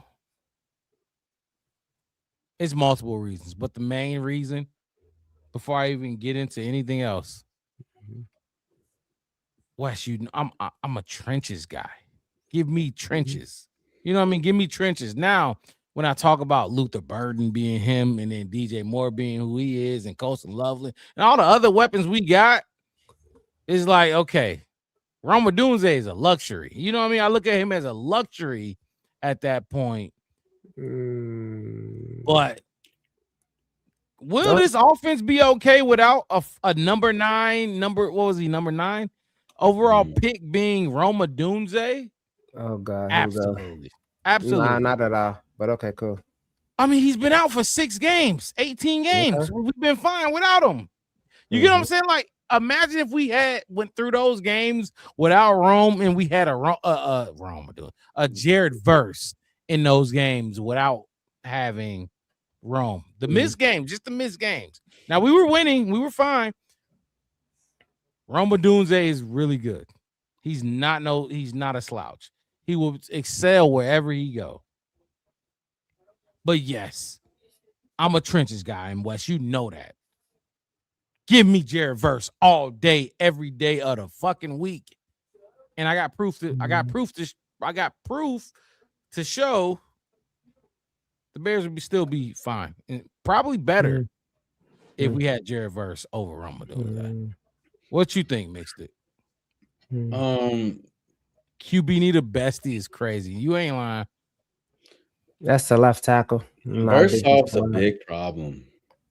He solves a big problem, but it's like you just cannot deny the fact that this offense do not look the same without Rome in it. And I get it that he was hurt. I get it that, he didn't, what I'm saying, he missed a good amount of games and stuff for us this year. But not having him as an option. Charismatic in the chat. Well, not having him on this team and as an option it's a hard, like him being a part of this offense is part of the reason why it's hard for defenses to just key in on certain things with us. We have the fortunate truth of not like, for example, we just talked about with the Rams, right? You got Devontae Adams and Puka Nacua with, I want to say, a combined 289 targets between both of them together, and then a third highest person was somewhere like 56. Chris Maddox, send us $1.99 super chat, my boy. You a regular here. Send us $1.99 super chat. Go ahead. All OGs got to pay tax. Do your 40 burpees. Do your 40 burpees. What they call it? Y'all get shares in the company. Yeah, you get some stock. Come on now. Keep going. I hope I ain't make you. No, you good. I was just saying, like, we don't have that. Like, we talking about Caleb having almost 4,000 yards and nobody was over 800. You know what I'm saying? To me, that's a good problem to have because you can spread it around. You don't have to key in on certain guys. Your game is not over if a team can accomplish to take away your leading pass catcher or whatever. You know what I'm saying? Like, the fact that Rome is a part of that group that makes this team so hard to defend against, I cannot deny that. But it's also like with Jared Verse, it's like we'll go into this next offseason trying to see if we can bring in somebody to solve a problem that Jared Verse possibly would have helped us solve, or if we haven't already. Go ahead. I'm gonna tell people what this is how macro and micro science work. So y'all talking about Verse and Odunze versus today. You got to realize that they didn't get drafted this year. We're not talking about like Colston and Luther or Shamar Turner or Hippolyte. We're talking about players from the season before. Same draft, though. They were in the same draft. Same draft. So if you take out Rome Odunze, so now you stuck with Keenan Allen, who was hurt for the first 5 weeks. No loot. No, I'm talking about same thing. Same thing. So now, if you do all of that, who do you pick Loveland in this draft? Yeah, you still do. That I knew you was gonna go there. You see what I'm saying? I think kind of a cause and effect Loveland and Luther because of the fact that you don't have. You get what I'm saying? Or do you pick? You don't pick Luther first, top 10. Or do Luther look like a lot of. You don't pick it. I'm just West. Come on, West. No. Listen. Or now, hear me out. Or you got it. My bad. Or do you go up and go get T who from Arizona? McMillan, the one that's in Carolina. No, it's not gonna. No. Listen. This is the cause and effect of things. It's not like you can just switch one thing and pick it to another. Right. Hold on. But okay, be realistic with it. Don't just tell me this is realistic. Hold on. But this is more realistic than switching Verse and right. Hold on. I feel like what you're saying is you're just giving possibilities. No. Ben Johnson ain't going. You're saying if we didn't go get You saying if we don't get Rome in the draft last year and we go get Jared Verse, we gotta solve that problem. Like we need Luther. We and them need in the somebody on draft. the other side of DJ. I Because we get kind of where got you're going with like that. because my whole thing is but this. Like you're saying that. But what if DJ without Rome was everything? And what even Keenan Allen? Maybe Keenan Allen would still be here because Keenan Allen was good this year too. He wasn't weak. I'm just saying though, but if you want to do what Keenan you got Allen a was young coach. Yeah, I'm not saying wide Keenan Allen receiver is bad. I'm not saying that he was going to be bad. I'm just saying, but you come in, Ben Johnson, you got a relatively young head coach, you got a relatively young quarterback, you got a relatively young tight end, you got a relatively young wide receiver. This is all I gotta tell you. This is all I gotta ask you right here, and your answer right here I'll stop cutting you off, and because I know I keep cutting you off. Bro. My bad. Rome Odunze, right? 9. The only way I could justify taking, I'm saying right now, and I'm gonna ask you a question. The only way I could justify taking Rome over Verse is if Rome was playing like this is with the injury. Because if he was playing like Neighbors. With the injury, though. You get what I'm saying? Like, if Rome, because we know, okay, when I say with the injury, we know what Neighbors did as a rookie. We know what Rome did as a rookie, yada, yada, yada. He had the veterans in front of him, absolutely. And I vouch for him for that.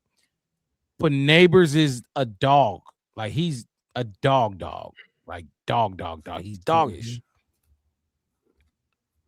The only way I could justify taking a wide receiver, I ain't even gonna put no name on it, is if Rome played like that as a rookie. He didn't play like that as a rookie. You know what I mean? But not even that, not only that, but the games we saw him play as the bona fide number 1, he didn't play like Neighbors did last year. He was good. He was really fucking good. He was actually not just good, he was on pace for breaking hella records. But that's number shit. You know, Wes, you know, I'm not finna just numbers a fuck you up. Eye test, he even at Rome's best this year, he wasn't doing what Neighbors was doing at his best last year. Does that make sense? Yeah, different skill set. I mean, that's fine. But that's he was on par. He was on par. Right. He was on par. But you're talking about Neighbors at number 1. And even when Neighbors came out his second year, I'm talking about Neighbors taking. I'm talking about taking Rome to justify taking Rome over Verse based off what's going on, right? You know, I need Rome to play like Neighbors did. Like, you know what I mean? Neighbors could be shit. Coming out and looking at them coming out, like not how they coming out. Like coming out. You told me Neighbors was your number 1. You did. Neighbors was your number 1 coming out. No, I didn't. Wes, holy shit! I know. No, I didn't. Okay. Okay. Keep going. I'll tell you what I said. What I said was, if anything, I would take Jaden Daniels and Rome Odunze and bring them into the Bears together because they played at Washington together. That's why I wanted Neighbors over Caleb Williams story popped out. No, Jaden Daniels played at LSU. No, Wes, you took Neighbors. You took Neighbors over. That was your number 1. Over you had him. I don't know if you had him over Marvin Harrison Jr. No, I had nobody over Marvin Harrison Jr. I didn't care for him at all. But you wanted Neighbors over Rome Odunze. I did not. Okay, but that's not the point. The point is,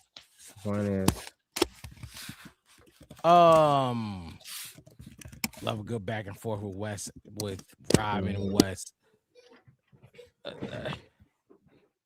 If I'm going to take and mix it, you gotta give your opinion on this too. I don't know, but you weren't. I don't know. Like, I mean, well, you know now. Versus my #1 defensive player. I know that. I mentioned that earlier. And that's why I'm just sitting here trying. It was I'm you trying with not Verse. to Hold dog. on. Hold on. No, you don't got a dog, but it was you with Verse. It was me with Leatu Latu. Yep. And remember that? Yep. And it was Dev with Dallas Turner. Yes, yeah. I remember very vividly. Yes. But like, come on. Like we Mixed it. What you think? Like I said, it's just like I like the position that Take and Rome put us in more than anything, because it's hard to key against this defense. You just it's too many weapons. It's too many weapons to account for, and I like that. And it's like, as much as I want to play strong defense and stuff like that, I do feel like if we a team that can't produce points and produce points at a high level, then a lot of the other shit don't matter. You know what I'm saying? Like, we can go out here and ask, like, Michael Parsons. DA wasn't our DC at the time, No. but we can go out here and ask DA to hold a team to however many points and however many points and however many points, but it's on the job of the offense to go out there and score more than the next guy.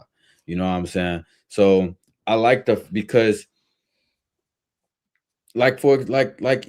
even when you break down the game that we're about to go into, we looking at this Rams game.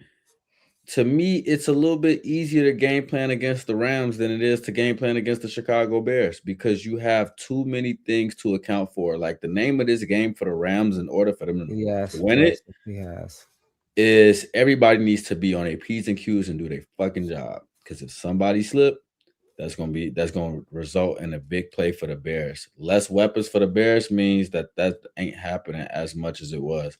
So I'm not mad at us taking Rome, but I like Jared Verse. Jared Verse is a great player. So, oh my God! Hold on. Let me just address this real quick. Now I'm gonna address you. Chris Maddox said, "Let's go back in time." Odunze doesn't even have numbers like a Bobby Ingram or a Marcus Robinson. What the fuck? How he know my name? How he know my full name? Mixed it. You probably ain't even know my full fucking name. Golly. I was able to put 2 and 2 together. I had to. Every time I see that I know that's a legendary, but not legendary, but has Rome been a deciding factor to any game since he was drafted? Rome is a big fucking part of the reason why we just put the Green Bay Packers to bed. 4th and 8 on its first game back. But hold on, Mixed it, because you did that, and then you said you're taking Jared Verse. No, I said Jared Verse is a great player, but I can't deny the fact that the us taking Rome. Who you taking? I'm probably taking Rome. I'm very much in favor of the way that our offense is set up. Okay, you taking Rome, right? And you can argue it. You can argue it. Wes can argue it. You can form arguments. Tell me, answer me this: why has the Bears, even when he has played, why haven't we missed a beat with or without him? Like, in the games that you know what I mean? Multiplicity. When you have so much, you can cover up. Like, you have so many. It's not like. Right. One person came out and just shined out. No, yeah. And a lot of the people y'all putting up against is like, when y'all say like, "Oh well, Puka Nacua did this." No show. Well, let's take who you talk about. Neighbors, right? That team looked way fucking different without Malik Neighbors. Because they don't have nobody else. Well, that's exactly. They tried to gaslight us. They tried to gaslight us. He is, but they tried to gaslight like, oh well, this other person and this other person, this other person. I get if you switch Neighbors to the Bears, even in college, I'm talking about. Even in college, all right. Wes, like, the numbers don't lie. It's there. How is the numbers? Okay, hold on. This is my thing with Rome. And I'll say this earlier on the show. Numbers will fake you out. Hold on, exactly. They will. Pick a story. Hold on. Okay, see, this is what this is my thing with Rome, and take numbers out of it. How about that? Rome's whole thing coming in, and Wes I want you to answer and correct me if I'm wrong. Rome's whole thing was 50-50. He has failed at 50-50s. Has he not? Rome is good. Wes, has he not? I know there's some stats out there to tell us his 50-50. The fuck the stats. We've seen it. If it's a jump ball, he does not come down with the ball, Wes. You know that. Right? You run around. The stats say he's up there in the top of all wide receivers, even from last year. No, he's not. Yes, no, he's is. Not. No, right, he's not. Go look at him. No, he's not. Yes, go look at him. I'm just saying, go look at him. I'm just saying, go look. I'm telling you, he's not good at 50-50s. Okay, you're telling me, but I'm saying statistically, it says that he is. But when I hold on, no, ain't no now. When I first said this little which one you want to pick? Point I was making, I picked one, and I told you. You want to say look at it? I said fuck the stats. Is he or is he not good at 50-50s? We watch every game. So fourth and don't tell me around him and catching the ball that just was right there, caught it. That's a 50-50 ball that was up there. Okay, that's all I asked. One receiver. That's actually 25. That's all I asked. Is he good at what we drafted him to do? Yeah. Or is he good off circumstance? Because Caleb could have had 10 more touchdowns if the Bears didn't run the ball in on second on the 2-yard line and just threw a fucking play action pass to the pylon or something like that. So, and I don't want to do this because this is how we're going to get with this. So if Caleb didn't throw that high jump ball to him against the Packers where he jumped up with one hand, that counts as a 50-50 ball? The one in the end zone? Towards the end zone, yeah, that. I mean, Wes, that's not a 50-50 ball. I'm asking. That's not a 50. We've seen the 50. But that's more than likely what's happened. That's my eyes tell me. No. Okay, hold on. If that's more than I agree. But we're talking about the ones exactly the 50-50 one. Don't say now more though. Now I'm breaking it down. I'm 50 was. I'm sorry. Hey, Professor Mark Rob. I'm just showing my work. No, ain't no professor. I'm just showing my work. You just brought up a play that didn't mean shit.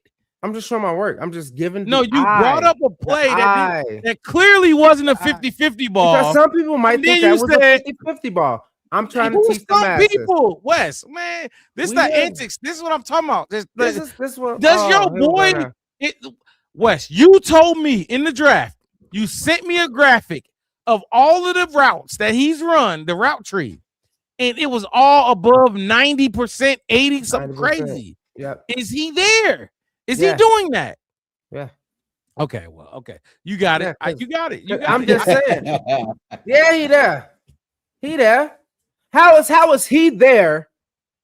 But like other people is like Cole Kmet can go 30 for 37, but he not. Mark, we can't hear you. We can't hear you. And then you look at it. Then everybody don't bring up Cole Kmet, and you were just vouching for him. I'm just saying the whole grace and Cole Kmet, and you reach for the bottom of the barrel. I'm just saying the whole grace of things. I could even go to. I didn't want to go to be like. Talk about your boy. We talking about Roma Dunze. All right, he's there. Definitely, unequivocally. Right. He was first 6-7 weeks. Where the numbers that show he's doing the the route tree that you sent me. The route tree, he was that you sent me, Wes. Top 3 in 50-50 balls last season. Statistically, yeah. Go look it up. What about this year? What about this year? This year, through the first 8 weeks, he was top 5, 7 in touchdowns, in numbers, and not no. Hey, even in that too, he was top 10 in that. He was top 5 in touchdowns. I get top 7 in numbers. I get it. I get it. I'm just saying, like, okay, you. I get it. It's cool. It's fine. It's like 50-50. Oh, boy, I'm just saying what the NFL call 50-50s. They put him at the top. I don't know. I don't do this professionally. That's what I do this. That's what I was saying. I don't just talk off emotion. I'm not talking off emotion. I'm talking about what he does. The NFL. I watch these games, Wes. I watch them too. Hold on. And he's doing what he's supposed to do. Hold on. My difference is this. You just said what the NFL would classify as. I'm adding that to it. I'm I adding will it to watch. it. Hold on. I'm bringing you steak. I will watch the same play. That's all I'm doing. I will watch the same play as the NFL, and they might say it's a catch, and I might say it. I mean, not a catch, but a drop, and I might say that's not a drop. It's a bad ball, or I might say he should have caught that, and the NFL might say, "Oh no, that was a bad throw by Caleb." You get what I'm saying? You get what I'm saying? Yeah, I get what you're saying. I do get what you're saying. Don't give me NFL. Don't give me the NFL. No, I'm just. Like I said, these games, my stake is this. He's doing exactly what I thought he was gonna do, and he's up there with all of them. Yeah. And it's a He's volume not league. bad. He's not bad. It's a volume league. I'm saying like he would do now. the same thing that Neighbors does. He would. Let's be objective to these players. I am objective. If to him. Caleb was he drops the throwing ball way too much. Yes, you want to say that? I'll give you that. I mean, yeah, I ain't even talking about the drops though. Like, that's it. That's the only bad thing I can say. Drop the ball way too much. And then now I can say, hey man, you need to get your ass back on the field. Oververse though. Oververse, okay. Oververse. Okay. Oververse, because Verse had some issues too coming out last season too. He had some bumps and some knots. I got you. I remember I watched him. He had some bumps and some knots coming out too, and I was like, bumps, knots, or whatever. Pair him with Montez and whatever else. Whatever else. Ryan Who? You got it. No, when I said I was trying to use Kokomet as a contrast, you want to use Sweat as a contrast. A contrast to who? To Verse. I'm talking about his running mate. You talking about an offensive tight end. You compare what does Kokomet have to do with Verse? I was talking about receiving the ball, catching the ball. You think it goes Kokomet and no. I'm just saying. No, it's DJ Moore in Roma Dunze, not Kokomet. What are you talking about? I'm saying how Kokomet low volume but closer, higher catch percentage, like more efficiency. I'm talking about 1-2 punch. Your 1-2 punch. Okay, now we're going Roma Dunze. What? No. Jared Verse. It's Jared Verse and Montez Sweat. 1-2 punch. Roma Dunze and DJ Moore. That's gonna be your 1-2 punch, right? Until Colston Loveland does what he does, and I hope, boy, look, we talk that brings. I'm keeping him out of this. Look, I'll play. Whatever I'm talking about Roma Dunze and DJ Moore. That's your 1-2 punch. Cool. Okay. Jared Verse and Montez. Give me. All right, then say you want to argue Montez Sweat versus Verse. That's fine. All right, cool. We can take that one. But I'm taking Rome. They started this. I get it. If you want to revisit Drake May and Caleb Williams, like, oh my God, and then see what I'm saying? Like that's no. This is what I've been talking about earlier. We just did a whole hour segment on the haters. I'm not the slights. This is the hate. I don't know why y'all hate him. That was a slight. That was a slight towards Caleb. No, for it's what? Not. Without Caleb, you're not here. Don't mention Caleb. You should be worshiping the ground he walks on. And you slight him? I should not. Why shouldn't He's doing you? Good. Why he shouldn't should be doing good. You see what I'm talking about? I painted my nails. I love the dude. Worship is a different. Why do you slight him though? I said I'm giving you the difference. That should be your 1-2. Why that should be your 1-2. Why are we talking about Caleb? Why are we talking about Sweat? Oh my God. You do we talking about Adunze, and that's sick. Oh my God. I can't believe you brought Caleb into this conversation. You brought Montez Sweat in out of nowhere. I used Cole Komet as Montez Sweat. Then you brought him in. So what you gonna say? Fuck Caleb? You ain't gonna say that. God. Yeah, so stop bringing him up. Caleb is you out brought of this him conversation. Up. Fuck is you bringing in a goat? Fuck Jerry Verse. That's fine. Right, so go away. You brought up like really? Okay, fuck Caleb too. Fuck. Nobody cares. It's not that. Like, nobody cares about this argument about it. It's like you want to bring and feed and bring other shit. No, you're saying anything, and I don't. I am not. All I'm saying is that Roma Dunze is one of the players that started this. Fine. He started this. Roma's good, but don't you dare bring up started Caleb this. Williams after we just Oh spent my the God. hour, all three of us, praising that man for getting us. Don't do that. Don't be one of those on this. Don't do that. We just did. We were just praising. Oh God, Jesus. Praise Christ, who? We ain't dude. praise Rome for shit, but All right, missing cool. games and being All right, hurt. cool. Thank All right, you. cool. Thank you. Don't Cool. do that. Lit the league on Don't do fire. that. Because Lit the league on fire. Lit the league on fire. He got injured. Sorry, my That's bad. fine. That's great. Sorry, he Don't got you- injured. That's fine. But don't you just- bring up oh, the God, quarterback that we Lee. just spent an hour talking about. Oh fucking God, dude. So I brought I his know it. running mate. I know. His running mate.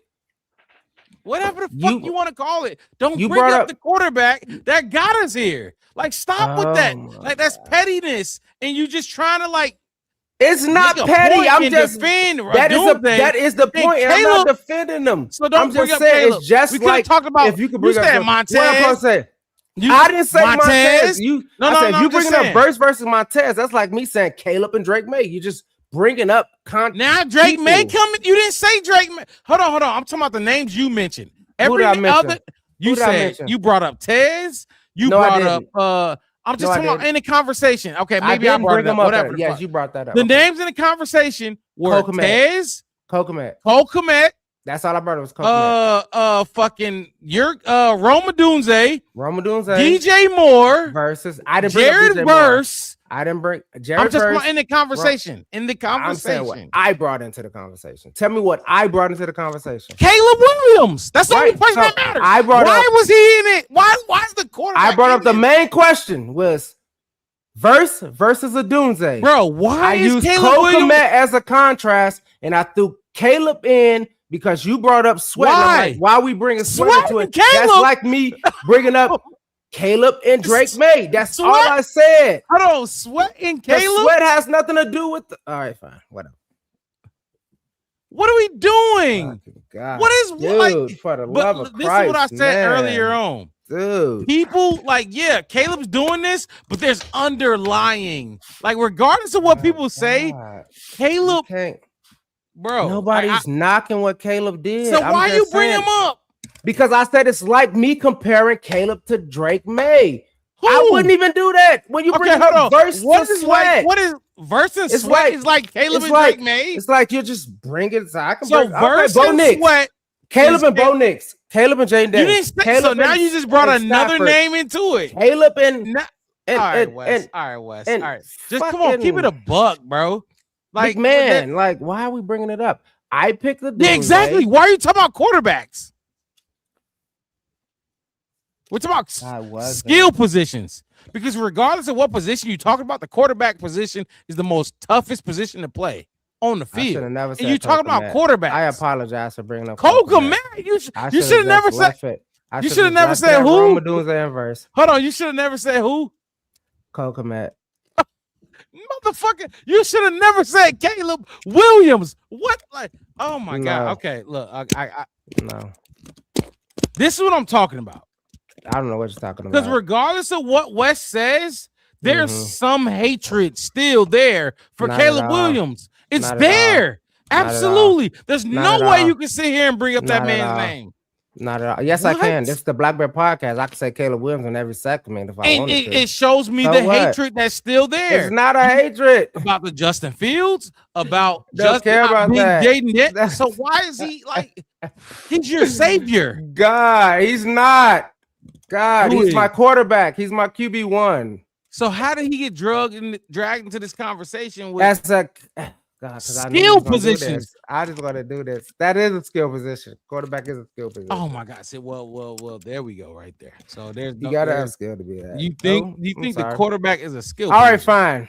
fine. Versus good. Fine. No. Doomsday Fine. is No. good. Fuck that. I'm past that. You brought Caleb Williams' name in this conversation Exactly, again prismatic. after we talked about it. Mm-hmm. After we talked about what? I can't bring up Caleb. I can't compare Why, Caleb to though? nothing. What is Because your I issue with Caleb? can. I have no issue because I can. He's a football player. I could bring him. I could say Caleb against, I don't know, Jim Harbaugh back when he got drafted the first round overall. maybe that's compared. I can compare him to people and not hate him. I've shown my love and appreciation for Caleb. I can bring him up. I'm not saying he trash or nothing like that. I'm just bringing him up. I'm just saying, what's wrong with that? You can no, Sherry, laugh for what? Anytime when I sniff it out, I gotta sniff it out. I got to. Wrong, Marcus. Laughing about shit. Wrong, Marcus. Just keep it a buck. If you like it is a buck. Like, we gotta stop with this because hold on. I'm not gonna do that. I'm not gonna call him trash. There's a reason you made that argument for Dak Prescott, and I was saying like, damn, y'all. No, it's just like if I had to find somebody to make an argument for it, it's like, okay, that's somebody that I can make an argument for. You comparing I want to Caleb put him in my top Rome 5. And Jared Verse, like what? Compare Caleb to Rome? I didn't compare Caleb to Rome. I never said that. And Jared Verse and Kokomet and then whatever Montez Sweat, they are peasants compared to Caleb Williams. Are you serious? God. Now peasants. Praise who you want to praise. I'm not praising. No, I haven't hid from it though, Wes. I know you haven't. I know you haven't. That's fine. That's fine. But I can use. I'm keeping it a buck. Stop bringing his name I will up bring Caleb ass up when every you ready single time. to down him. I will bring his ass with fucking with Ryan Leaf if I feel like it. Exactly. I don't care. It's not that big of a deal, dude. You tried it. You tried it. No, earlier. I didn't try it. Try nothing, bro. Somebody said Ryan Leaf, and I'm like, what the fuck? What are we talking about? Like, Ryan Leaf, y'all. But look, you be confused. It's fine. It's okay because I know who is who.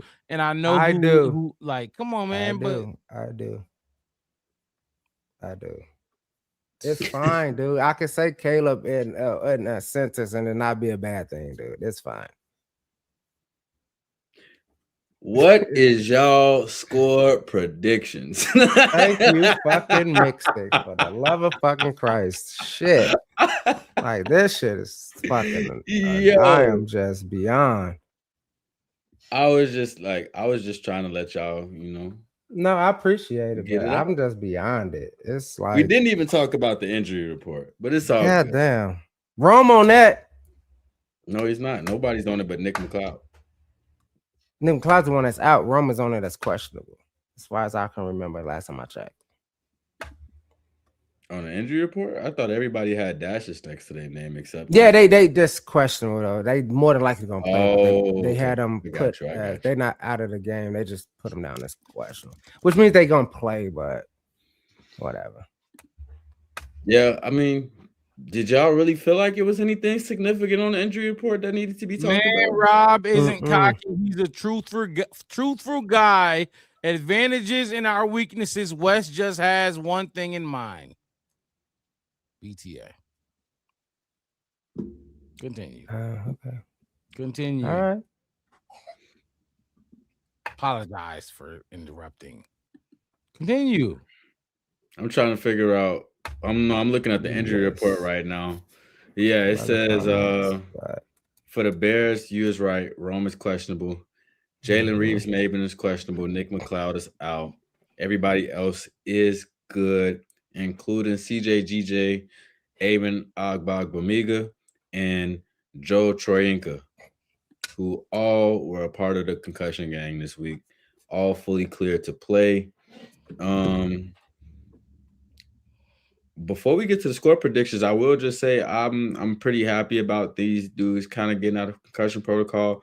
I feel like Tryon Shoyinka is not bad in run protection, but I'm really focused to see on what DA is going to do with having both CJ GJ and Kyler Gordon at his disposal, because I think this will be the first time we've seen them two active together on the same game day in the same week. So I'm definitely interested in seeing how that goes. Do y'all have a preference on who y'all want to see in what spots or whatever? I know we talked about CJ kind of struggling in pass coverage and stuff before. But how do y'all feel like this should go with both of them being available? Let me go first. Of course. I feel like with both of them being available, Caleb Williams needs to go out there and continue to doing what he's been doing. Caleb Williams has got us here.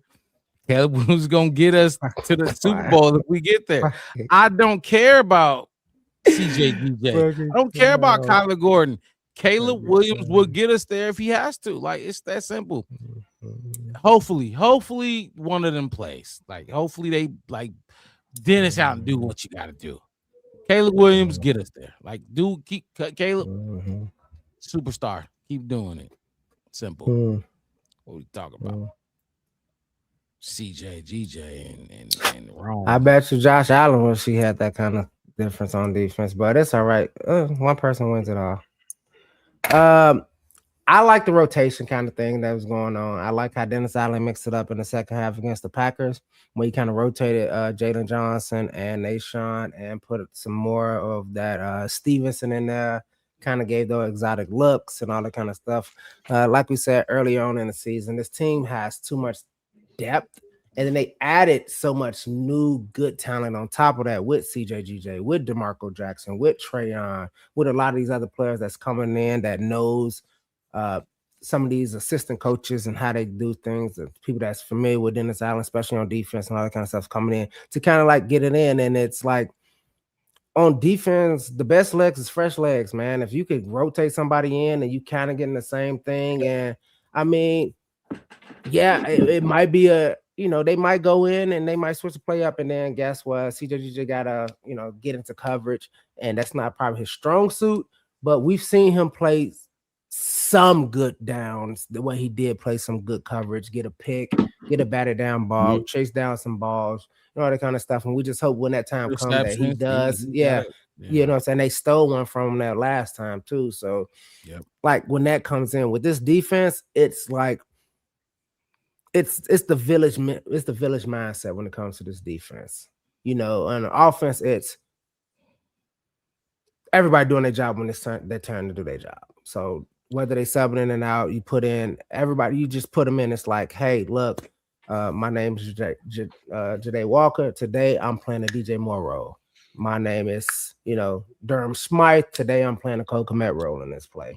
My name is fucking, this probably won't happen in this game, but my name is Cole Benedict. I'm out wide in the fucking, you know what I'm saying, Cole Loving role, or the Theo Benedict, sorry. Theo Benedict. I'm out here in a DJ Moore role or whatever, and I'm gonna run this route hard. And you seen anything? You seen how 79 ran that motherfucking route? Like, he ran hard. Like, he ran like he was expecting to get the ball. The sick part about that is, that'll be Braxton Jones. If that happens this week, hell no. That's who it'll be. I mean, I don't think we'll try with him. Braxton Jones ain't even got to get off. Throw that play away. Throw that shit away. You hear jumbo set. Yeah, throw that shit. Throw that away. That ain't gonna come out. That ain't gonna come out. Without Ozzy out there, that ain't. With Ozzy, that ain't. Newman, no. Luke Newman, no. None of those guys. So we probably won't see none of that kind of shit. Maybe them lined up as like fullback or maybe even halfback and get the ball and dive for one. I can see that more happening than them running out there.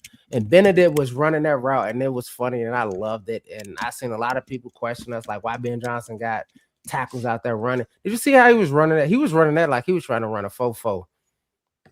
And he ran into a defender. Yeah, I about to say he ran it like he wasn't even trying to catch a pass. He was just running. He was running it. Then he turned his head and looked, and then he saw that the ball wasn't coming to him, and he made sure he made contact with a defender instantly, which made it to a first down. Because I seen him drop his arm a little bit to hit him. So, like I said, so man, shocked they didn't call nothing on us. I thought they would, but it was like such a delusional play that they like. Well, he was a non-factor anyway. So yeah, exactly. They were shocked. Yeah.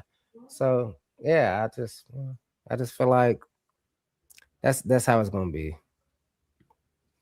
Bears, this you know who this is right here? That's real Bears fan. This in Ben We Trust thing. Somebody called it out earlier in the chat too. Yeah, that's him. I knew who it was. I saw who it was. Yeah, I see what he did. This is why I will never let up. This is exactly why. The man The man got you in the playoffs, and you still got this going on. And But then whatever. He you know, probably doesn't whatever. live in this country, so nobody cares. He probably know what football is. He just going off of clickbait shit. I mean, it's Did you not go, hard. Mark? I said Caleb. I said Caleb. Yeah, you did. There, yeah, all that, and Caleb. I feel like with both of them being available, it's gonna open up more pressure packages for DA. For Caleb. And I think that's going. I think like I'm hoping with them being more available or being available gets us closer to the type of defense we've seen in the second half of the Green Bay game. I'm not saying that we're gonna go in there and just shut the Rams down, right? But I'm just saying, like, I look at this team going into this game thinking that they'll fare better against the run.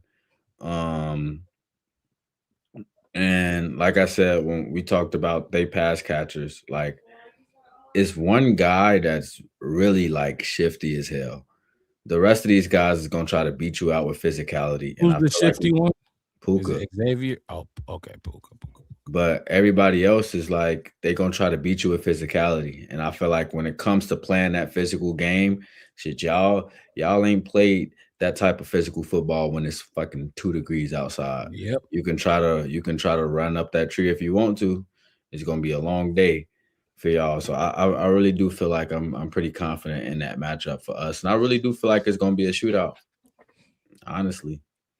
I really do feel like it's gonna come down to a shootout, and it might be who has the ball last. I think it's first to 30. I got this certain, like, just little faith that this is a good game for our CBs. Mm-hmm. I really do. I feel like any speed they got, this is the speed. Like, we got NFL guys. Like, we ain't just slow. We just not NFL fast, which we've been playing against lately. Guys that's really fucking fast. And I feel it's like gonna be crossers and pick routes and some more shit like that. Like that's not what we going. I feel like we jamming at the line of scrimmage.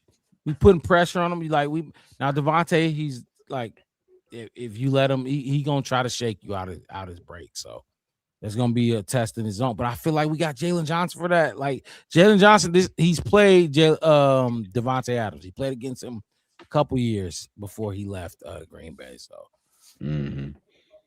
we ain't even talk about the like red zone, none of that stuff. Do y'all feel like we got a pretty solid red zone defense, but this is the number one red zone offense? How do y'all feel like we're gonna fare against that?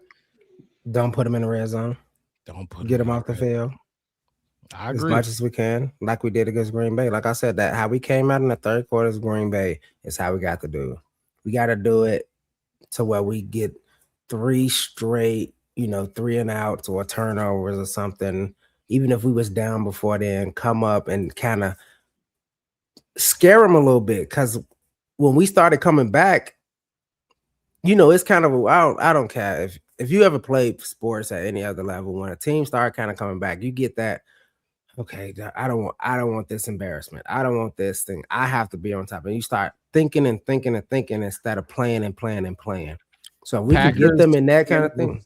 Making the same point you making right now. You know what I mean? It's like they started thinking like, oh my God, this is what they do. Oh my God, is they gonna do? Is he gonna catch this? Oh my God, we're gonna do this. It's a clip of Christian Washington saying, all we gotta do is stop him on this 4th down. And that was that amazing throw from Caleb, the hop jump man kind of throw. And when that happened, it's deflating. It's that 3 ball. It's that single home run with nobody else on base, and you hit it and you tie the game up in the top or the bottom of the 8th. It's that you tie it up in hockey 3-3 with 7 minutes left in the 3rd. It's that like, oh my God, they got the power. They got the momentum. That's how it's gonna be. So keep it close, keep it there, keep it in there. And then when it's time to strike, and it's trying to get in there, that's when you do it. That's when you do it. It's playoffs, man. Playoffs it's really not about. I mean, it is about like starting fast and getting in there. I think playoffs is more about putting points on the board early, field goals, touchdowns, and then you come out the house and you make the adjustments to come back what happened? Why we only got 3 on that first drive? Why we didn't get 7? Why did we get 7 on the second drive? And why we didn't get 3?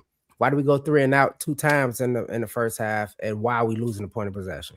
So y'all know I told y'all, I got a new route or whatever. I'm covering whatever. I had a 3-hour drive back to Madison, right? So I'm putting on podcasts. One of the ones I put on was a Packers podcast. It's a Packers O-lineman Hall of Famer. And I'm telling you, I'm not just saying this. He literally was just saying everything you was just saying. Like, I'm telling you, he was saying everything but he was like using what you were saying, but he was saying what the Packers didn't have based on because I was looking at listening to how they were reacting against the Bears defeat, their defeat again. And that's I'm telling you, that's exactly what he was saying, but he was phrasing it in a way like the Packers didn't have. Packers should have did this. Exactly. If they would have went punt 3, you know what I mean? It would have been so much closer. That's what would have changed the end of that drive. And it would have been that. Yep. That's what it's. That's exactly. You got to get those points. That's why Mark Tauscher. Second.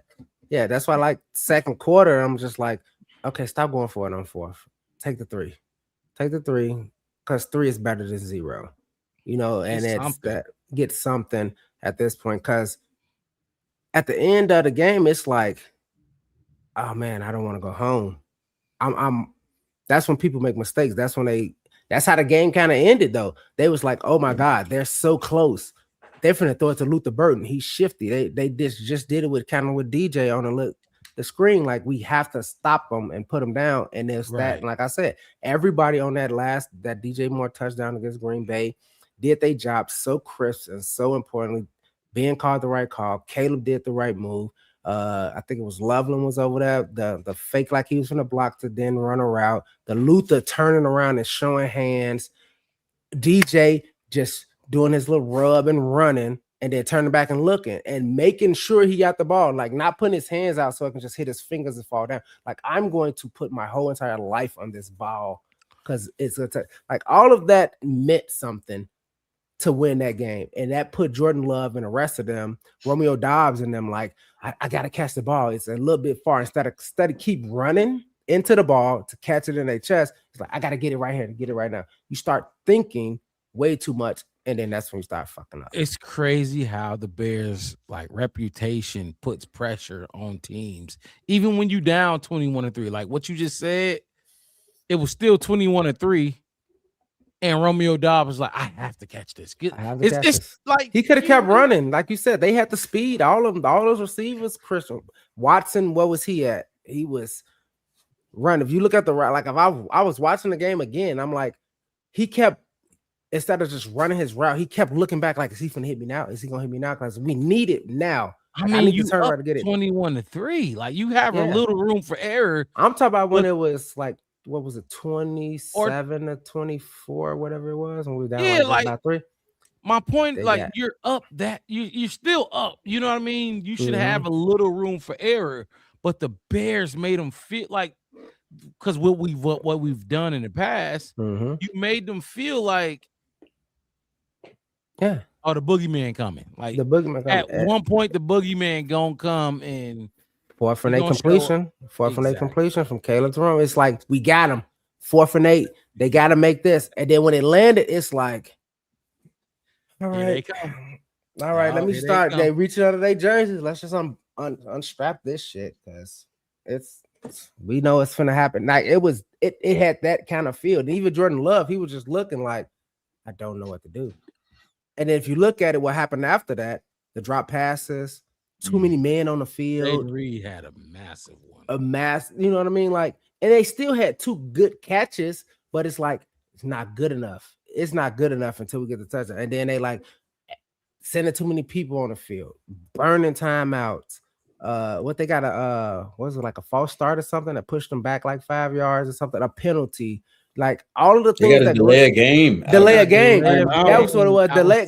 That's even worse. Out of a timeout. That's even worse. Out of a tragedy, timeout. That's a bro. That's a Chicago Bears Matt Oh my Eberflus 2 years ago. Fucking that's shit. a proof kit for real. You see what I'm saying? That's some straight bullshit. And it's like, oh, like you said, my right. Y'all crumbling. We're the Like, boogeyman now. Y'all feel the boogeyman. and We he the throwing ones you putting off it. we the ones putting a ski mask on now.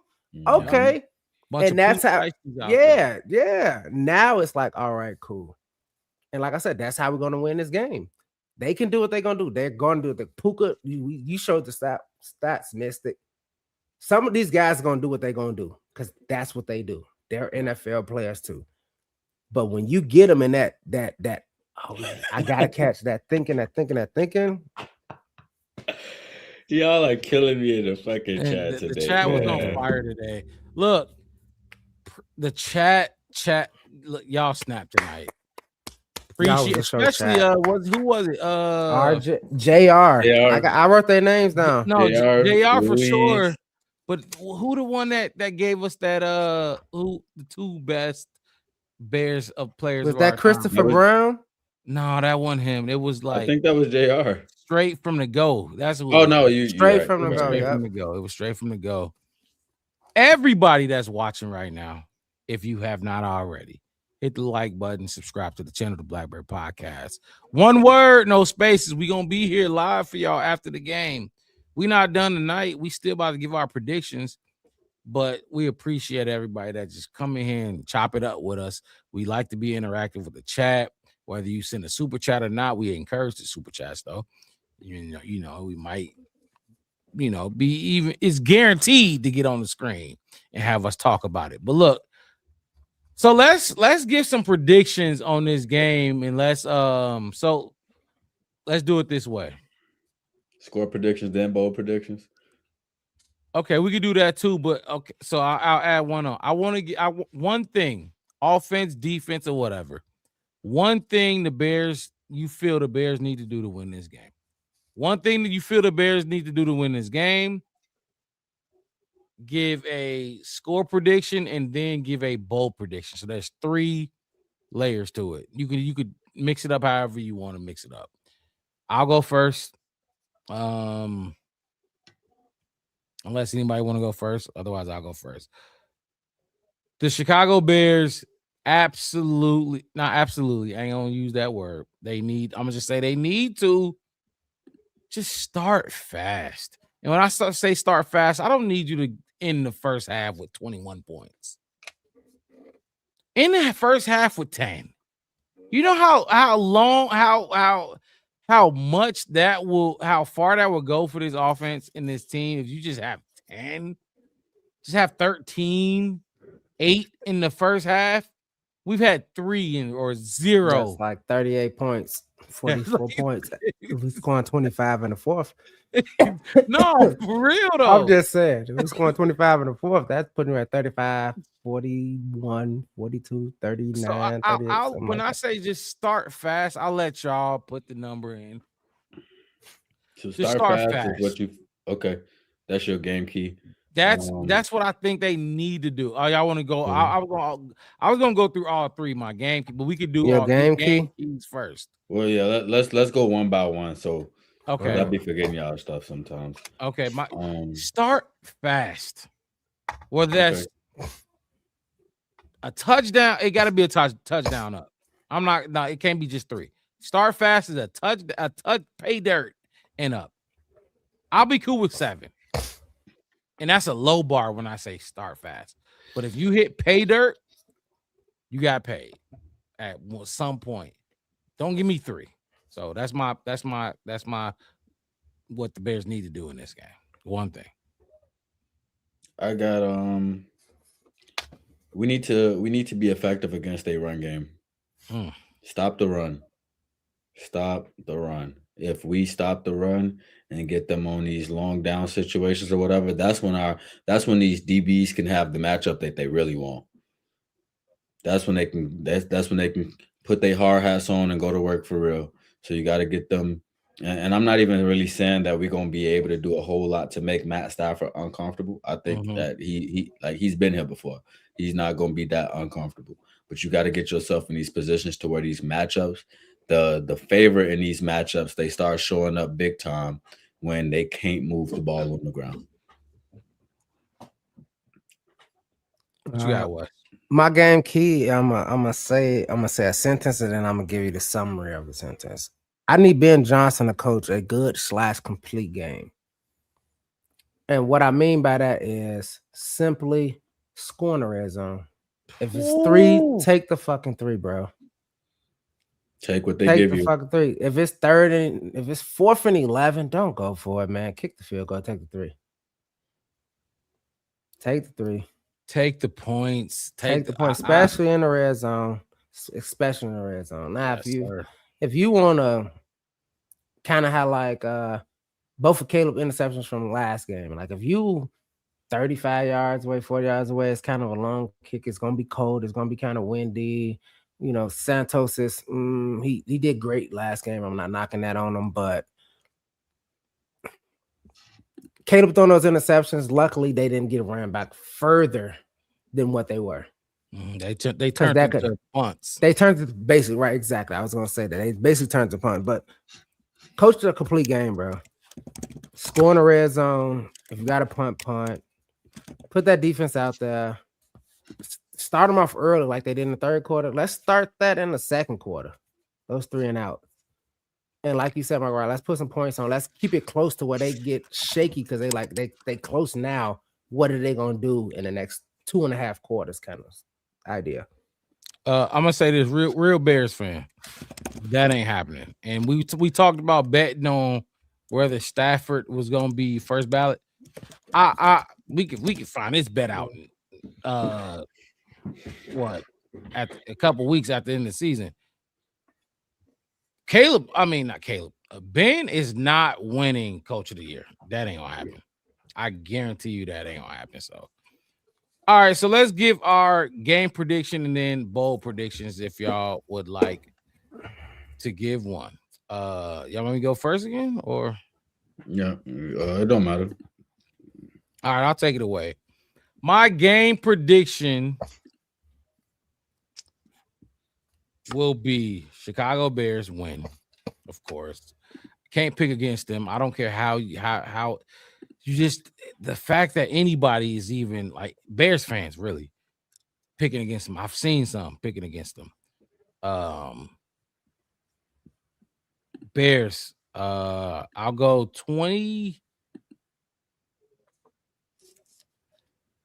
I'll go 27-24. How much did Green Bay score on us?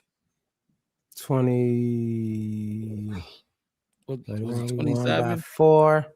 So yeah, I think it was 27. I think so. 27. Okay. I'll go 27-24 Bears. And my bold prediction will be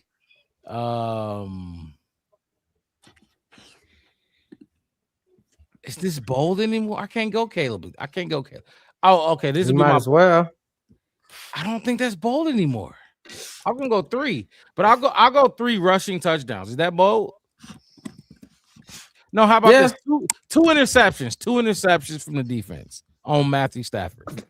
Is that that's not bold? Oh my god. No, it is. It's okay. It's just I don't know if you looking at my paper that I just wrote down, but all right, cool. Pick one. I just went through 3 different ones and couldn't make my mind up. I'll stick with the interception. I think they pick him off twice. The MVP, future MVP. You see Zoe in the chat, Hayden, because he hoping for a coach. Did she show up? Yeah, Zoe, he says. Zoe is like that troll under the bridge that just stand around with a mad ass face when people walk over the bridge. Because he pissed that they didn't fire Kevin O'Connell, and I keep telling you, like, dude, shut the fuck up. You need a new quarterback. You try to fire your head coach, and you need a new quarterback. You mad because TP got a new head coach and you want one too. Like get your you emotional. He's an emotional fan. He not. There's no logic. But y'all heard Did mine. you say, oh, go ahead. You said 27-24. 27-24. What you got, Wes? Picks off. My bold prediction is the defense gets 2 interceptions. Gotcha. Okay. On Matthew Stafford. Did you do your score? Mix it. No, I didn't do nothing yet. I did. You all, didn't do I nothing. did You did mine. all yours first. Because we're going back and forth. That's right. Okay, so Mhm. I'm gonna do, since Mark Rob kind of, Yeah, I jumped in around. My bad. dipped in mine. Mine is gonna be, my bold prediction is I'm gonna make it bigger than this. Nashawn Wright with a pick 6. That's been a good bet for me all season long. I'm gonna stick with that one. He had that since week 1. Since week 1, the turnover. So that's why I said I'm gonna up it to a pick 6. I had a pick. Pay dirt. I won't pay dirt this time.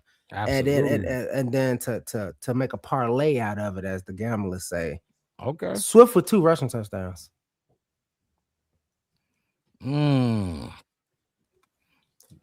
Okay. My score is going to be 34-28 Bears win.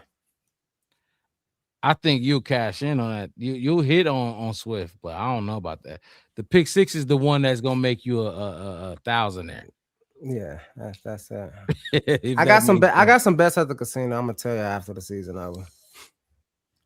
Okay. What you got mixed? Score predictions.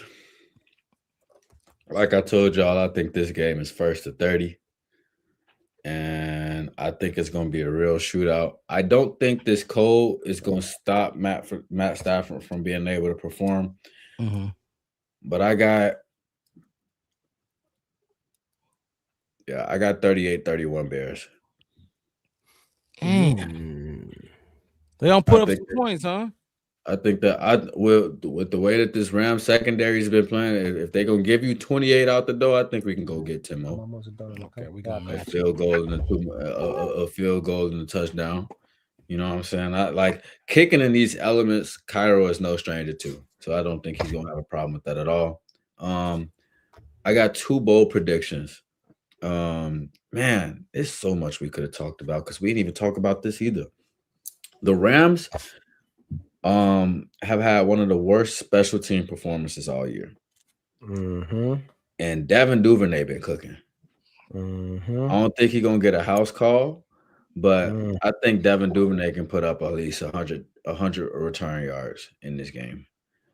You should have called it 100 with a house call. 100 on one side. A house if he call gets on a the house call, I'll just be super shit surprised because I don't see him getting a house call, but I do see him putting up some crazy numbers. Like if I you think gonna go bold, you should have just took him to the crib. My other one is my real bold take. They fired him. They fired their special teams coordinator. Yeah, that's the playoffs. Panthers had a blocked punt last week to set up. I think they scored off it. They scored off their special team. Just saying. Go ahead. My real bold prediction. Okay. This is a legacy pick for real. Okay. Last time we played the Rams in the playoffs, 1985. Oh, in the playoffs. Okay. And you want to know? I think Ben Johnson's gonna get in his bag and do something that they did back in 1985. I either got Caleb Williams or Darnell Wright catching the pass. Wow. I knew he was gonna go a big man touchdown. As soon as you said in his bag, 1985. And we know what that took us. We know what that game.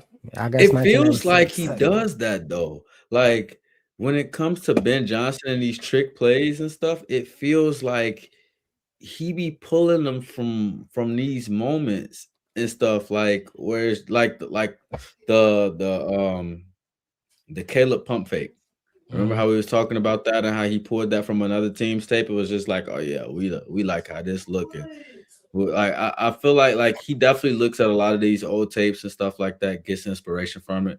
Like the fucking stumble bump was an accident that made a touchdown. You know what I'm saying? Like so. That's a good point because he'll pull, but it won't have nothing to do with the Bears. It might have something to do with the team we're going against. It'll be like something the San Francisco 49ers ran against the Rams 3 years ago. You know what I mean? And he'll implement it some way into what we do. No, you're absolutely right about that. He's done it plenty of times. He did it to us. So I do think you had, whether you went with the touchdown or not on special teams for Devin Duvernay, or you just went with the yards, I do think you can hit that one. And then the other one, what was the other one? Either Caleb Williams to catch a pass, or Darnell Wright to catch a pass. I don't think they're far fetched. I think those are bold. I think they can happen. I definitely think so. If he's in that type of mood. If not, then Darnell how this game is going. I mean, we stopping them out in the red zone. Darnell Wright catches us down. Caleb catches us down.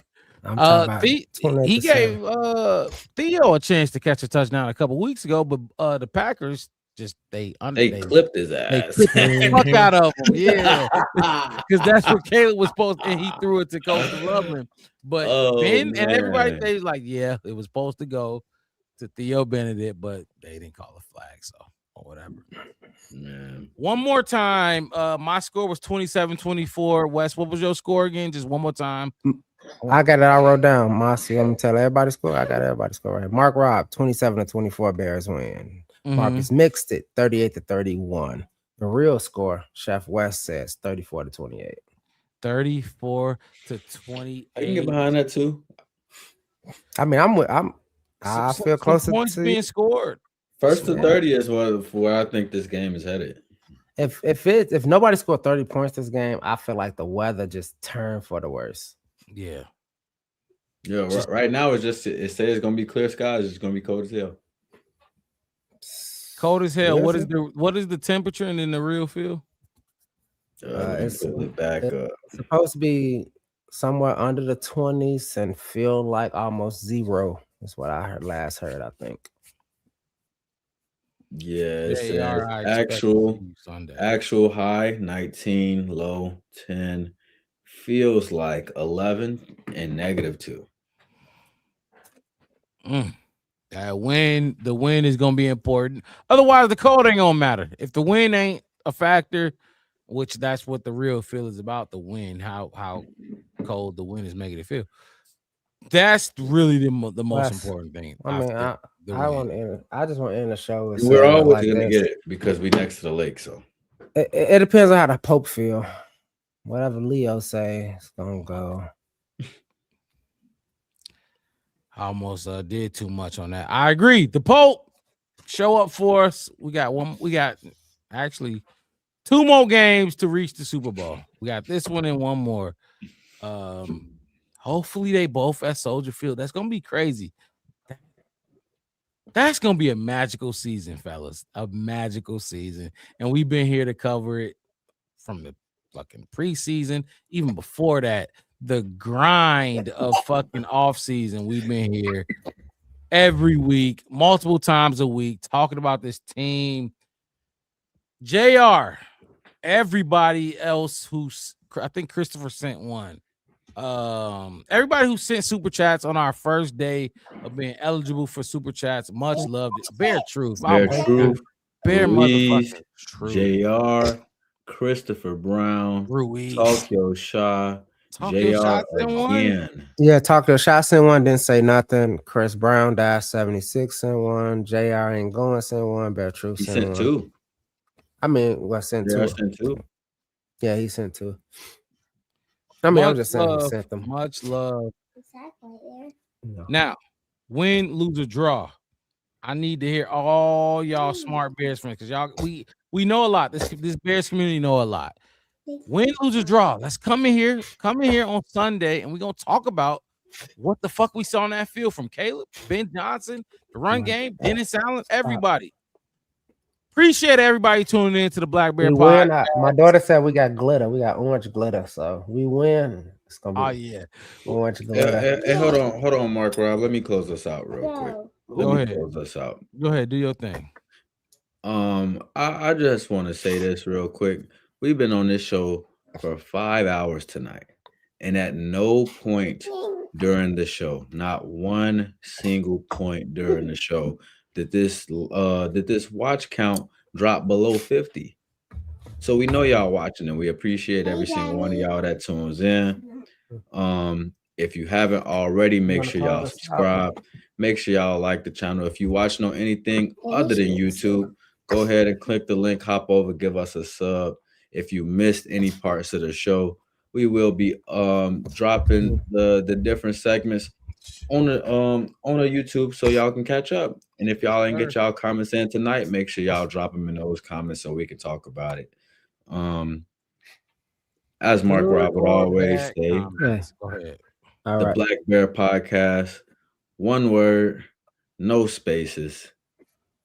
I don't know if y'all got anything else for him. She has to say I something. don't. Go ahead. What football team gonna win for us? The Chicago Bears. All right. There it is. There you go. Chicago motherfucking Bears. There it is. Sign us off, mixed it. What we Hey, got? Daddy, we gonna win. I said, okay, Hey. good. Tell everybody. Hey, until next time, we will be here post game on Sunday. Make sure y'all hit that notification bell so y'all can see when the other show for the week is going to drop. We might switch it up on you, keep you tippy on your toes, you know. Got to come in here a different day of the week. It's usually Wednesday, but we might come in here on a Friday. We might come in here on a Tuesday. Yes, you never know. So make sure y'all rocking with us the same way that we've been rocking with y'all. Other than that, I ain't got nothing else. Yes, Bears. it's the Chicago. Fuck. Yeah. What is it, Wes? She said it's the Chicago. Yeah. It's Chicago, nigga. We out. Peace. Peace.